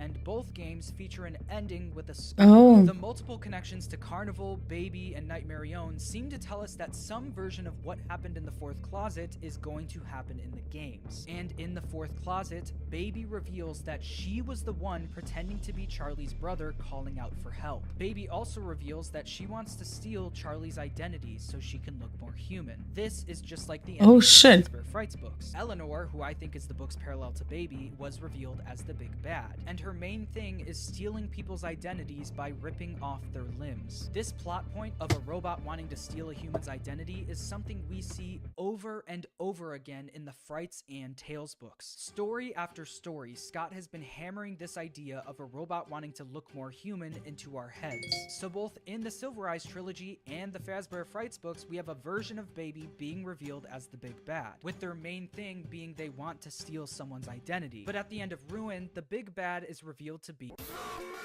By now, I'm sure you've heard of the Mimic, an endoskeleton first introduced in the Tales books that was built to mimic whatever it sees. Here's a quick summary of the Mimic's story from the Tales books. A guy named Edwin, who works as an engineer for Fazbear Entertainment, built this endoskeleton for his son to keep him occupied while he works. This endoskeleton was programmed to mimic anything it sees, so it started mimicking Edwin's son. After Edwin's son died tragically, the endoskeleton was still mimicking Edwin's son. So in a fit of grief and rage, Edwin beat up the endoskeleton. Why are kids dying so much? What the hell? Mimic started mimicking what Edwin did to it, brutally killing anyone it came into contact with. The main way it would do this is by putting on random mascot costumes and then ripping off people's limbs. This endoskeleton was still mimicking Edwin's kid, but it was also murdering people at the same time. So it was basically an evil robot version of Edwin's kid. If you've watched any of my recent theories, you know that I believe this story is a parallel to Henry's story from the Silver Eyes trilogy. And after figuring out that Scott is using the Silver Eyes trilogy as heavy inspiration for the games, that belief has only been strengthened. In the Silver Eyes, Henry built a robot that mimics his daughter Charlie. Henry then poured his agony into the robot and left it behind, only for William to steal it and turn it into what we now know as Baby. Baby was now an evil robot version of Henry's kid, just like the Mimic. And I think a very similar version of the story happened in the games as well. I think Henry built this endoskeleton to mimic his daughter Charlie, but after Charlie's death, Henry left it behind, only for Afton to steal it and use it to help build what we now know as Baby. The main goal of Eleanor and Baby in the Silver Eyes trilogy was to look more human by stealing someone's identity. And I think this endoskeleton that was built to mimic Charlie also wants the same thing. It was built to mimic Charlie, but it doesn't look human. Just like the robots wanting to be human stories Scott's been telling us for years now, it wants to be human. It wants to steal Cassie's identity. Need more proof? Throughout Ruin, you can find these comics. He does. Were drawn by Gregory. These comics tell us that most of the endings that happened in Security Breach were not real and were just made up in Gregory's head, including the burn trap ending. During the burn trap ending of Security Breach, we see that Vanny was camping out down there helping to bring Afton back to life. We see that Afton was being kept in a charging pod with a circular window on the front of it. In Security Breach Fury's Rage, Vanny's boss battle takes place in a factory full of animatronic limbs and torsos, almost like Vanny is trying to rebuild something, and that thing that she's trying to rebuild is also being kept in a similar pod to Burn Trap. Baby. It's not Burn Trap, it's Eleanor, a version of Baby that's known for ripping off people's limbs and stealing their identity, just like the Mimic rips off. Dude, that shit is interesting. Wants to steal Cassie's identity. But how could this Endo be Baby if she was scooped in Sister Location and burned in FNAF 6? Well, in the Tales books, it's revealed that the Mimic loves putting on costumes, just like you see in Ruin. But there's one specific costume that's been mentioned multiple times now, a Jester costume, which is what Baby is. She's dressed up just like a Jester. But the most recent time this Jester costume was brought up, it was revealed that it isn't just a normal costume, it's a Springlock suit. A Jester Springlock costume that this Mimic endoskeleton has put on and walked around in. Charlie describes Springlock suits in the Silver Eyes by saying, quote, "I think they were costumes. Sometimes people wore them, and sometimes my father put them onto the robots. Springlock suits can be put onto endoskeletons. And if this book is really hinting that Baby is a Springlock suit, that would line up with what we see at the end of Ruin. This is Baby's endoskeleton, just without all the wires and the shell that comes with the Springlock suit. The Baby Springlock suit would essentially be put onto this endoskeleton." Wasn't that the thing that was chasing you at the end of the DLC? No, wait. It had a suit on. Oh, yeah. I forgot.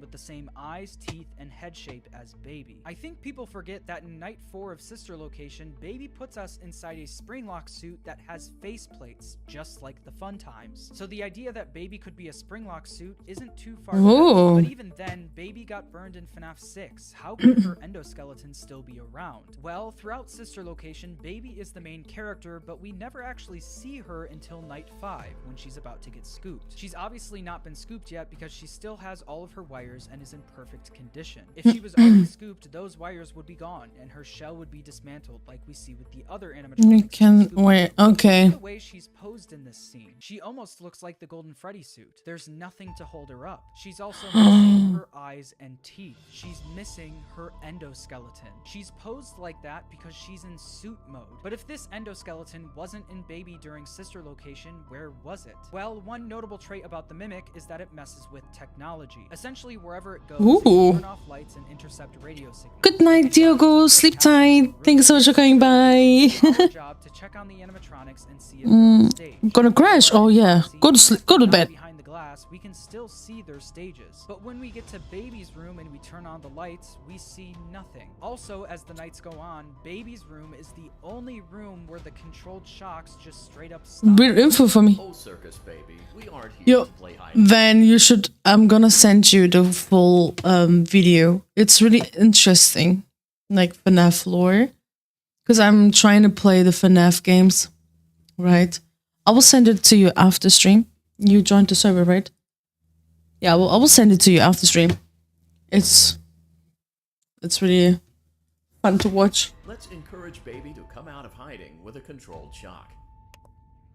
I think it's possible that the Mimic Endo that was once in Baby is now being held in this room, the Circus Gallery. Need more proof? It's a pretty popular theory at You're so sleepy too. Oh no! You should go to bed. Was also Fredbear's family diner. People say this because the secret images of the alleyway in FNAF 6 look similar to the alley where Charlie was killed. Also, the gameplay of FNAF 6 is literally about upgrading an old pizzeria and turning it into what we see in Security Breach. Just enjoy watching. We see a cutout of Fredbear directly. But you have never heard something about Five Nights at Freddy's? That they're the same building. Henry just reused and upgraded the building he already owns. Why is this important, you ask? Because on the map in Sister Location, we can see Fredbear's family diner connected right to Baby's room.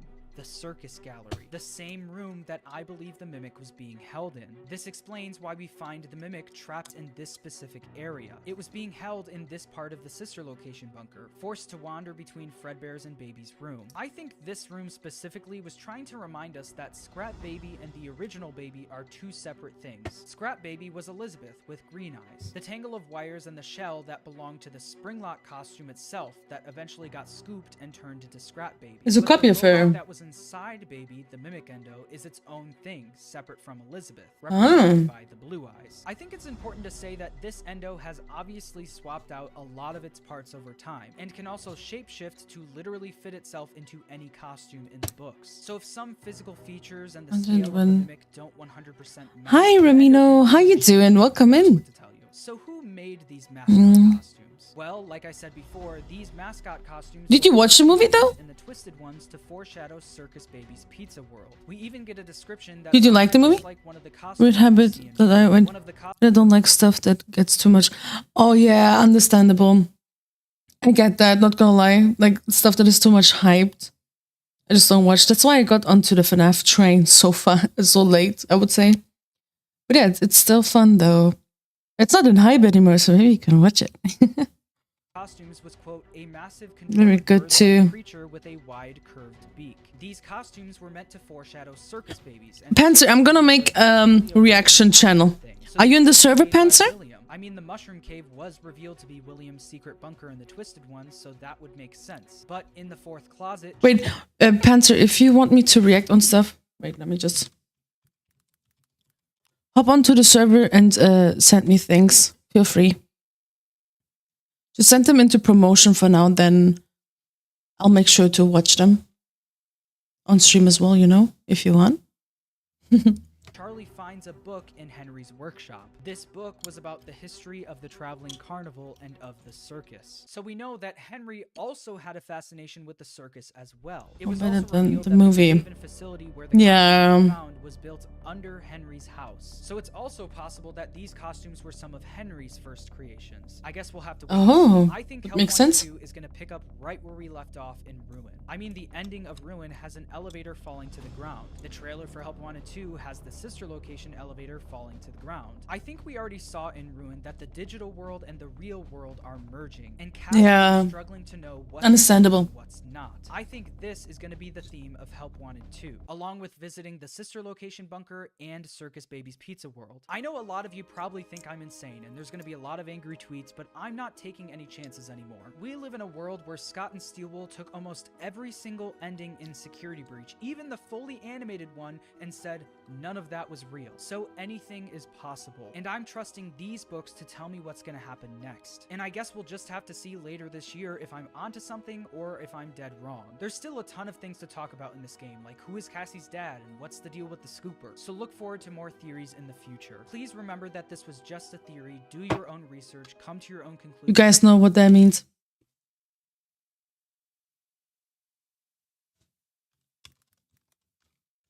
Let's watch it from that guy too. Why not?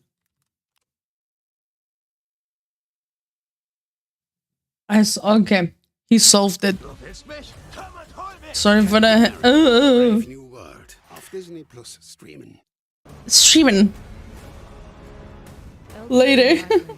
is a co-op survival action game. Oh look, this is the game. Once a country that in this video, anyways, I'm sharing my theories on what I think the story of Help Wanted 2 is, and how it's foreshadowing the earliest part of the FNAF. Yes! Let's start with where are we? Once you enter the main hub area, it's pretty obvious that we're in dude, I haven't watched the playthrough. Oh. But this time, we're seeing it in a much cleaner and newer state. And that's because halfway through the game, we learned that we've been wearing the Vanny mask this whole time. The pizzeria in reality looks a lot closer to how we find it in Security Breach. Damn. For some reason, the Vanny Hi, Miss Babs. Hi. How you doing? And this is actually not the first time we've seen this happen. There's one part of Ruin that's always stuck out. Cinematic Dragon Bus. Oh, okay. Secret daycare room without the Vanny mask on, it looks completely destroyed. But once you put the Vanny mask on, it looks brand new. Not only that, it looks even better than it did when we saw it in Security Breach. The mask will show us how certain places used. You also joined my Discord. Lovely. The 6 pizzeria looks brand new when we have the Vanny mask on. Lovely, Hanma. Where we are, but what about when we are? Well, in the pizzeria, we can see the charging station that Freddy uses right before we go down to find Burntrap in Security Breach. But now it's completely destroyed, insinuating that this game takes place after Security Breach. Also, there's the fact that we see the shattered Glamrock animatronics in the game, which only can appear if it takes place after Security Breach. So we know this game takes place after Security Breach, but the more Alrighty, interesting Yuzuka. question is, does this game take place before or after Ruin? Well, this is actually Great. pretty well laid out for us in the Roxy Salon minigame. In the minigame, we're told to do Roxy's makeup, but after not being satisfied, she asks us to give her a mask. This mask is the same one we see her wearing in Ruin. This explains why Roxy looks so different in Ruin compared to Security Breach. And not only that, where Roxy is in this minigame is right where we find her in Ruin, sitting at that exact vanity trying to figure out how to find Gregory. I think it's pretty safe to say that this game takes place after Security Breach, but before Ruin. So now for some bigger questions. Who are we, and why are we here? Several times throughout the game, we hear little details about our character. Carney in Fazerblast says that we look like we have kids, indicating that we're an adult. Oh? An adult. We're an adult. Also, when we unlock the We're an Faz adult. Wrench, Mystic Hippo tells us that it should look familiar to us. Are we the mother? Another thing that we're told looks familiar is the secret Bonnie mask you can unlock in Princess Quest. If you know anything about the lore from Ruin, you know that we were introduced to a character that fits all of these descriptions. A character who is an adult, who knows what a Faz Wrench is, and who loves Bonnie, and that's Cassie's dad. We actually learned a lot about Cassie's dad in Ruin. We learned that he was a Fazbear engineer that worked at the Pizzaplex. We learned that he never told Cassie why Glamrock Bonnie was decommissioned. We learned that his favorite character was Bonnie. But most importantly, we learned that he disappeared. We know he disappeared because Cassie always talks about her dad in the past tense. My dad used to collect these. Bonnie was my dad's favorite. Cassie also says, what happened to you when we collect the Bonnie mask in Ruin, which now with the context of Help Wanted 2, we know is related to her dad. But the biggest piece of evidence for her dad going missing is in the Glamrock Salon. Whenever Cassie puts on the Vanny mask in Ruin, she sees glimpses of things and moments from her past. Cassie's favorite character is Roxy, so when she puts on the mask, the Monty vending machine turns into a Roxy vending machine. Cassie doesn't like that Monty replaced Bonnie, so when she sees Monty on stage, she sees him with red X's over his eyes. Oh, I've seen what he did to Bonnie. What's happening is in the Glamrock Salon. When Cassie puts on the mask, she sees her own memories through the cardboard cutouts. She sees herself hanging out with Roxy, doing her makeup with Roxy. She sees Gregory being by her side when she's upset, and she sees him going missing. But the most important memory is the last one we see in this area. It's a white note written by her dad that says, "Gone for a while. Money for food on counter, emergency contacts on fridge." This is Cassie's point of view of her dad going missing. This is the final thing she heard just the from main him. character He where left, the and she has no funny idea mess. why. But in Help Wanted 2,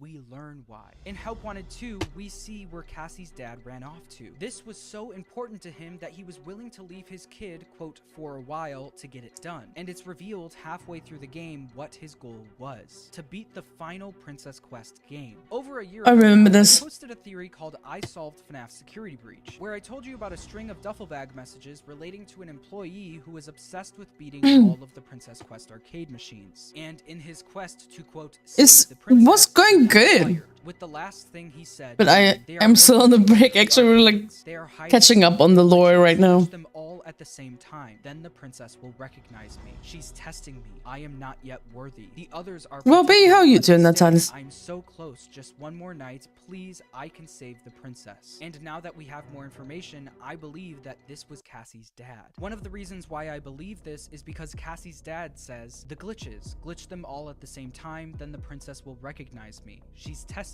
me. I am not yet worthy." And once we get to unlock the room with Princess Quest 4, Mystic Hippo says, "You are ready." And when you beat the 2D version of Princess Quest 4, the princess finally recognizes us, just like how Cassie's dad said she would. Oh, At the shit. beginning of Princess Quest 4, we are told Did it complete? you are one and you remain. No, I was Congratulating at the night princess 4. for defeating the glitch trap in Princess Quest 3. But then he says, "What is Delicious. left?" Ate way too much. Food coma. Oh, yeah, food coma from sushi is kind of worth it though. A little more better in my opinion. It's more open.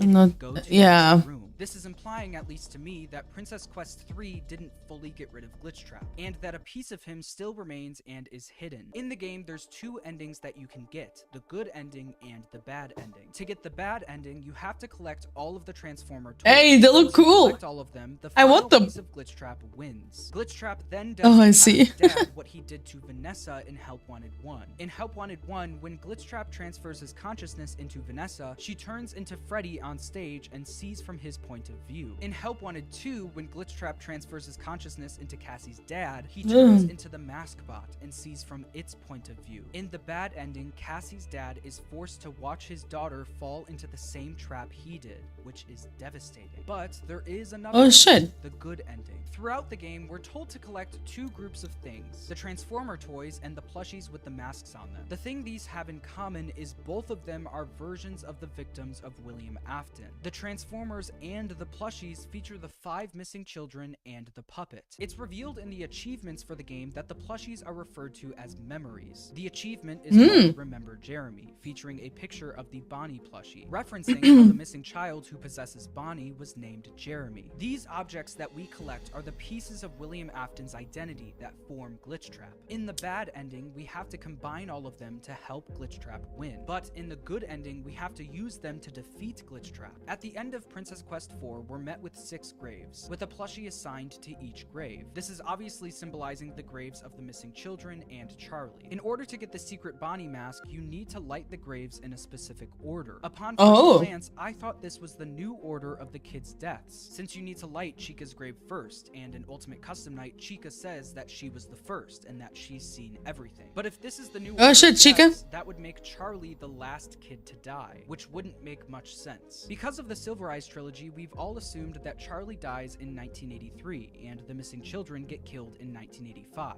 Charlie possessing the puppet was also already around when the missing kids got killed. Wasn't Charlie the first one?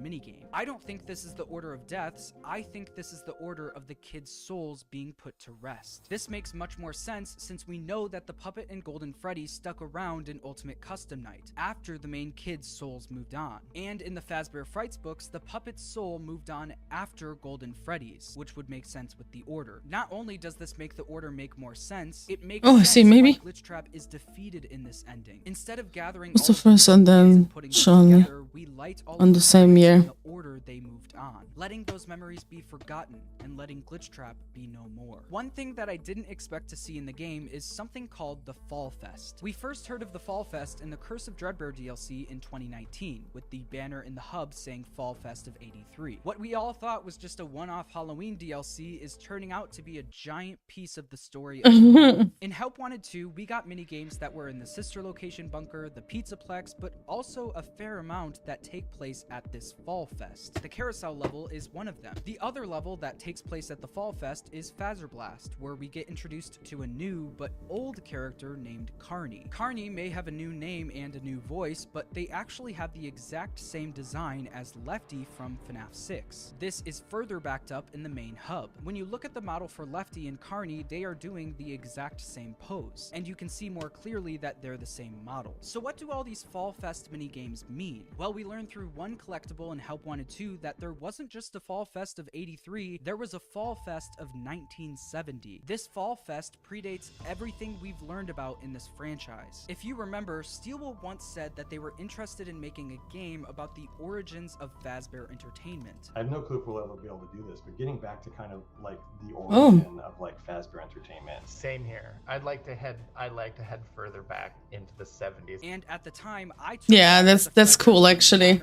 But now in retrospect, they never said anything about a Fredbear's game, they talked about the origins of Fazbear Entertainment. And I think the Fall Fest of 1970 is going to be the setting of this new game about the origins of Fazbear Entertainment. And I think this game is going to tell us the origins. Okay, I made a channel now, by the way. Specifically, Carney is an exact copy of Lefty, and Lefty is one of the only animatronics we know was built by Henry. So I think the Fall Fest was the beginning. Das ist das E-Commerce. Bro, when it got Wir zeigen dir, wie du Videos fast automatisch of Henry. When it got so interesting. Yeah, Yes. But we know that something bad must have happened there because every Fall Fest minigame in Help Wanted 2 catches on Get fire. up and stretch. Who Okay, started got this you. fire and why did it happen? I guess we'll have to find out at the Fall Fest one day. Now let's get to the biggest, most mind-blowing part of this video, and I Guy's brain is nuts. found this in this game, but here we go. I posted a theory in June of 2023 about how I think the Mimic virus got scanned into the Help Wanted VR game. I told you that I think the Mimic virus originated from the chip we take out of Baby's arm on night 5 of Sister Location. In my opinion, I still think that this chip is a big loose thread in Sister Location. FNAF Baby nerd. says that she is the chip. There is a passcode that you must enter before you can retrieve me. We then plug it into hand unit. Put the card into your handheld device, and I can continue to speak to you. And then we never hear about it again. But honestly, 6 months later, I Hydrate. started to Okay. doubt that theory more and more. The idea that this major loose thread involving this chip could be how the Mimic virus began is cool, but I was starting to lose hope with that theory. Until Help Wanted 2 came out. Throughout all of the recent FNAF games, the Mimic virus has taken the form of Helpy. For some reason, in Ruin and now Help Wanted 2, the Mimic has used Helpy to communicate with us. Helpy has essentially become the new mascot for the Mimic virus. And in the first aid minigame, we get to see Helpy in his physical form. Helpy is basically being used as a medical dummy so we can practice our first aid on him. And one of the things we have to do is saw open Helpy's head. His brain. Stuff in his brain is a chip that we need to replace. And this chip is the same chip we take out of Baby's arm on night 5. What? The same 2 green lights and What? the same 5 lines in the No middle. shit. Helpy, who represents the Mimic virus in these games, is being run by this specific chip. But if you thought that was it, don't worry, there's more. In my theory video back in June, I said that this chip was the one thing that Henry didn't account for when he did the FNAF 6 fire. This chip was able to dodge being burned in FNAF 6. Oh, shit. And if you look behind you in the first aid level, you can see a drawing of Helpy escaping a burning building. Oh.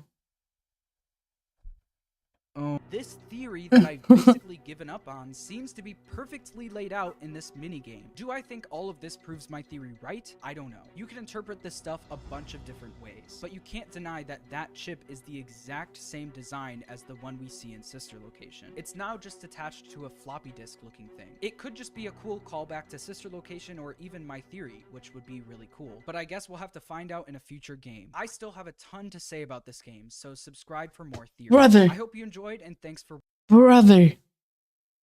What the hell? I want more. I want more. When did this came out? 1 year ago. Damn.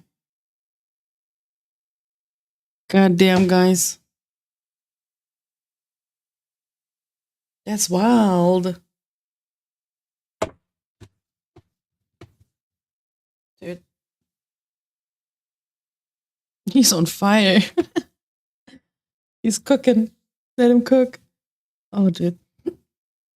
But I think I need to end streaming a bit, honestly. Giving info for free. Yeah.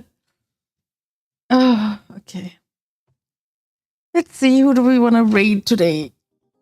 It's kind of too early right now, you know? We have to slowly end stream, unfortunately. Unfortunately. It's fine. Let's see who's playing FNAF right now.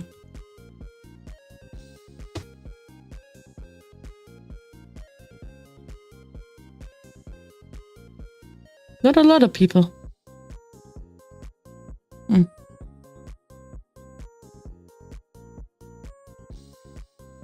Wait, that's not FNAF. That's not FNAF. Any recommendations? No crying, no. It's okay. It's okay. Yeah, shall we do it? Shall we do it? Shall we read her again? Oh, you're saying thanks to me? Oh. You can play Help Wanted 2 on Roblox? What? You can like everything on Roblox. That's kind of crazy. That is wild. You know what? Let's read her again. But she was so sweet. Oh, you meant okay, okay. Okay, cutie pass. Get ready and buckle up. Thank you so much for watching. I think I'll tomorrow try to finish the next night and don't try to get distracted, you know. So yeah. Thank you so much for watching. Get ready and buckle up. We're gonna depart now. Make sure you grab some snackies or go to bed, what time it is, whatever time it is for you. So yeah, let's go.